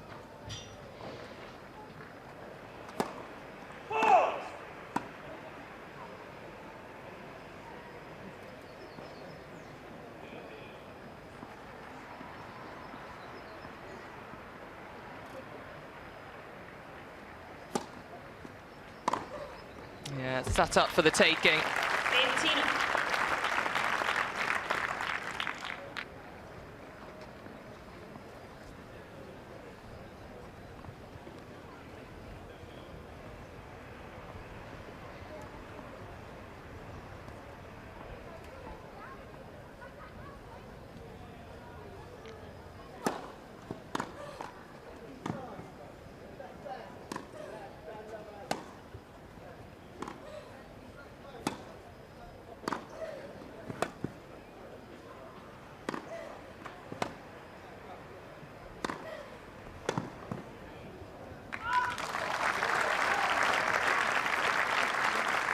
15-30.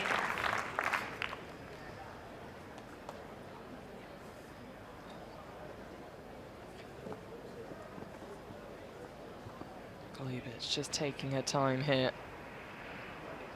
It's a perilous position to be in, isn't it? Trying to get the job done.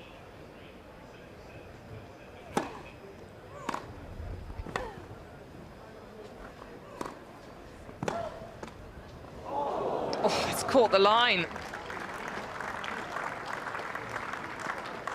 Clip of the net tape. Catches the outside edge. She'll take that. No questions asked.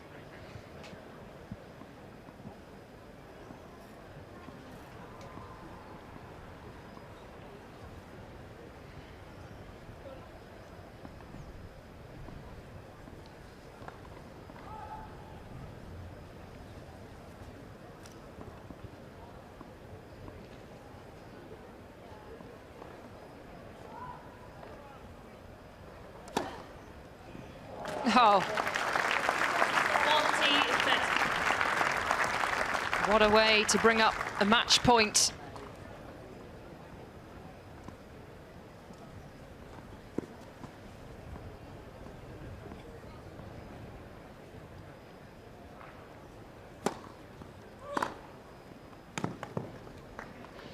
And what a way to defend it from Madison Keys.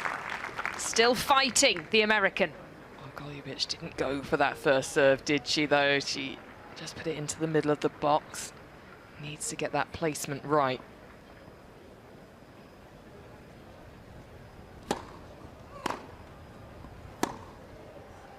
Oh, backs up nicely this time.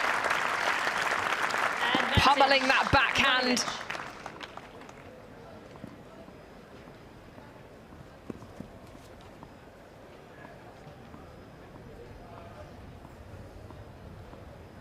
Second match point. And the Manic Monday upset is complete. A first ever Grand Slam quarterfinal awaits for Victoria Golubic. Madison Keys, the 23rd seed. Well, she was outmaneuvered, outplayed, and Swiss tennis has another star to add to its sparkling collection. Victoria Golubic had never been to the last 16 of a Grand Slam. Now she is in the quarterfinals.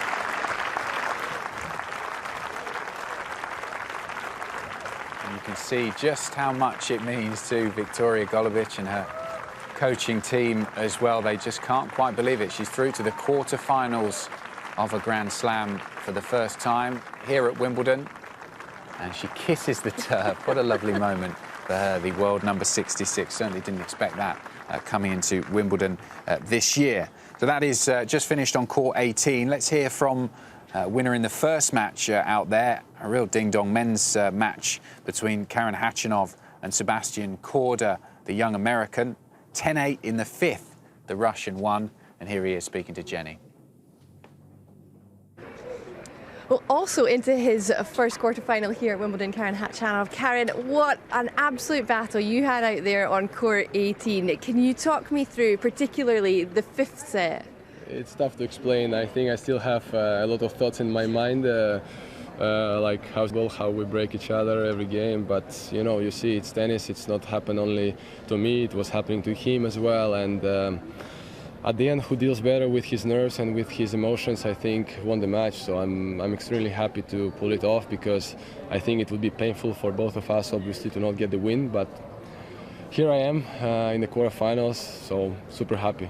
Here you are indeed. And your reaction at the end, you fell to your knees, it was just incredible. Can you describe to me just how much a victory like that and getting so deep in a Grand Slam means to you? Yeah, it's one of the most important wins, I would say, this year especially, you know, because I had very close matches where I didn't get the win, you know, in 5 sets, in 4 sets, or like even in the 3 sets in ATP Tour. And matches like that, this is what the biggest champions they do. And they always try to find a way. It doesn't matter. They accept if something is not working. You always try to think how you can win, you know, with the game that you have right now, you know, and at the end, mentally to stay there. This is what it counts. And you know, I'm working a lot on that, and I'm super happy that's starting to pay off, you know. Absolutely. And you mentioned a lot of thoughts after a match like that. How do you kind of give yourself credit for winning such a tough match, but also then turn your focus to your quarterfinal? You know, just enjoy it for the day, right? After the match, all the nerves, they just appear naturally, you know. Explode, let's say, like this. And right now I don't want to think about tennis. Today, at least the second part of the day is free. We just speak any other topics, but not about tennis with my team. And then tomorrow is going to be a day off and practice day to get ready for the next match. What do you plan to do this afternoon then? What do you do when it's not tennis? There's not so much time left, you know. Look, we played for almost 4 hours and it's already afternoon. But, you know, first of all, I would like to have my lunch. I still didn't have it. Oh, it's a late lunch then? Late lunch, okay. Yeah. And then go back to hotel, in the bubble, nowhere to go, but maybe stay in the room, FIFA. Just relax, playing cards with my team, and yeah. Absolutely. Watch some other matches, maybe. Well, I thought it was no tennis. Not thinking about tennis, but to watch is okay. Okay, well, to you one more question on tennis, and then I'll let you go. It's obviously about your opponent in the quarterfinal, Denis Chapovalov. He's having a great tournament as well. You guys know each other really well. I just spoke with him and he said, do you know what, I think we'll both agree, we're quite glad we're not playing Novak or Roger in the next round. What do you think of Denis in the quarterfinals? Yeah, it's equal chances. You know, once you go to the quarterfinals, you know, both guys have expectation higher and higher. You know, you are going through into the tournament, you know, you are getting more confidence, you are getting more wins under your belt, and obviously, you know, we're pretty, I would say, similar ball strikers from the baseline, and he's lefty, you know, he likes to mix up the game a lot, and very uncomfortable opponent. So, you know, both of us, we have chances. Hopefully it's going to be a good battle again, and let's see what happens. Well, we definitely look forward to it. Well done today, and go and enjoy your lunch. Thanks a lot. Go and refuel. I definitely go right now. Thanks, Garen. Thank you.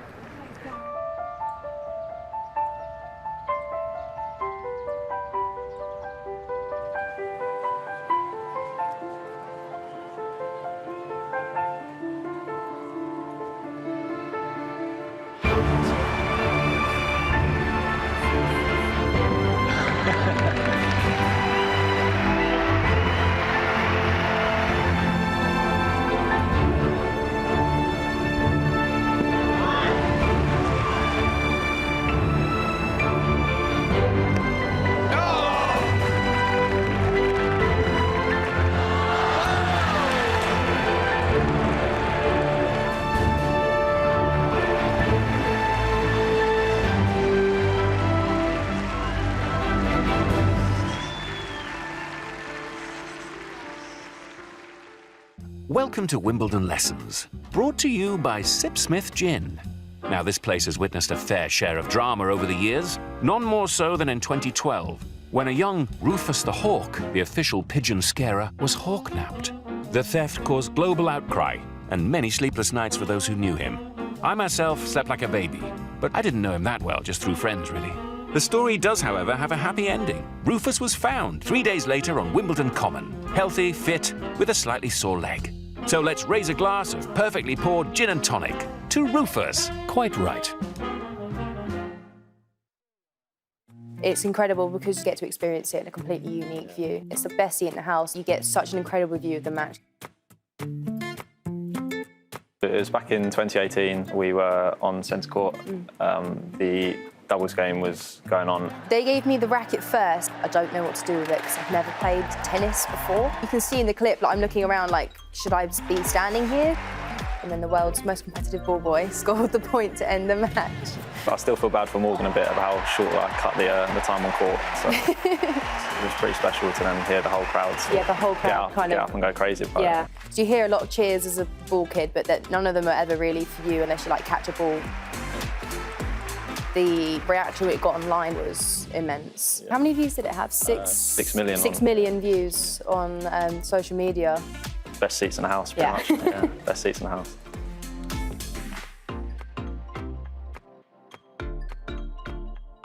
Wimbledon's most juicy moments. Whoa! Had to soar yesterday. Quick, hold your noses. Who ordered the cheese? Quick pit stop for a Robinson's. Good choice. The wait is finally over. We're live at Wimbledon and it's looking like... Come on, you're missing it! We are at Wimbledon and the grass is looking as immaculate as ever. Just 15 years of age. Her very first Wimbledon.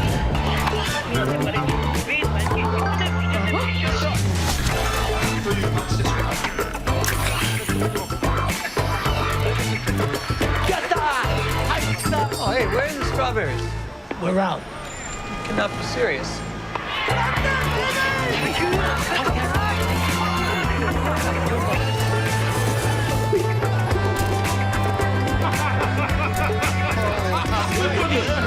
With championship points.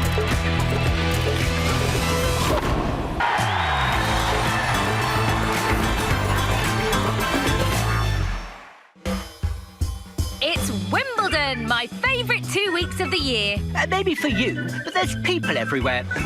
Count the grass. Excuse me. Hello, please don't run. Don't run. It's okay, Blade. We've trained for this. This is the only Grand Slam tennis event played on grass courts. So my family and I get taken care of all year round by a team of ground staff to make sure we're the perfect size, shape and condition when the players arrive. About the grass, though, let's explore the grounds and check out some more of Wimbledon's unique traditions. Keep up!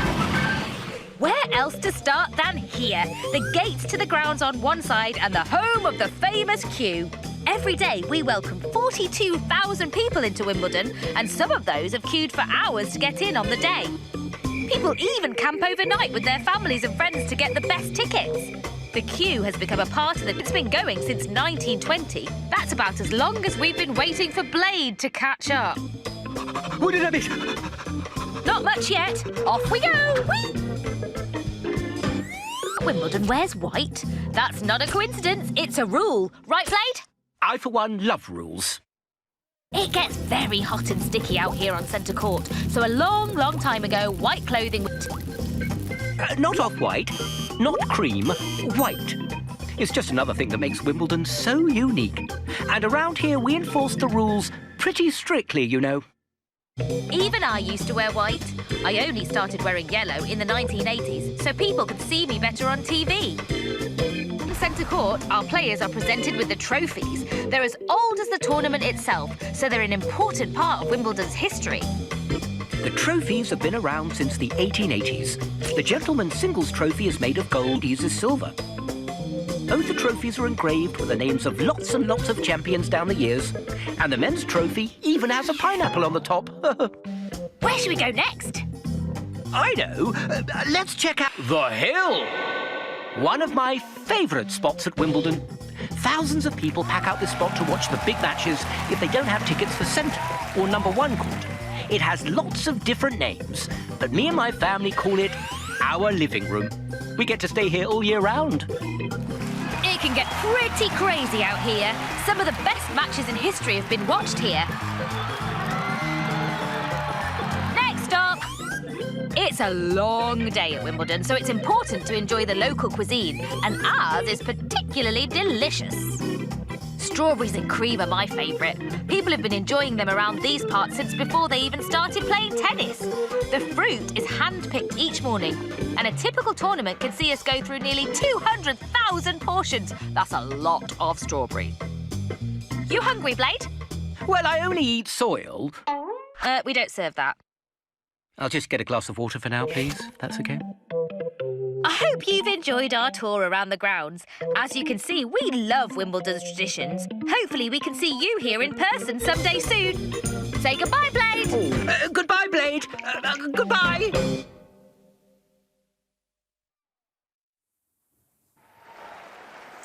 Well, let's head on over to centre court, a packed centre court, but it's even going to be even more packed tomorrow, Radzi, because we're going to have 100% attendance on centre court.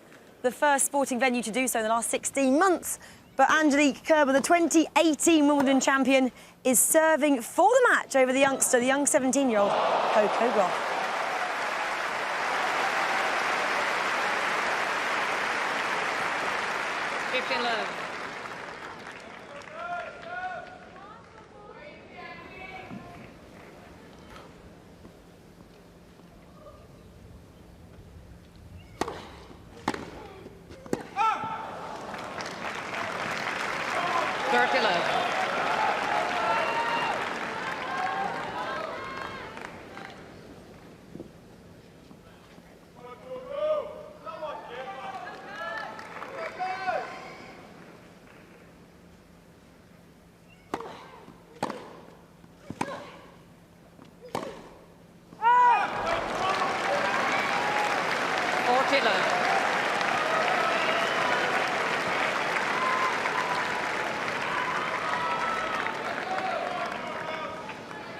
Three match points.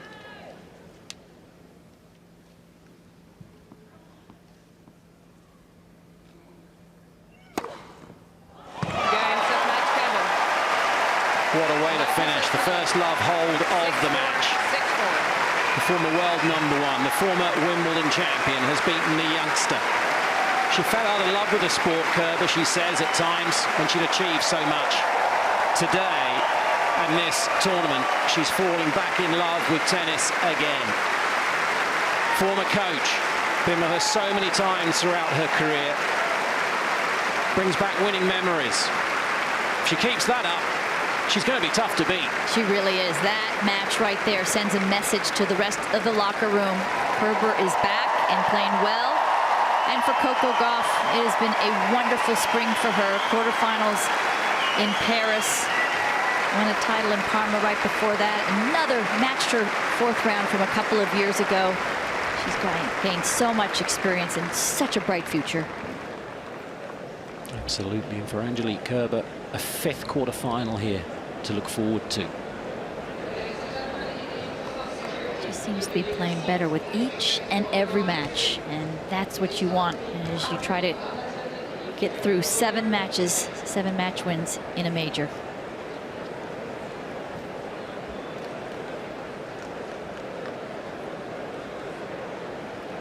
So Angelique Kerber through 6-4, 6-4 in an hour and 16 minutes. And she'll talk about the match with Lee McKenzie.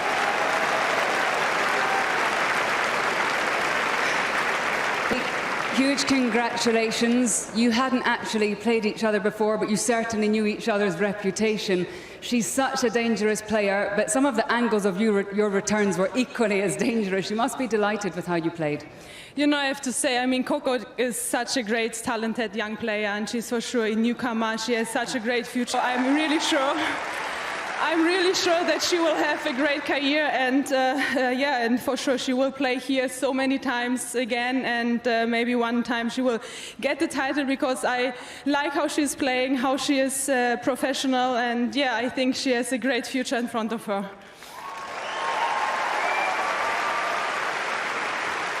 And to get to this point, Angelique, you had actually played 2 hours longer than Coco, and it's such a tough 24 hours ahead in the ladies' draw, because by this time tomorrow you're probably back out on court again. How do you rest and recover and get into the best shape possible? You know, I really enjoy my time here. I mean, it's so great to play in front of you guys again. That gives me the energy to play here my best tennis.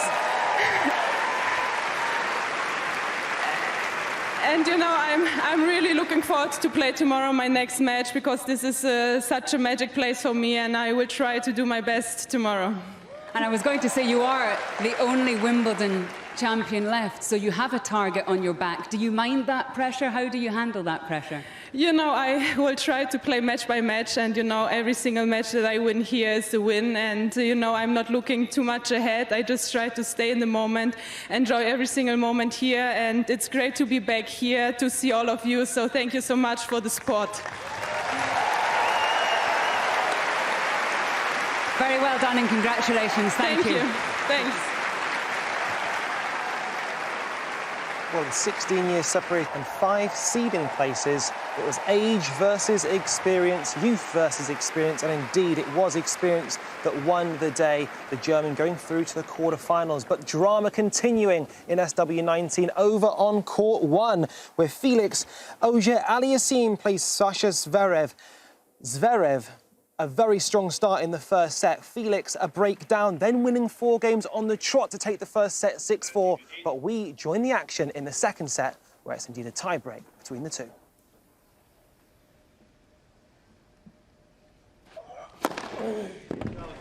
Mr. Zverev Challenge from the German. The service line. Little shake of the head from Auger-Aliassime. I think he thinks this is a spanking good ace. Prejudice. 1-0. Auger-Aliassime. Mr. Zverev has 2 challenges remaining.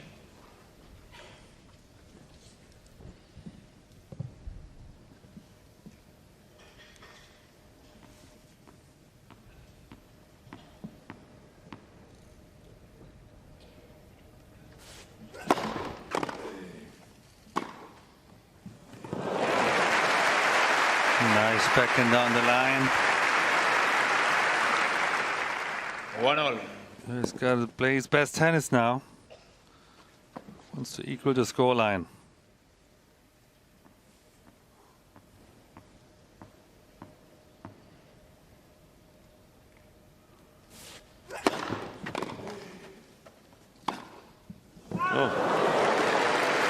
Oh, heavy-handed. 2-1. Auger-Aliassime.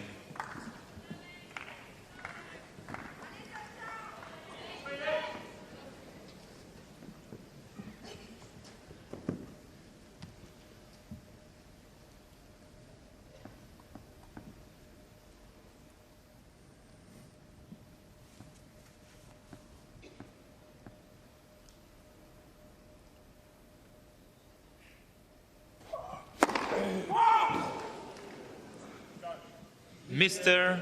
Auger-Aliassime is challenging the call on the left far side line. The ball was called out. I think just because of it. Just why not? Oh. Yeah, long way Second out. serve.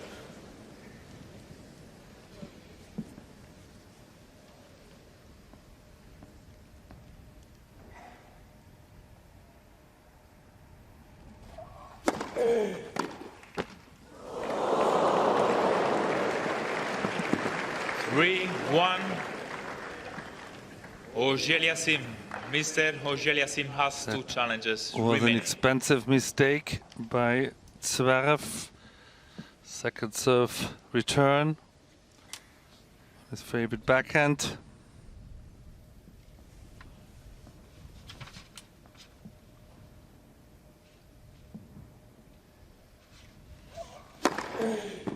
Well, that's an untouchable serve. And very, very impressive tiebreak so far from Felix Auger-Aliassime. Auger-Aliassime.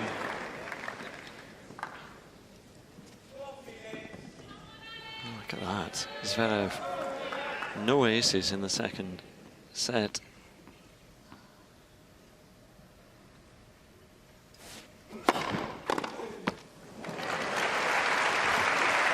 Quite surprising with his first serve delivery. 4-2. Auger-Aliassime. Tells you the story. What's wrong? Changing sides, it's 4-2. Still a mini break for him.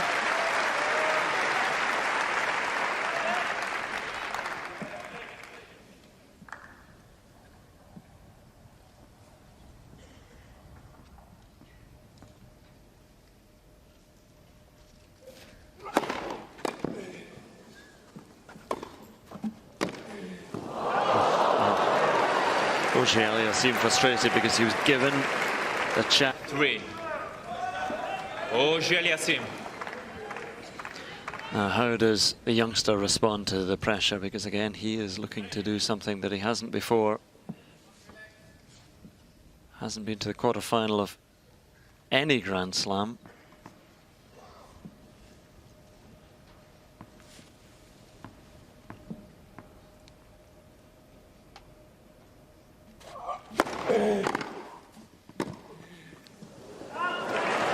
Yes, he was caught in two minds for a moment there.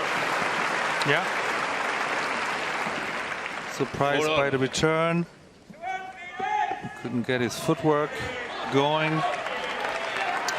Now we're back to even scoreline in the breaker.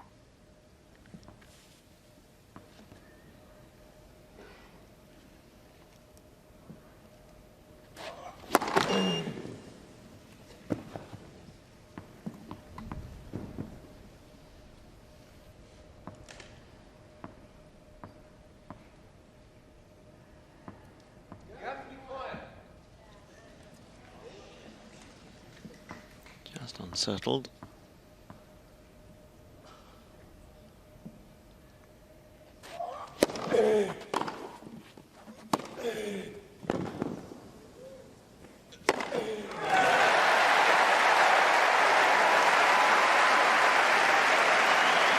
The crowd are taking Auger-Aliassime to their hearts.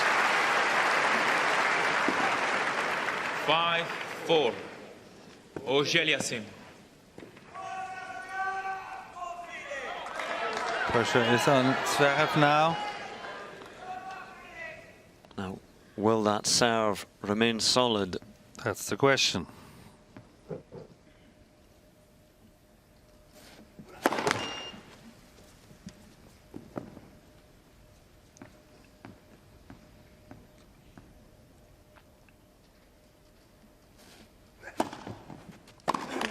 Oh, Felix Auger-Aliassime kicking himself, slapping his thighs.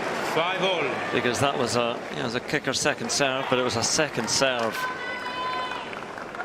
Probably the slowest of the whole match here, 84 miles an hour. Yeah. One that got away here.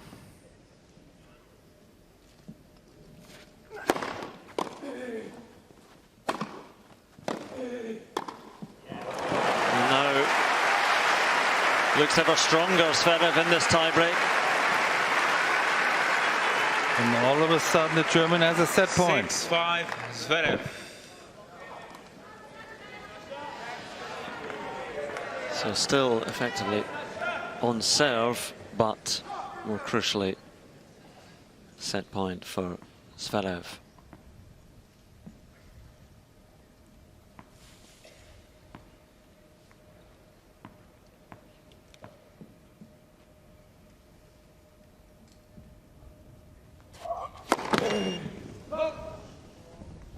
Now the pressure is on the young Canadian's shoulder. Second serve, set point against him.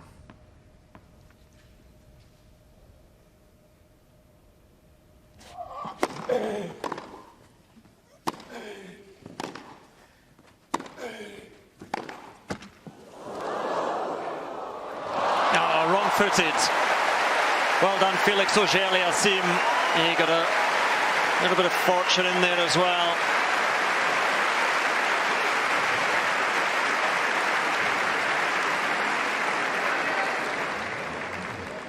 Six-all. Another diving effort.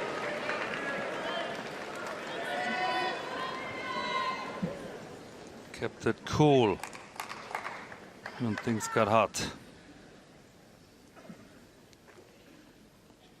Changing sides.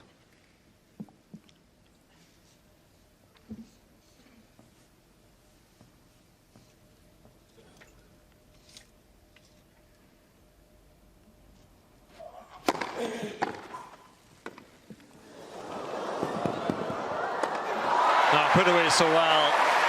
Difficult man to lob. He leaps, he smashes, and he sets up his own set point.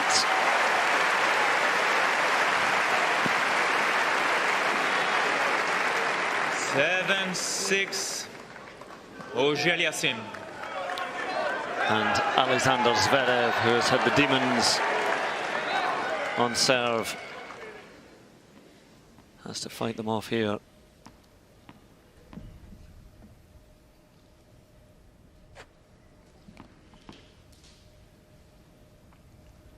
Gotta keep your concentration.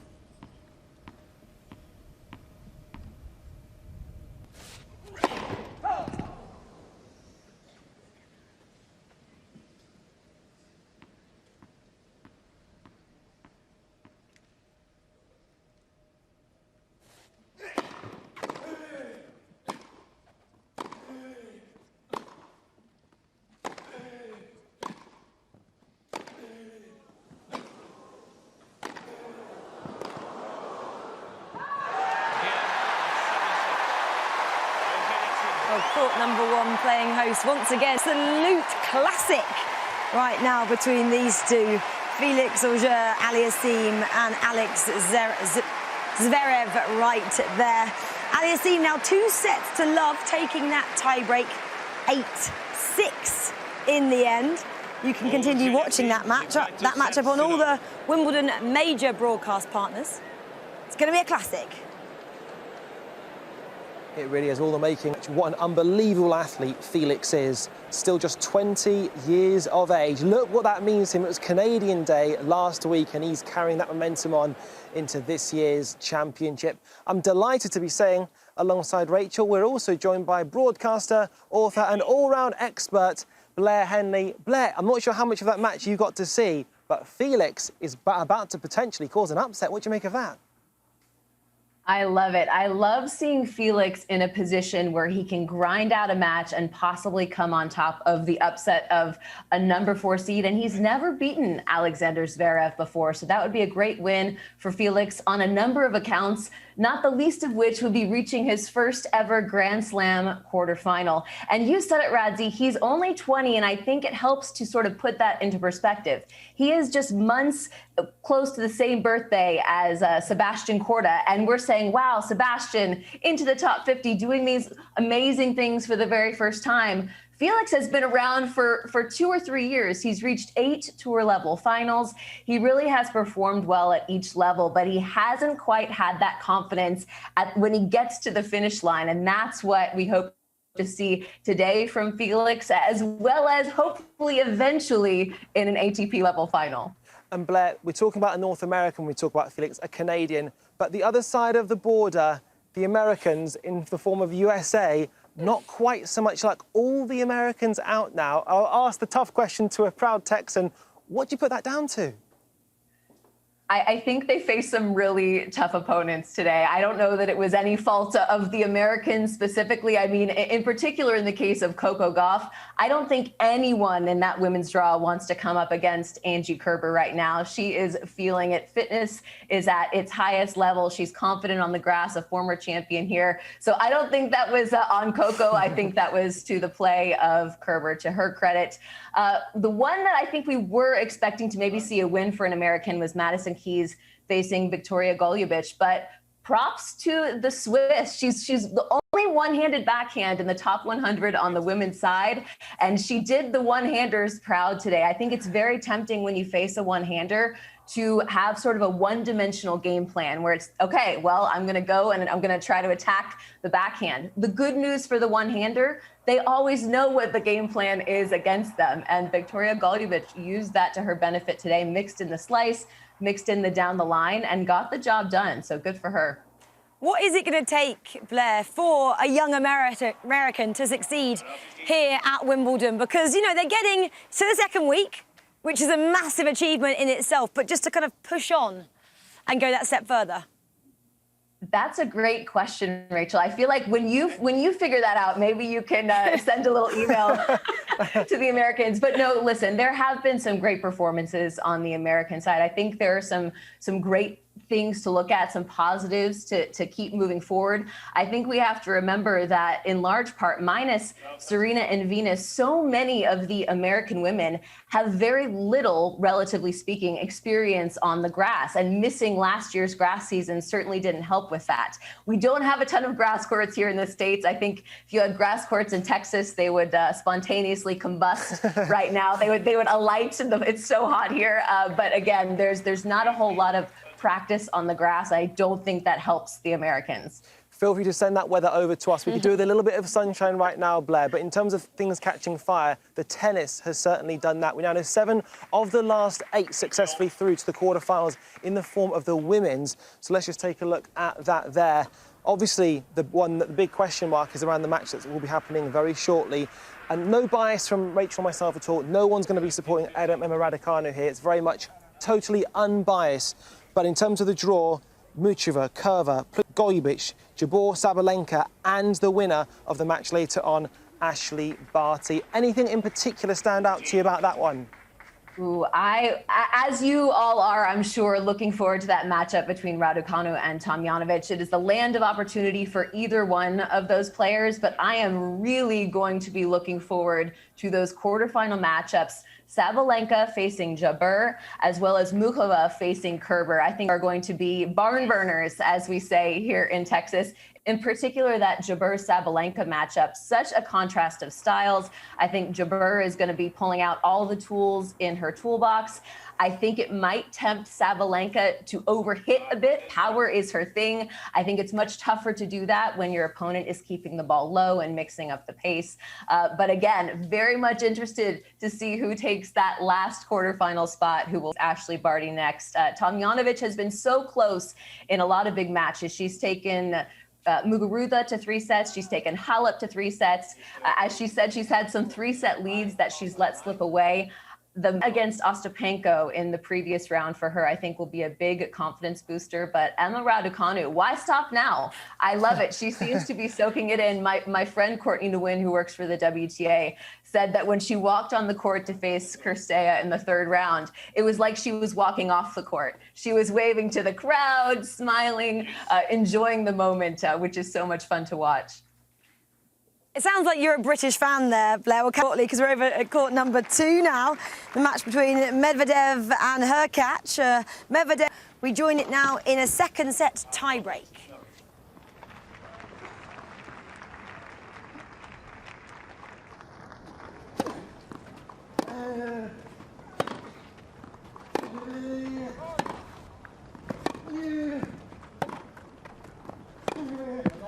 Suddenly, Medvedev getting noisier.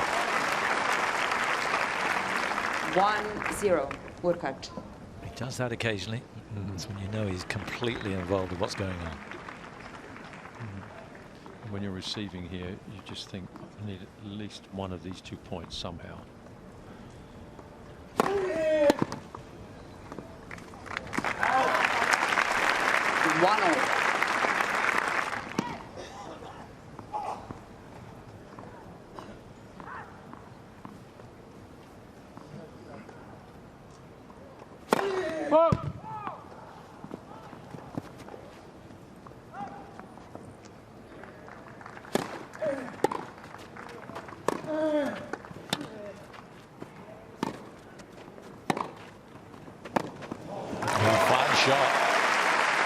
Medvedev's been practicing, but he got that to a tee. Did the pole. 2-1, Hurkacz. Played this point so well. He kept that slice so low, and then there was a slight opening there, and he really stepped in and went for it.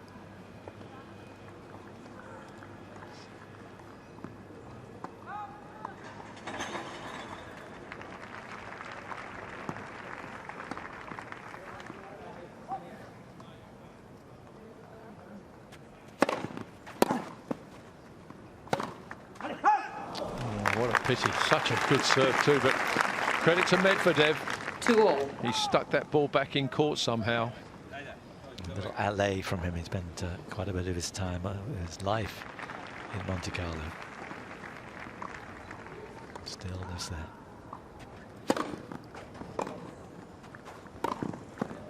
Yeah, well placed.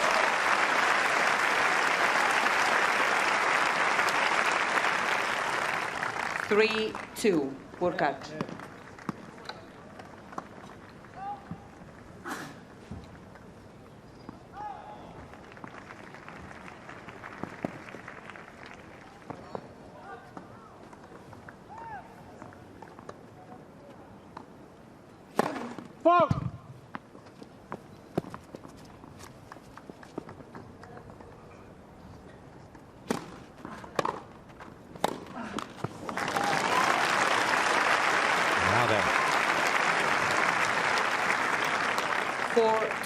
Hurkacz. Could this be where the pendulum swings?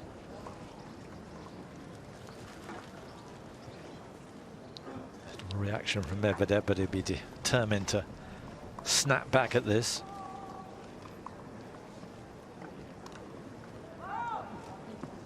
Just a mini breakdown at the moment.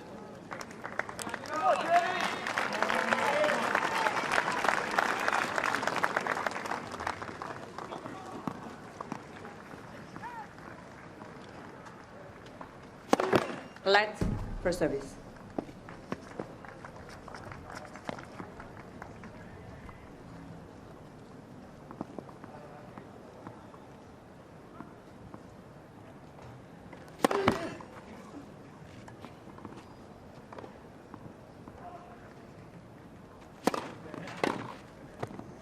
Oh, he's landed it. Mr. Medvedev It was never in until the final moment. Right near sideline. Medvedev's challenging, The ball but I for him. think this got the line.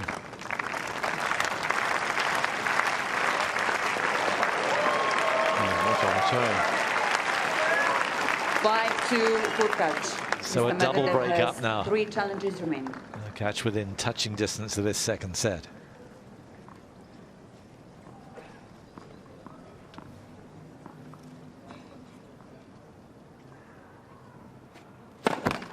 Let for service.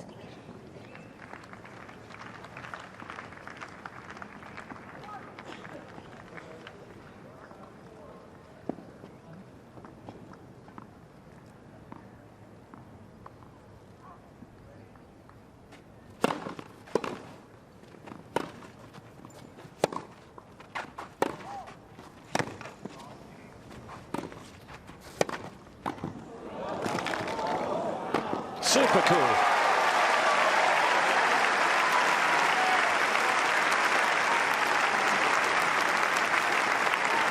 Six-2 Hurkacz. And a smile on Craig Boynton's face, so you know it was good. 4 set points.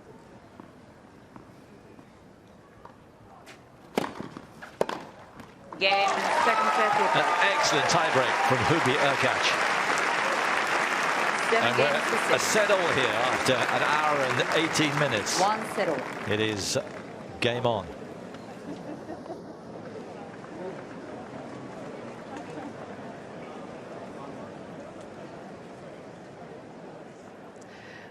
To roam around the grounds and choose what your favourite courts are, and I found myself at one of my favourites. It is Court 18 because it is called the People's Court. We've seen so many wonderful matches over the years, and one that really sticks out is the longest ever match to be played on this court, which was back in 2010. Can you believe that was 11 years ago between John Isner and Nicolas Mahut? It lasted for 11 hours and 5 minutes at Wimbledon. It was John Isner who won that 70-68 in the final set, and there is a plaque on the outside of the court as well to recognise the longest match in history here at Wimbledon. Well, earlier on today, Karen Khachanov defeated Sebastian Korda in 3 hours and 49 minutes. That felt like an extremely long match, but it wasn't a patch on the Isner-Mahut historic match that was here 11 years ago. As well as long matches, we've seen so many upsets here on Court 18 as well over the years. Today, Victoria Golubic of Switzerland defeated Madison Keys, former Grand Slam finalist, in what was an upset. You can see this is why it's one of my favourite courts. It's a people's court. But also, as well as that, we've seen lots of invitational doubles here over the years as well, something that unfortunately we won't have for the 2021 championships, but they will be back in 2022. And talking of doubles action, I think I might just sit back, relax and enjoy a bit of the men's doubles that is going on here just now. Possibly not going according to plan there, but I tell you what, not a lot's going according to plan. So many potential upsets here. Manic Monday living up to billing. 4th round, interestingly, is the furthest we saw Hurkacz, who's gone in any Grand Slam. So he's fighting for every single point against the number 2 seed, Daniil Medvedev. I have to say, whilst we are grateful that it's dry, it's also a little bit chilly, hence the people on Henman Hill replacing possibly their Pims with something a little bit warmer this afternoon. I'm not sure it's that cold, Radzi. It is for people like me, Rach. You've got a blazer on, I've got a top on. It's chilly. OK, anyway, we're on the fence on that one. Let's chat social media, OK? Because we gave you an update at the back end of last week when Emma Radicano made it through to the second week of Wimbledon. We said she started her week on 9,000 followers on Instagram. Saturday, she's up to a cool 53,000. Today, 167,000 people have decided to follow her on this Instagram. So we just thought we'd check in on what she's been up to on the socials over the weekend, because like everyone else still in action, she had the day off. And what did she do, Radzi? She watched the Formula One. I love it. It says that Sunday routines, they don't change. So she might have changed everything she does from a performance standpoint, but her routine does not. And who replied to her at the bottom there? Just McLaren. Just McLaren. And as Rach Cash. said, maybe 2 weeks ago, they may not have replied, but they definitely are now. Fair play to Emma. She possibly will be getting an invite to Silverstone Grand Prix this year. I think she would like that one. I'll tell you what, her performance, Rach, it really was out of this world. And something else which was out of this world. Cue next tweet. There Look it goes. at how smooth this is there.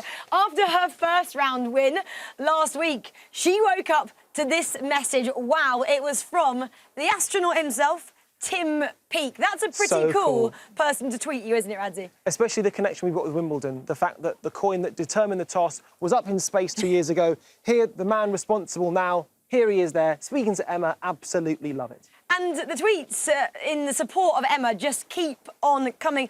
I actually didn't really get this next tweet. Radzi had to decipher it for me. Even though actually my family are from London, I wasn't quite sure what this meant. So Radzi's going to talk us through it now. Liam might be from the north, but he certainly knows about his Cockney rhyming slang. So it says, get on the Les Dennis today and get behind Emma Radicano.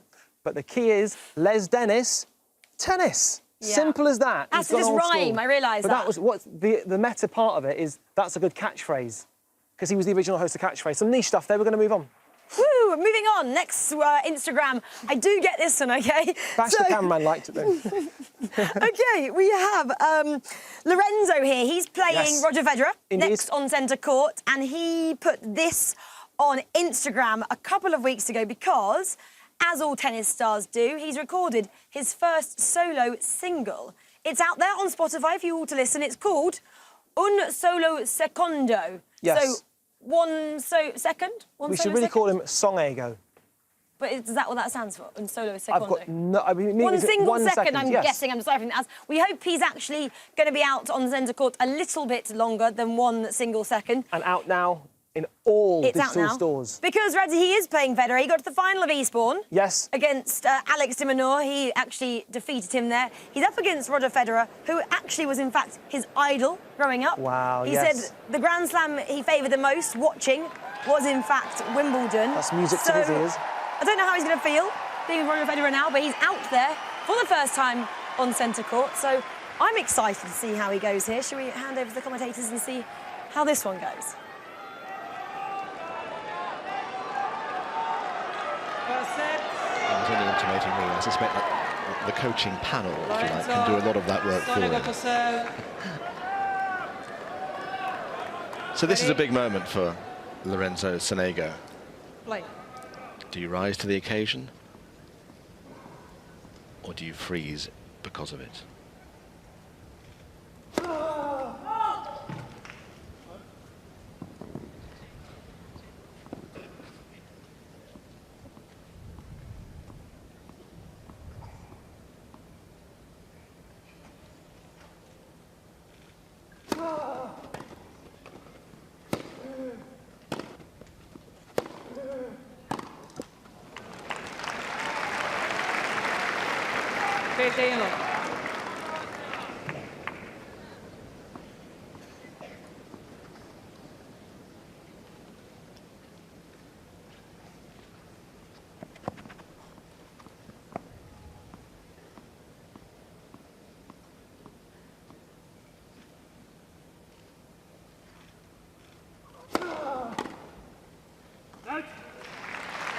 How are we to know the innermost thinkings of Roger Federer? But do you think even the thought crosses his mind at all that this, every time he's playing this tournament, this might be my last appearance?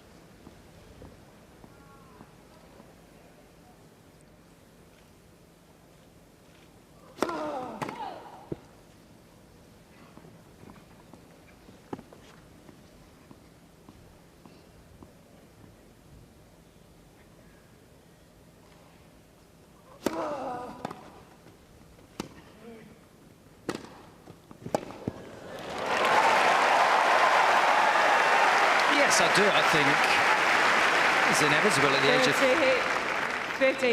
the age of 39. He's 40 next month. He knows he's stating the obvious, a lot nearer the end than the beginning. But I don't think he would want to sort of finish in these circumstances. His family aren't here. They played a huge part in his career, certainly his wife Mirka, but he's definitely focused on this match right now.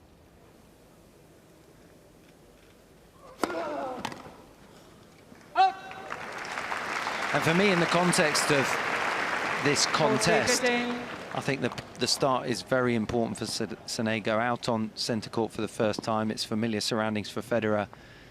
I think if he can keep his nose in front, put the pressure on Federer, maybe get the first set under his belt, his confidence, belief will increase dramatically.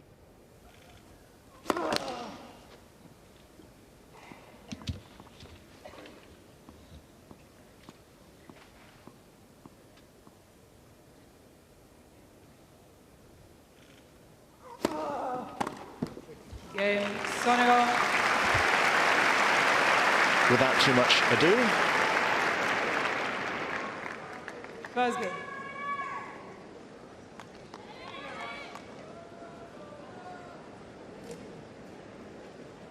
Well, Roger, after 2 years away from this place, it's genuinely quite exciting, isn't it, to be back? Oh, it definitely is. Look, that's what I also worked very hard for in my rehab. Thinking about Wimbledon, now that it's back on, it's nice, obviously, under some stricter rules and protocols and all that stuff. I'm happy the championships is back on, and I feel like once the fans are back and the tournament's up and running, I think it's going to be quite nice again. It's been such an unusual couple of years, of course. What have you learned the most, would you say, over these couple of years? Well, look, for us it was nice to be as a family all together in one place after 20 years on tour. I don't feel like I needed kids or a pandemic to remind myself what's really important in life. You know, I've always been a big family man, and checking on one another, maybe even more so than in the past, and getting out of that tunnel sometimes that we're always all in and multitasking. It's nice to sometimes take a step back a little bit and think of the others, so I definitely did a little bit more of that. When you look at the grounds, and it could be now or while the tournament is playing, as now it's just practice, but you hear this it's very peaceful, you know, and then what you will hear is these little cheers, you know, from the different courts. The fans here at Wimbledon really know their tennis, you know, and it's very quick in applauding and then screaming, and then it goes silent again. And I think that anyway is the beauty of tennis, but it's amplified here at Wimbledon.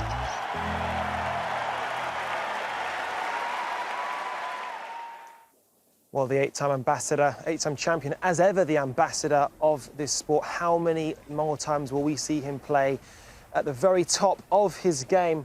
Well, Blair, it's kind of a question I'd love to ask to yourself. As somebody, Roger, he's at home on centre court. Lorenzo is making his debut. How important, how significant is that, being alien to an experience or being at home there? I think it certainly helps to feel at home, but I have to say I love the little bit of symmetry we have coming into this match. You have the man that many people call the GOAT of tennis, and then a player, the 26-year-old Italian that I think you may have mentioned, Radzi, on Twitter. His fans call him Sonegoat because of how well he has played over the past couple of years. And that's one of the really neat things when a player like Federer on center court at Wimbledon is we get to know these players who are going to be the faces of the game once the big 3/big 4 finally do retire. And Sonego has been a really fun follow over the past couple of years. He's sort of a man for all surfaces. He's reached finals on clay, hard, and grass over the past 2 years. He loves his forehand. He loves his serve, which you would in the grass courts. And of course it did in the lead up. He reached the final in Eastbourne. And he's also had some wins over big time players. He's had 2 wins over Dominic Thiem. He's had a win over Rublev. So I wouldn't put it past him to give Roger a little bit of a hard time today. Blair, what's remarkable is Sonego's 26 years old, yet he's almost 14 years younger than Roger, who turns 40 next month. Just the longevity of his career. It's one thing to have sustained it and for so long. That, for me, is why he's the GOAT. What's your argument on that one? Is he the GOAT for you? Ooh, man, you're putting me on the spot on that one. Nothing gets tennis fans more heated than the GOAT debate. And listen, it depends on your metrics, right? If you're going straight by titles and by performance on the court, I think it's hard not to say Novak Djokovic, in particular, if you look forward, assuming he ties the record and potentially beats the Grand Slam record long term.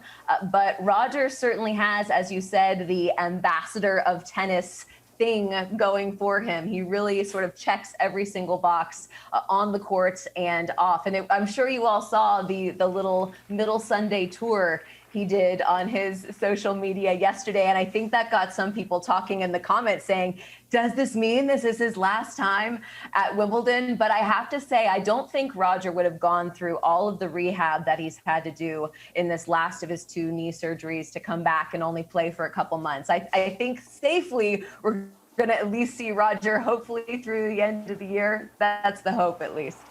Well, I'm excited to see how the young Italian Sonego gets on, and I'm sure he'll have been spurred on as well by his countryman, Beretini, who went through to the quarterfinals a little bit earlier on. But Blair, we're going to get up the gentlemen singles bracket so far and just see who's already made it through to the quarterfinals and who's still to cement their spot. There's 3 more up for grabs, and just get your thoughts on them, Blair, really. I think you can see it now. So Djokovic and Fuskovic up first, and then Khachanov and Chapovalov. Beretini, it'll be Auger-Aliassime or Zverev, still waiting to see who will take that one. Auger-Aliassime, as we know, already 2 sets to love. And then it's kind of wide open, obviously. Federer, Sonego only just taken to centre court. And then Hurkacz and Medvedev currently in play as well. But what do you make of the current quarterfinals, Blair? Well, I have to say, so incredibly happy for Martin Fucsovics, who was a boys Wimbledon champion here, I believe, in 2010. He was 0-4 against Rublev in 2021, just this year. And at one point, he even said to him as he was walking off the court, I hope I don't see you again this year. But he has. He saw him for the 5th time today and finally got that first win over Rublev in 2021 in a dramatic 5-setter. So very happy to see Fucsovics have that breakthrough. I think he's going to have his hands full against Novak Djokovic, as is every single other person in this draw. And then you have Khachanov winning that very back and forth 5-set match over Sebastian Korda, I believe. 12 or 13 breaks of serve in 18 games of that final set, which is something I don't know that I've ever seen before on a grass court, in particular between 2 players who are 6'5", 6'6", and playing Denis Shapovalov, another boys Wimbledon champion who is playing some really fantastic tennis. Really unfortunate that he had to pull out of Roland Garros, but he's certainly making up for it on the grass. And then lots of question marks in that bottom half still. I think for most people, Beretini in particular, I mean, he breezed through his match today against Ivashka. I think he's still looking like maybe the favorite on that bottom half. But listen, Federer, Medvedev, Hurkacz, he's one of the biggest surprises potentially of the first week for me. He was playing, and I think even he would say, abysmal tennis coming in. He had a great start to the year with titles in Delray Beach and Miami, and then really struggled for the next 2.5, 3 months. He was the only man to reach this point in the tournament without dropping a set. So again, nice to see him and Medvedev having quite the battle out there right now. Such a tantalising prospect. 3 places still up for grabs, and one of those places will be determined by that match there. Felix Auger-Aliassime and Sasha Zverev. Felix took the first set, having been a breakdown, winning 4 games on the trot. He then won a tiebreak to take the second. But here we have Sasha Zverev on the comeback campaign. The number 4th seed is looking to win the 3rd set. Mr. Auger-Aliassime is challenging the call on the right baseline. The ball was called out. It was a reasonably late challenge. It's also 15 love. Mr. Auger-Aliassime has 2 challenges remaining. Terrible challenge as well.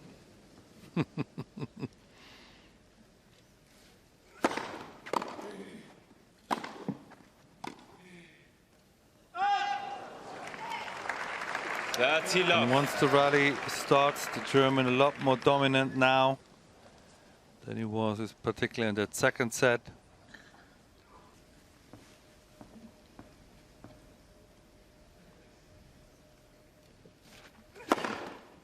40 His serve is functioning beautifully now.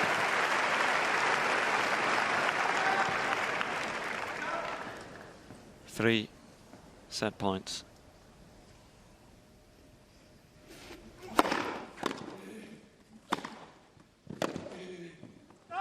Game set, Zverev. Sasha Zverev continuing the action on court there, and I have to say, if you want to carry on watching it, I certainly will. You can do so with all of Wimbledon's broadcast partners. Now, one man who's dropped one set all championship, it was his very first set against Brit Jack Draper. He's then gone on to win 12 sets in a row. It's the #1 seed. He's the king. It's Novak Djokovic, and here's what he said after his victory earlier on today. Hi, Novak. Hello. Congrats on the round today. Thank you. You seems to be unstoppable. Great. You follow a holistic approach towards health and life in general. How important do you think it helps you in terms of tennis career? Thank you. Thank you for the question. Yes, I've said before that I, just try to take things that I do, that I consume, what I think, how I sleep, anything that really is part of my everyday life into consideration when it comes to performance, recovery, and preparation. As an individual professional athlete, you need to really be striving to be at your best at all times, because there is no one that can substitute you during the match. It's everything is up to you whether you win or lose the match. So being part of individual sport has its advantages and disadvantages, obviously, and I feel like every single aspect of your life, also your emotional life, your relationships, your daily routines, your good and bad habits, whether it comes to food or whatever it comes to, sleeping or exercising, it all has an effect, whether you like it or not, down the stretch, especially in a long term. So I believe that kind of a holistic approach is the right one. I mean, at least it works for me, and my family lives by these principles, and we try to have a conscious life and understanding that obviously we are humans, we all make mistakes on a daily basis, but we try to live consciously and be grateful for what we have. Artie. Hi Novak, congratulations on the you. match.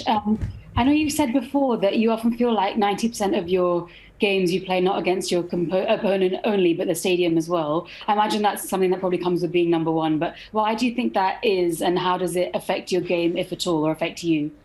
Well, to be honest, that wasn't the case today. Actually, today was great. I had support, and it was a great atmosphere on the court, I felt. Look, I understand that most of the people, they want the underdog to win, in most of the cases, and you just have to deal with it and accept it. And sometimes I'm able to just kind of let it go and keep the focus on what matters for me and on the match. And sometimes I get distracted, and it's again, we are all human beings. We all tend to lose our way in a way when we don't want it, but it happens. And I think the most important thing at that point is to go back, to center yourself. So that's all really. There are places where I'm enjoying more support. There are places where I'm enjoying less support, and just again, it depends who I play against, or it depends on the day. Tony Banks. Hi Novak, congratulations on your win. Thank you. You've only dropped one set. You've only dropped one set so far throughout the tournament in the first round, I think. How do you feel your game is at the moment? I mean, are you happy with every aspect of it, technically? Yes, I am happy, particularly with the match today. After third round, that was kind of up and down for me.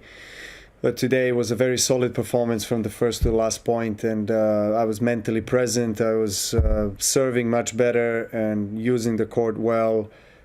Christian played for his first time on center court, and you could see that he was nervous and he was making a lot of unforced errors at the beginning of the match, which gave me, an opportunity to win comfortably the first set, which I have used. And after that, it was some close games in the second set, but I just, managed to break his serve when I needed it the most. And from my side, as I said, I served well and comfortable. That's probably affecting the game in general. When I serve well, when I'm able to get a lot of free points on my first serve, and when I go kind of quickly through my service, more confidence, and it allows me to relax a bit more in the returning games and from the back. So I'm very satisfied with the way I played today. Nick Callow. Hi Novak, thanks for your time. Can I just get your reaction on a few statistics as you keep breaking these records? You've moved ahead of Boris Becker on all-time Wimbledon quarterfinals. It's your 50th Grand Slam quarterfinal, and you're just 3 from your 20th record equaling Grand Slam. Thank you for reminding me of that.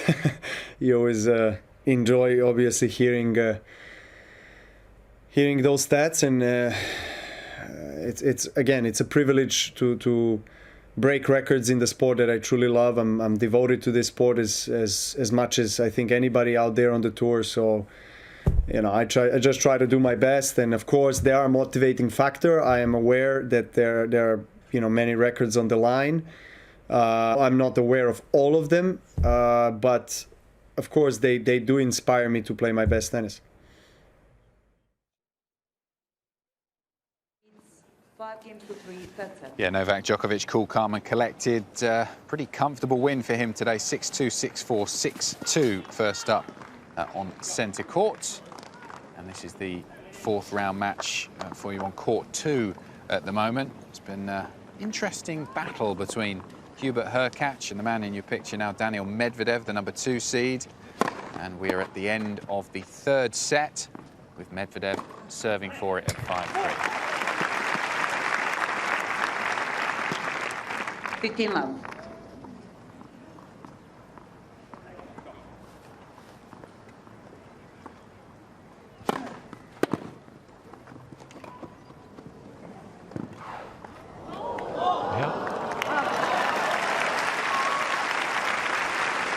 Quick thinking. Well, that's the trouble when you overplay that shot. Medvedev's played a lot of them today, and Hurkacz took off very early to get that one. He read it.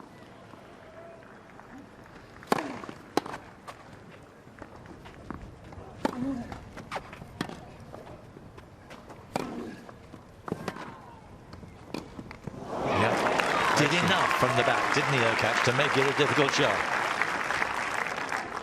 15-13. Played a good game so far, Hurkacz.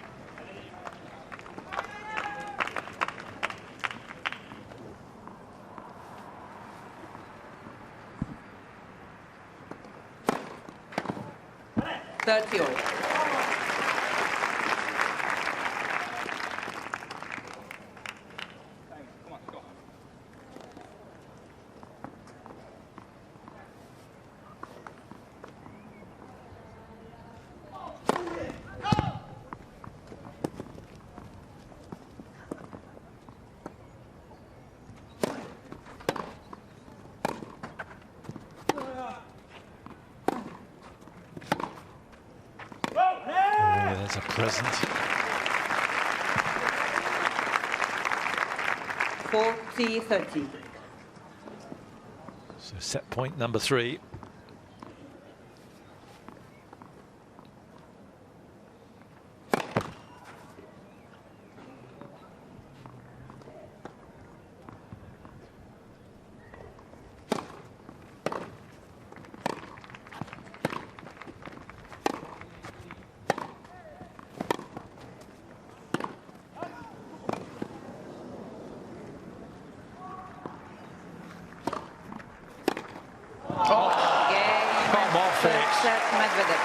What a way to take the set.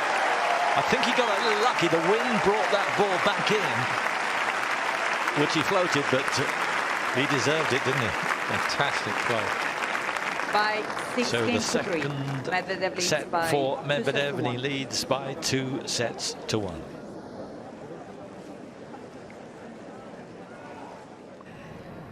Well, big news for Martin Fucsovics into his first ever Grand Slam quarter-final. Martin, can you just describe to me how special a moment this is for you in your tennis career? It feels great. I had a really good day here at Wimbledon. I'm super happy.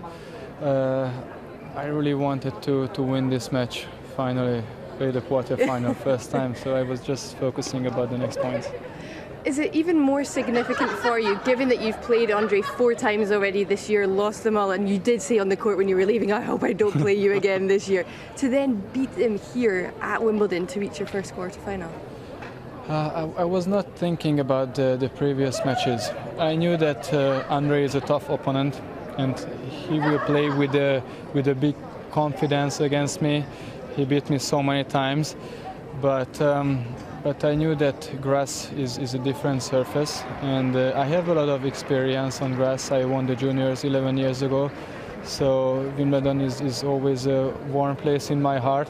So I think I did my best today. When you did win the juniors 11 years ago, obviously your aspirations would be to do well here at Wimbledon. Now you are where you are in the last 8. How special is that? Does your mind go back to that time when you were super young? Of course, memories came up every day, especially when I walk to the practice court. I see my name on the wall. It's a great feeling and gives me a lot of confidence. Absolutely, and well, you've beaten 2 top teners already during Wimbledon so far. How pleased are you with the level of tennis that you're producing match after match right now? I think my game improved day by day. My serve improved a lot. When I saw the draw the first time, I saw that I play Sinner. I was a little bit stressed about it. He's one of the biggest talent of tennis, and I wasn't very positive, but maybe mentality helped me through that. I was not expecting too much from me. I was trying to keep my emotions very low and try to make the best out of it. Well, now in the last 8 you're playing the world number 1. What are your emotions on that? What an opportunity for you. At the moment I'm super happy, but give us a smile. I'm really happy right now, very, very happy. But I will have a day off tomorrow, and I will play Novak hopefully on the center court. I want to enjoy this moment, and I want to play my best tennis. Absolutely. Well, Martin, we so look forward to that quarter-final match. Well done today, and enjoy your day off. Thank you very much.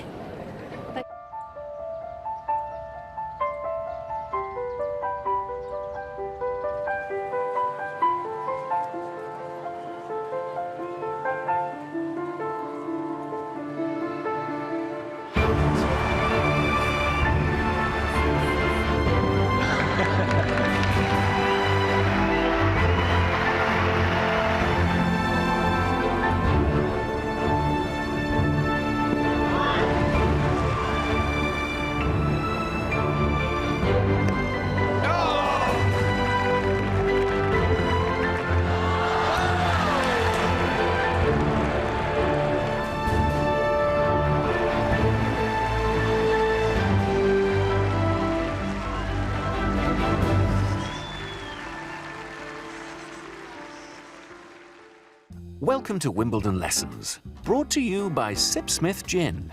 Now, this place has witnessed a fair share of drama over the years, none more so than in 2012, when a young Rufus the Hawk, the official pigeon scarer, was hawk-napped. The theft caused global outcry and many sleepless nights for those who knew him. I myself slept like a baby, but I didn't know him that well, just through friends, really. The story does, however, have a happy ending. Rufus was found 3 days later on Wimbledon Common, healthy, fit, with a slightly sore leg. So let's raise a glass of perfectly poured gin and tonic to Rufus. Quite right.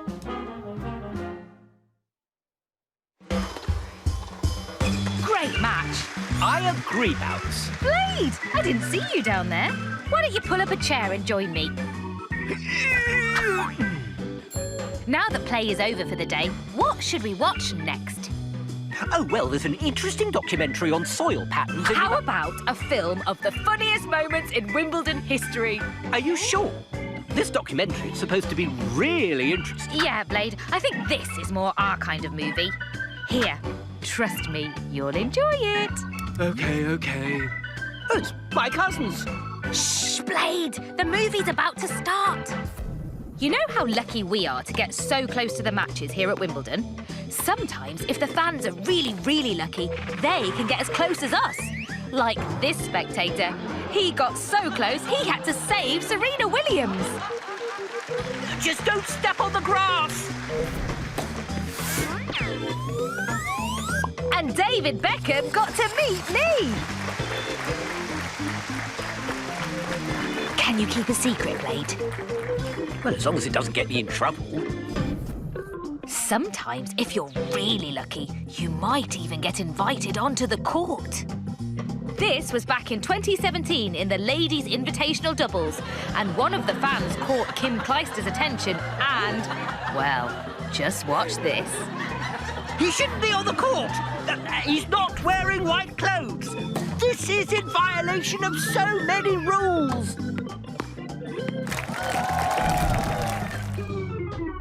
Bounce! There's something wrong with the TV. This is in slow motion. They can't play without me. Ah, there I am. Where in the rule book is that?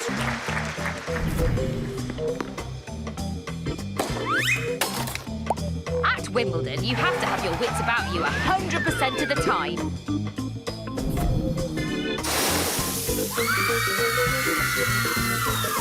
Not even our roofs could keep that out. He got hit by his own teammate. Wait for it. Twice! And that's why I like to stay on the ground. So, documentary? Goody. So, the first thing you need to know about the soil at Wimbledon is the softness. It's like sort of mulch and it's brown, but it also goes...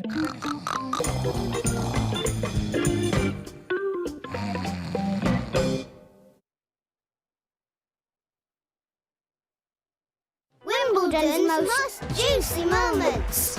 Teamwork makes a dream fall over. I think you'll be taken to court for that.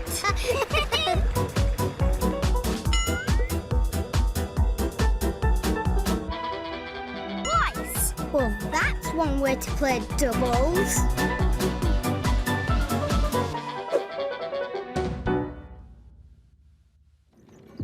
The wait is finally over. We're live at Wimbledon and it's looking like a glorious day.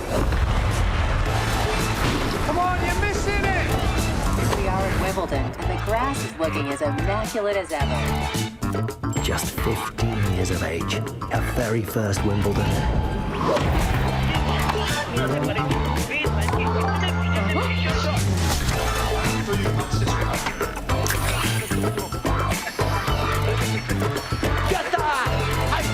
Oh, hey, where's the strawberries? We're out. You cannot be serious.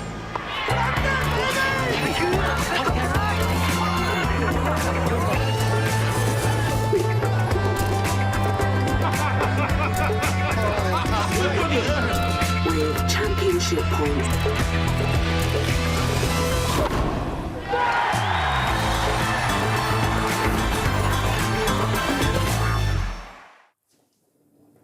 It's a Wimbledon thing. Let us know what your Wimbledon thing is. That is St Mary's Church, just in the distance, behind the All England Club. It has been a lovely day here. A very, very busy day, traditionally known as Manic Monday, for the last time.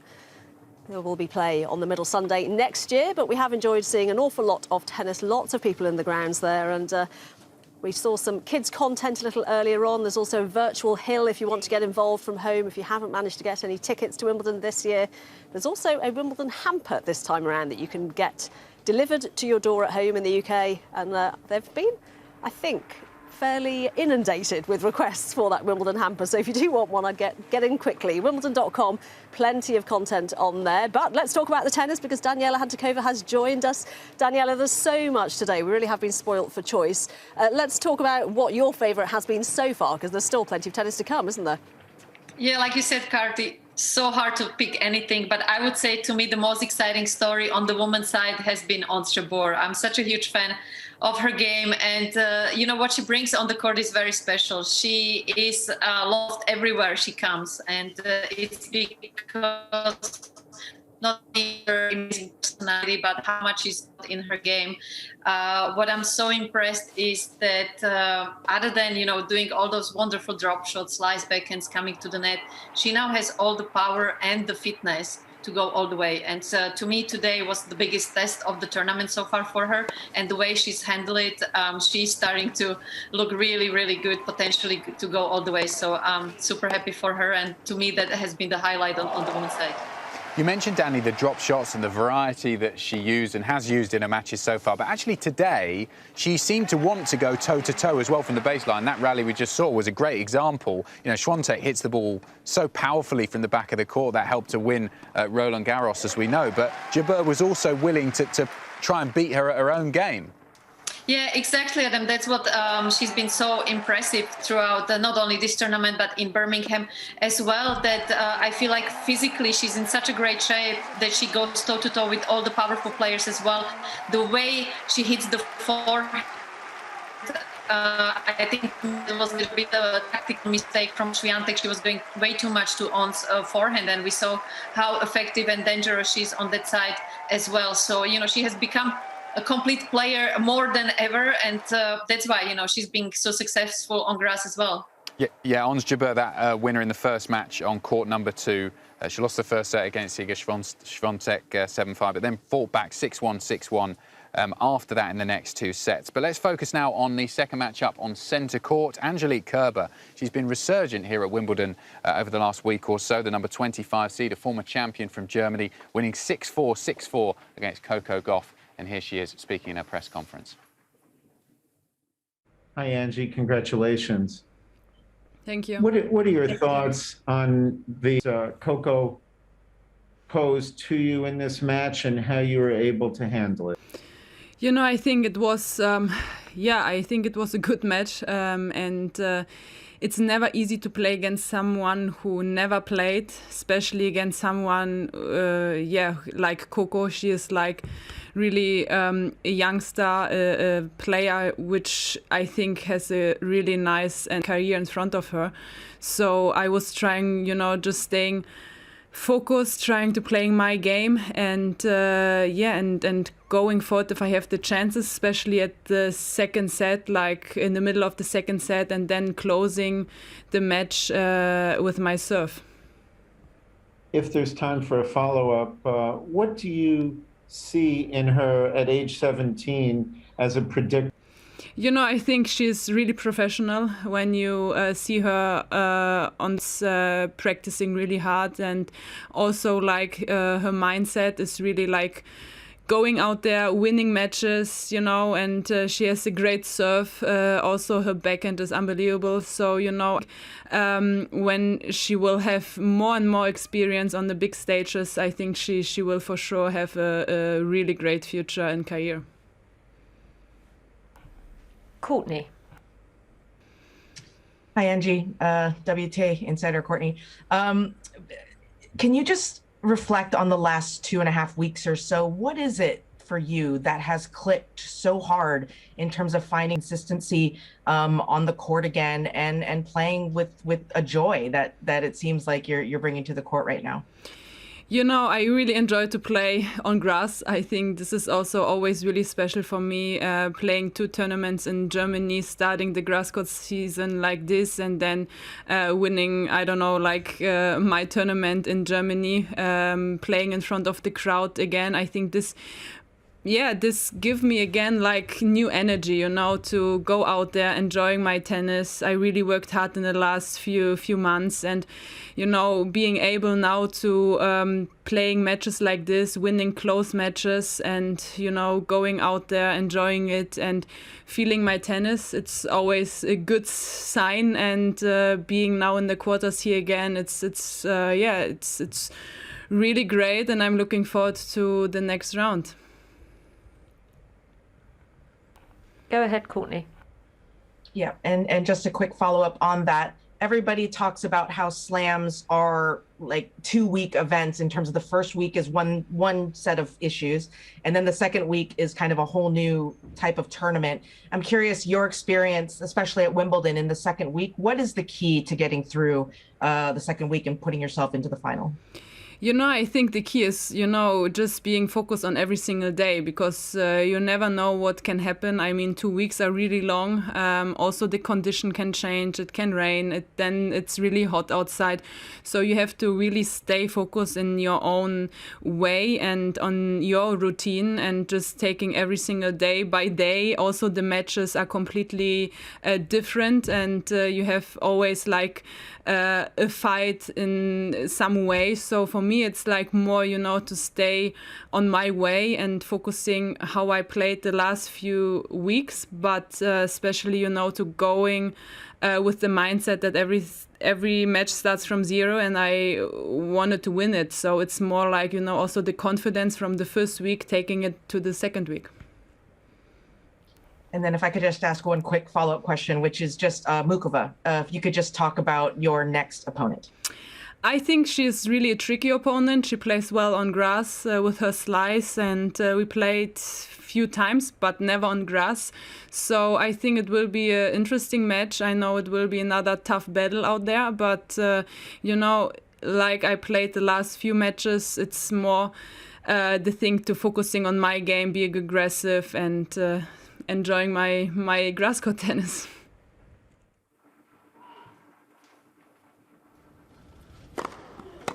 Angelique Kerber chatting after her victory today, 6-4, 6-4. She beat the 20th seed, Coco Gauff, the 17-year-old, who has looked so relaxed and calm on centre court, but just maybe needs to change a few things in her game, maybe not rush quite so much when Kerber particularly was just looking so strong and comfortable, Adam. And Anne Kethavong was suggesting earlier this might potentially be Kerber's last year at Wimbledon, which is why she is so relaxed. It's changed her mindset, hasn't it? Well, she's got two things in her favour. You know, Anne was saying that her real strength on grass was her movement, and we both remarked on it when we were watching this match. She just moves like an athlete. She moves so well from side to side on the grass, and grass is one of those surfaces where players who haven't played on it before, they play on it for the first time. I think that's the thing that's really, really tricky. You've got to get so low to the ground and be able to move from side to side. And this was an exhibition in movement on a grass court from Angelique Kerber. And, you know, we know how much power and how dangerous Gauff can be from the baseline, but Kerber was able to absorb all of that power and redirect it with the, you know, the left-handed forehand and the backhand. And she's also got experience on her side. She's the only former Wimbledon champion left in the draw, so she's got that in her favour. And when she's moving as well as she is, you know, was today and has been in her matches previously, she's so difficult to beat on grass. Yeah, she's playing incredibly well, and I think it will be very interesting to see when she faces Karolina Muchova in the quarter-finals. Well, Angelique Wimbledon title here in 2018. One of her male compatriots is trying to do the same. Alexander Zverev, the 4th seed here. He dropped the first set. The 16th seed from Canada at 6-4. Then they split the next couple of sets. It is now in the 4th set. Zverev is 5-3 up, and it is Felix Auger-Aliassime to serve. Let's join the commentary team. Coverage. 15 now. I feel like the crowd is warming up towards both players. They respect their effort and the quality. It has now over 3 hours of play.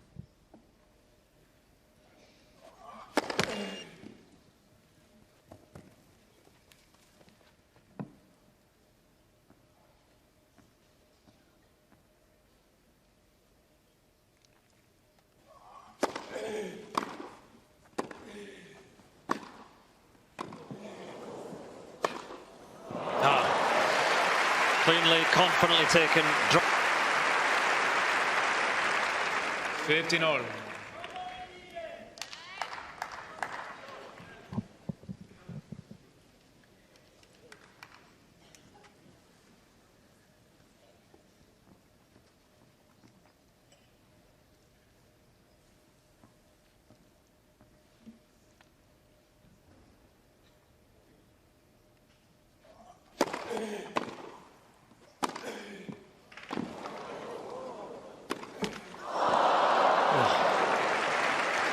Again, it seems 15-13. for all the world that Auger-Aliassime had won that point, but Zverev has that magical thing that all sports people want, confidence, and it's coursing through him at the moment.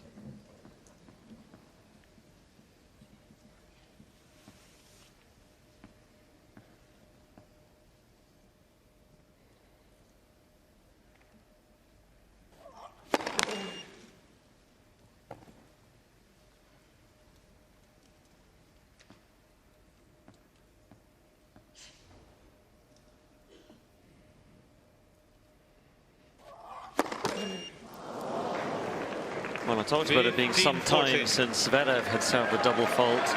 It's been even longer since the last of Auger-Aliassime, only his fifth of the match.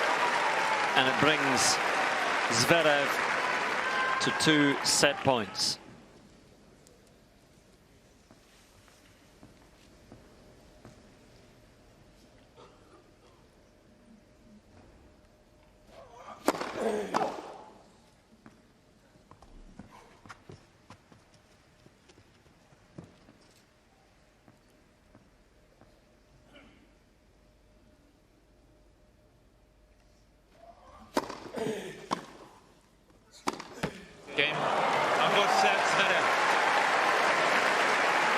Unforced error from the Canadian. They're going the distance on court number 1 into a 5th set.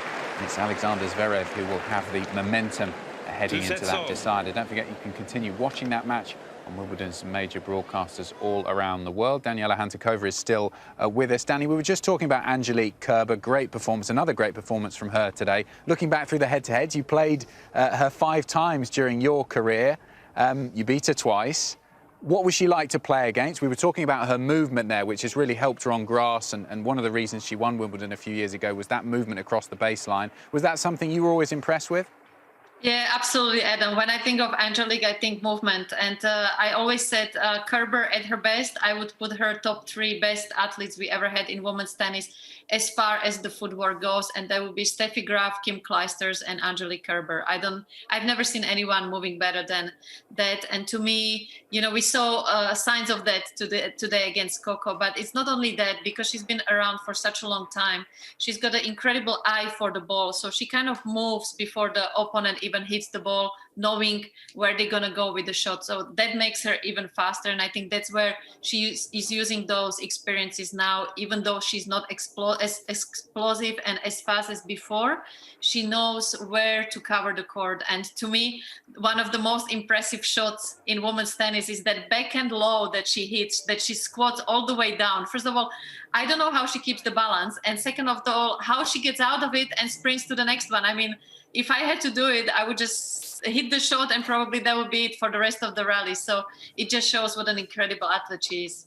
Yeah. How do you see her quarter-final going? She's got Karolina Muchova, who has come through the draw very strongly, has played in a semi-final before the Grand Slam, has been in the quarter-finals here at Wimbledon. So she won't be at all overawed by the occasion, will she?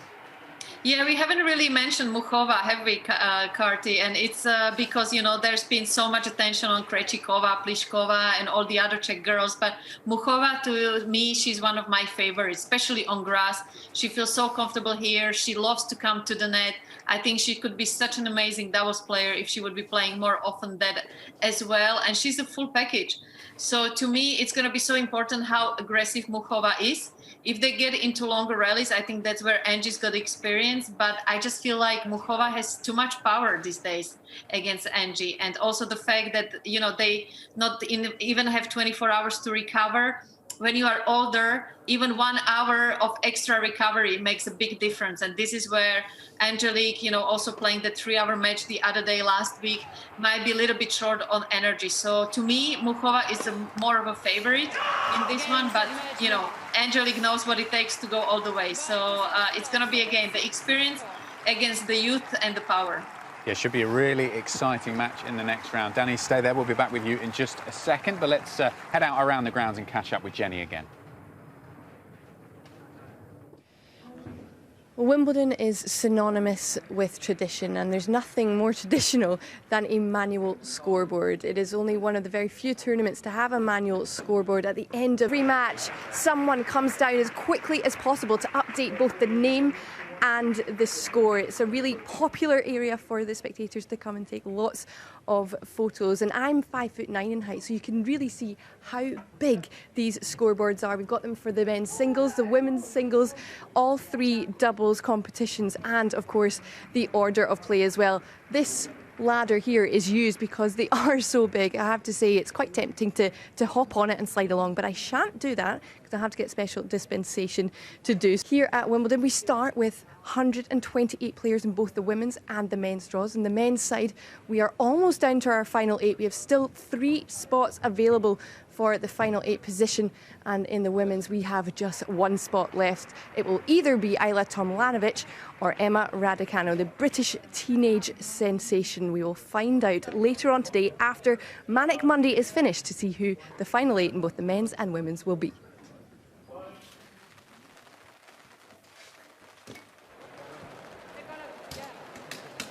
That is the scene on centre court at the moment, I'm afraid. We do have rain. It was supposed to be a rain-free day, Adam. What happened? I'm blaming Daniela Hantuchova personally. The covers are coming on centre court. The umpire is going off centre court.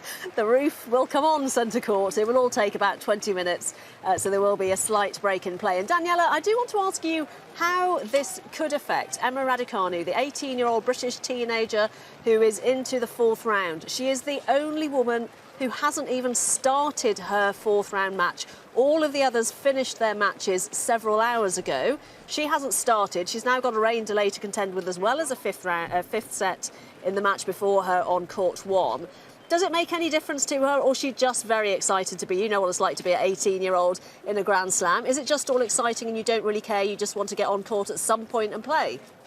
And I think Nigel knows what it takes to take care of an 18-year-old having to deal with rain delay. So whatever he's going to tell to Emma, I want to take some credit for that, because I prepared him big time for anything that I was able to throw at him, from, you know, being super tight and nervous, just keen to be out there on the court. So he had to do a lot of work with me mentally during these rain breaks, because, you know, when you're that young, all you want to do is to be out there on those big courts, compete, and not having to wait around and be patient. Whenever he used that word, I was not very happy, and I was the same age as her. So definitely he will be a main key here tonight, to kind of give her the peace and the calmness to accept that it is what it is. There is nothing she can do about.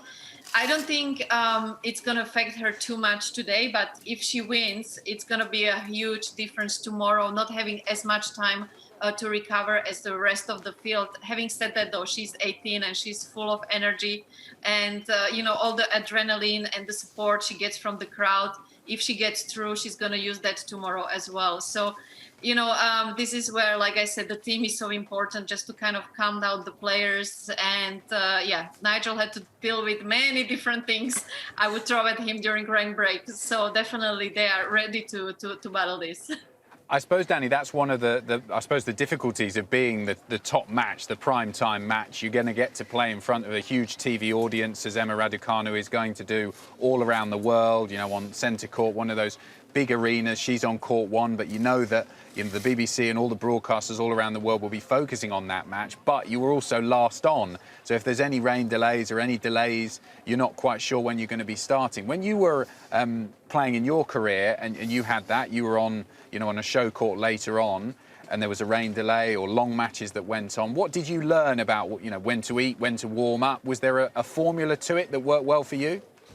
I think the biggest thing was to accept it, because once you accept things, you are not wasting negative energy. So that was always the key. And then kind of just to relax until you really know what's happening, until you know when you're going to be on. Try to read a book, try to stay away from people you don't need to talk to, only have the closest people right next to you. And also, she must remember how lucky she is, having the roof these days. So she knows she's going to play, where back in the day, we weren't sure whether it was happening that day or we had to come back the day after. So at least, there is the guaranteed in that. And I'm sure, Nigel will tell her, look, this is a nice problem to have. The whole world is waiting for your match, and appreciate that situation that you are in, because, that's how special you are. That's how much everyone wants to see what you're made of. So I think it's a lot of mental talk right now between, the roof being closed and when she gets on the court. Yeah, from what we've seen so far, she definitely has that mental capability to deal with everything that's being thrown at her so far.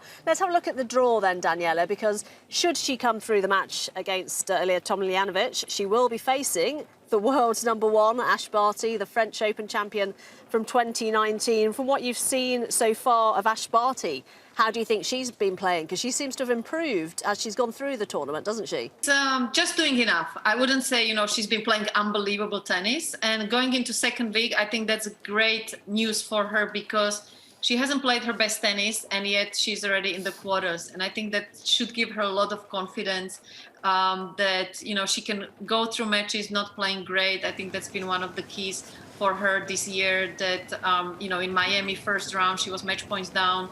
She's able to turn those matches around. So mentally, I think, she's improved so much over I would say, the last 2-3 years, ever since she won the Roland Garros. And game-wise, just because she was injured, I still feel like she is not as sharp as she could be.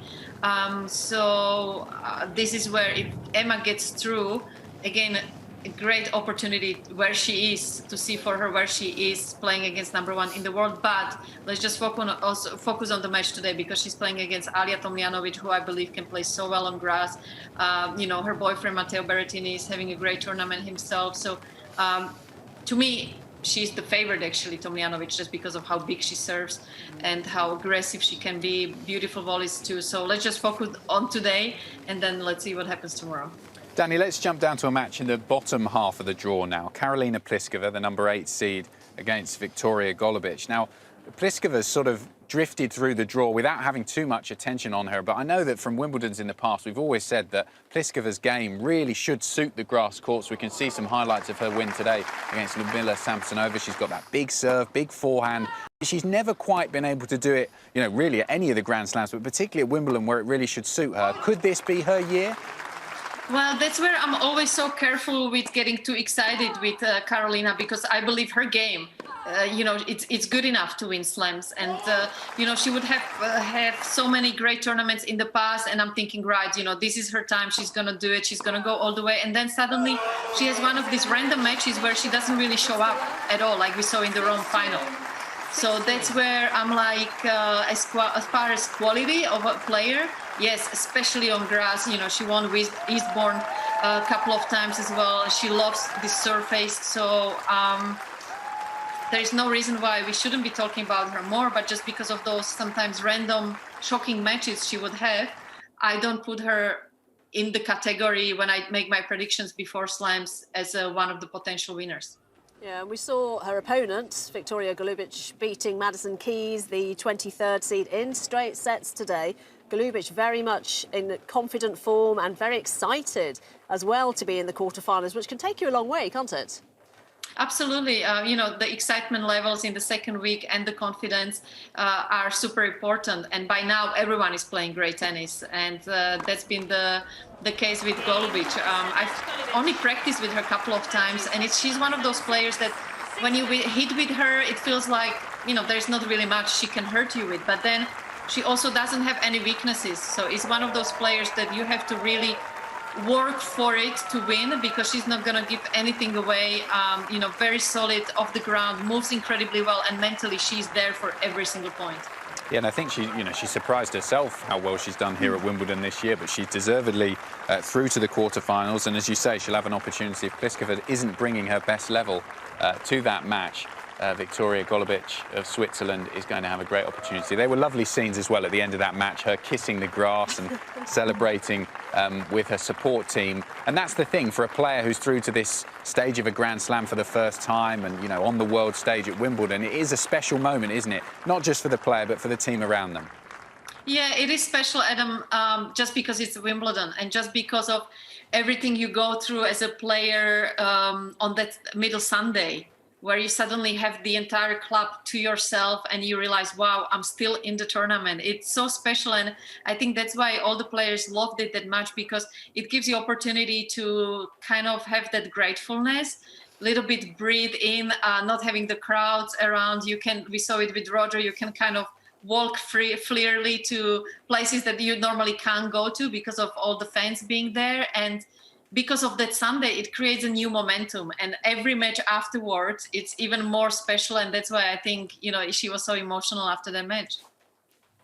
We've talked about Ons Jabeur. I just want to briefly mention Irina Sabalenka, who came through her match, Daniela, against Irina Rybackina, and that was in 3 sets.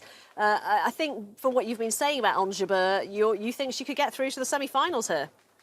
Of course she can. Everyone can at this stage of the tournament. Against Sabalenka, I think to me it will be so important how aggressive Sabalenka can be, because once they get into long rallies, I think that's where Ons is going to have the edge. So for Sabalenka, it will be super important that she's incredibly well.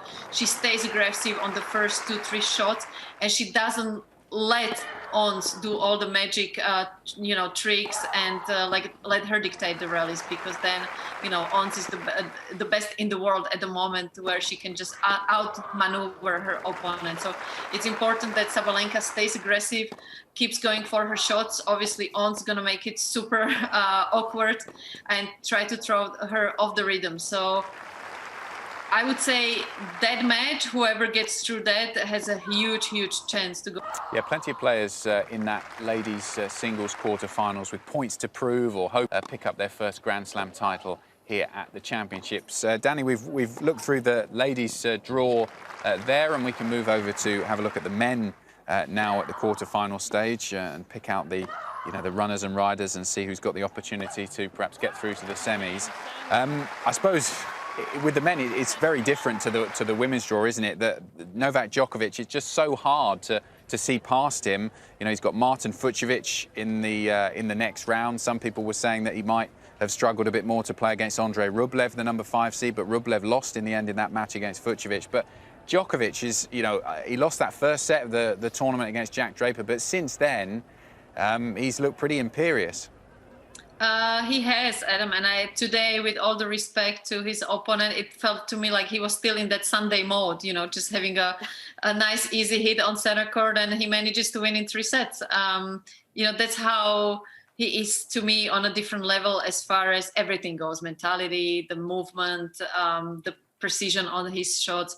One of the things I don't think we mentioned enough is his serve, how much that he has picked up ever since he started to work with Goran Ivanisevic. And I think mentally he's in such a good place, very calm off the court, you know, on his days off, not too much talks going on. So that's a kind of a Novak I love to see. And that's why except himself, I don't think there is anyone close that can stop him on the way to the title this year. Some amazing slow-mo footage there, and similar to what you said about Kerber, Djokovic, his movement and the way he gets low to the ball and is able to cover the baseline and, you know, coming forward as well, sliding in for that drop shot, is just spectacular. It is incredible, not only how they get to those shots and how low under the ball they manage to fit themselves, but it's how they get back up.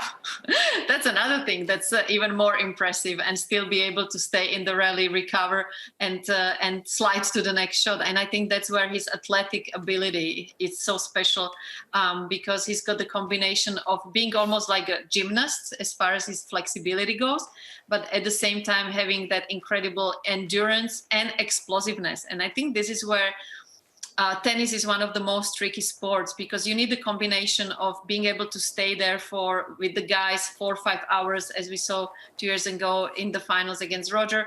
At the same time, you need to be explosive. At the same time, you need to have the power, and you need to be flexible. And that's why you see athletes like Novak maybe once in 100 years, and that's why they're so special, and we need to appreciate them every day. Yeah, he is pretty special, isn't he? And he plays Marton Fucsovic in the next round. I had to chuckle a little bit that in his 5 encounters with Andrei Rublev, Fucsovic has finally got through one of those, so he will play Novak Djokovic. You just mentioned really long matches there, Daniela, and we had a fantastic match on court 18 nearby, which was almost 4 hours long, with Karen Khachanov coming through against Seb Korda. In the end, 10-8 in that final set. And his next round match is against Denis Shapovalov, 2 of the young players that we've been expecting so much of recently. How do you see that one? Well, first of all, I think that court 18 is made for long matches. Yeah. There's something about it. You know, having Mau Isner a couple of years ago, I think everyone remembers that. Also, personally, I have to say that has been by far my most favorite court ever. And yeah, incredible day for Khachanov to get through it. I have to say, looking at this guy, Seppi Korda, we've got a future here. He's so special. And the way he handled himself first time on the center court, I just can't believe mentally how strong he is. There are no signs of panic, and just, you know, being already so confident. So obviously a little bit of a disappointing birthday that he's going to have today, Seppi, but incredible effort from Khachanov. And yeah, one of those matches on court 18 that the people buy tickets from for, and I have to say one of my favorite courts, even to play or to watch matches from. The other thing I found really interesting about that match, Daniela, is that there were 13 breaks of serve in the final set, which is not something you would say happens generally in men's matches. That's the most there have been in any Wimbledon match, I think, since the statistics go back to 1977. That's a huge number, and also means concentration of breaking back every time from both of them, doesn't it? Yeah, I think 3 things here, Carty. First of all, you know, the courts are super slow this year. Second of all, it was right before we actually had the rain, so even more humid, even more slow. And thirdly, both guys return incredibly well. So I think the combination, and sometimes, you know, you get to a certain pattern mentally in a matches where you know you're going to break your opponent's serve, and then for some reason when you're serving, it's panic mode. And you can't get out of it. And when it happens to both guys or girls, that's what happens, that you see a lot of breaks of serves back to back, and yeah, today was one of those sets. Well, Khachanov is going to have to try and find his serve, isn't he, in that next match against Denis Shapovalov. Shapovalov, you know, he's been so impressive in his match today against Roberto Bautista Agut, winning in straight sets 6-1, 6-3, 7-5, and he just gained so much confidence, hasn't he? He looks like he's gained so much confidence, both on the court and the interviews when he's speaking. By that win against Andy Murray, he was able to do it when the pressure was on centre court, and he is just riding that wave, isn't he? He is, Adam, and I think that match against Andy Murray is going to give him so much confidence for the rest of the season, because to be able to beat Andy on that occasion on center court, knowing that the whole sports world has been watching him, you know, as an athlete, when you can get through matches like that, you suddenly start to play even better, start to trust your shot more, because you've been given a situation that was super awkward. He was the favorite actually against Andy, and he managed all of it. So then when he steps on an outside court, it feels like suddenly he's on holidays. And I think that's where he was able to kind of sail through that match. Well, we do have rain here at Wimbledon at the moment. The roof has come on centre court, and it is coming on to court number 1 as well. The players have been off for around 20 minutes, but they are returning on those 2 courts at least. And the match that we were fascinated by, and it stopped at quite an interesting moment. It's 5-all in the first set on this match between Roger Federer and Lorenzo Sonego, but Federer is at break point on the Sonego serve, so that is going to show exactly what the mental strength of Sonego is like, isn't it, to come back in and try and save a break point, Daniela? Yeah, and this is where Carty, I'm sure he's been moving that arm all those 20 minutes around Sonego just to make sure that he's going to be loose on his serve as well as Roger, because, you know, it's gonna be sharp, it's gonna be quick, and this is where you need to just be so focused mentally, because the momentum suddenly can slip away from you. So yeah, a tricky time of the set to resume, but Carty, we both were watching Sonego big time at Eastbourne, and I just can't believe the ease and the speed he's got around the court. He is a grass court player, which I can't believe I'm saying that about someone that comes from Italy, and he feels so comfortable on grass, and he surprised me big time the way he can play on this surface. So I'm sure Roger is aware of that big time, and that's why he's gonna be very keen, Roger, to get the break here now. Danny, the roof was put on centre, you know, after you'd stopped playing. But from what you've heard and discussing with players in the locker room when you've been here, what is it like? What's the difference between playing on centre court when the roof's off to where it's on? Is it that much different, just the look and the feel and how the ball moves through the air? It is, Adam, and I have to say personally, there is no better place in the world than to play under the roof on centre court at Wimbledon, because there is something about the sound, the timing of the ball. You just, at least in my case, I felt like I couldn't miss the ball suddenly. So definitely very special, very different energy of the court. And I would say, you know, if you're coming from conditions as we had today, a little bit windy, a little bit tricky out there, suddenly you feel so much more calm and more in peace. And me personally, I loved it. But definitely there is a different feel to it, and also you feel the crowd even more involved. They feel like they're even closer to you. So it's a beautiful and very special atmosphere. Does it take all the variables out as well? Somebody like Roger Federer enjoys playing when the roof is covered. This match had been looking like it was fairly even up to that point, 5 games all in the first set. But I would suggest that maybe with the roof on, this gives Federer the advantage, does it? It's also somewhere where he's played with the roof on several times, so he knows exactly what to expect. Yeah, you're so right, Carty. I think when the roof is closed, Roger goes like, thank you very much, because we know how well he can play indoors. You know, this is where his timing and the rhythm on his shots become even more clean, especially coming back after injury, you know, when he's sometimes not as balanced on the shots as he normally is.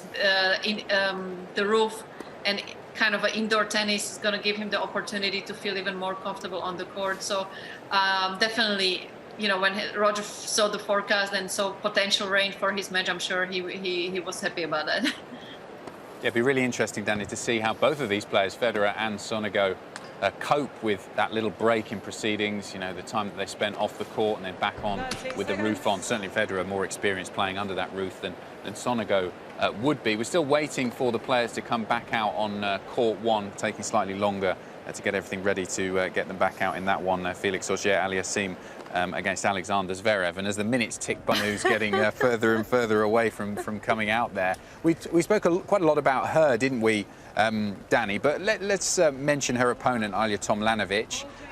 You know, Anne was saying earlier that it's a fairly decent draw for Emma Raducanu. I think she wouldn't have expected to get to this stage, but she would have taken an opportunity to play against Tomljanovic. You're disagreeing with me already here. What is it? Go on then. What is it about Tom that make it more difficult for Raducanu than some of the other players that she's played so far? Yeah, Adam, I only played once. It was in the finals of Pattaya, and I honestly, before the finals, I thought, right, I have no chance. Luckily, somehow I found a way to win the match, but I feel like with this girl, she has so much potential in her game. The serve is huge, beautiful technique on both forehands. Must not forget the match in Melbourne against Simona Halep. She had it in her hands so many times against the top players. She is so close. In Miami, the same thing, I think it was against Ash Barty. As far as a athlete and tennis player, this girl to me should have been in top 10 all the time. She's got the physique, you know, her fitness levels. She's super professional. She's just missing the confidence. When she starts to believe, and I think that's where Mateo, her boyfriend Beretini, can help her big time, just to give her little ability. This girl, she can do some damage. So I need the attention and all the expectations and the crowd support will be on Emma's shoulders. But to me, Ajla, it's one of the players I respect the most. She's been around for a long time. The question mark is whether she's going to be able to deal with it as far as the attention and the occasion of the match. Obviously, there is a lot of pressure, center court. So mentally, if she can handle it, as far as tennis goes, at the moment, Ajla is on another level to me. So do you think that in terms of what's happening this evening, there's still another set to be played? They haven't quite got back playing again on court number 1 because the roof is coming on. Do you think Tomljanovic will deal with all of that better than Raducanu this evening? Because it's going to be a late match. It's going to be under the roof. These are all new conditions for both of them. But there's an 18-year-old playing. Do you think that Tomljanovic just has much more experience to be able to deal with all of that instead?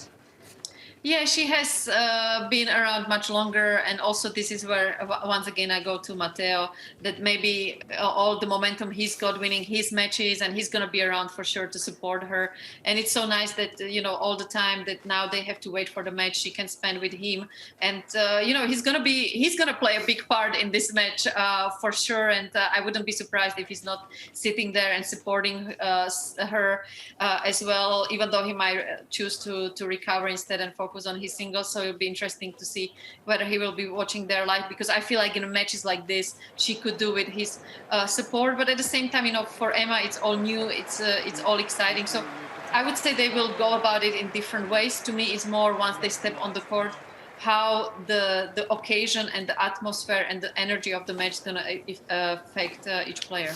Yeah, we're looking forward to that match later, and the eyes of the watching world will be upon it on court 1. But in the meantime, as we were saying, slight delay compared court 1 to centre, but the players are back out now for the resumption of Felix Auger-Aliassime against Alexander Zverev. A line on this before we go, Danny. We were saying, before the start of Manic Monday, that this was one of the really standout matches. Two young players hoping to win their first Grand Slam. They hit the ball so well from the baseline. What have you made of what you've seen so far?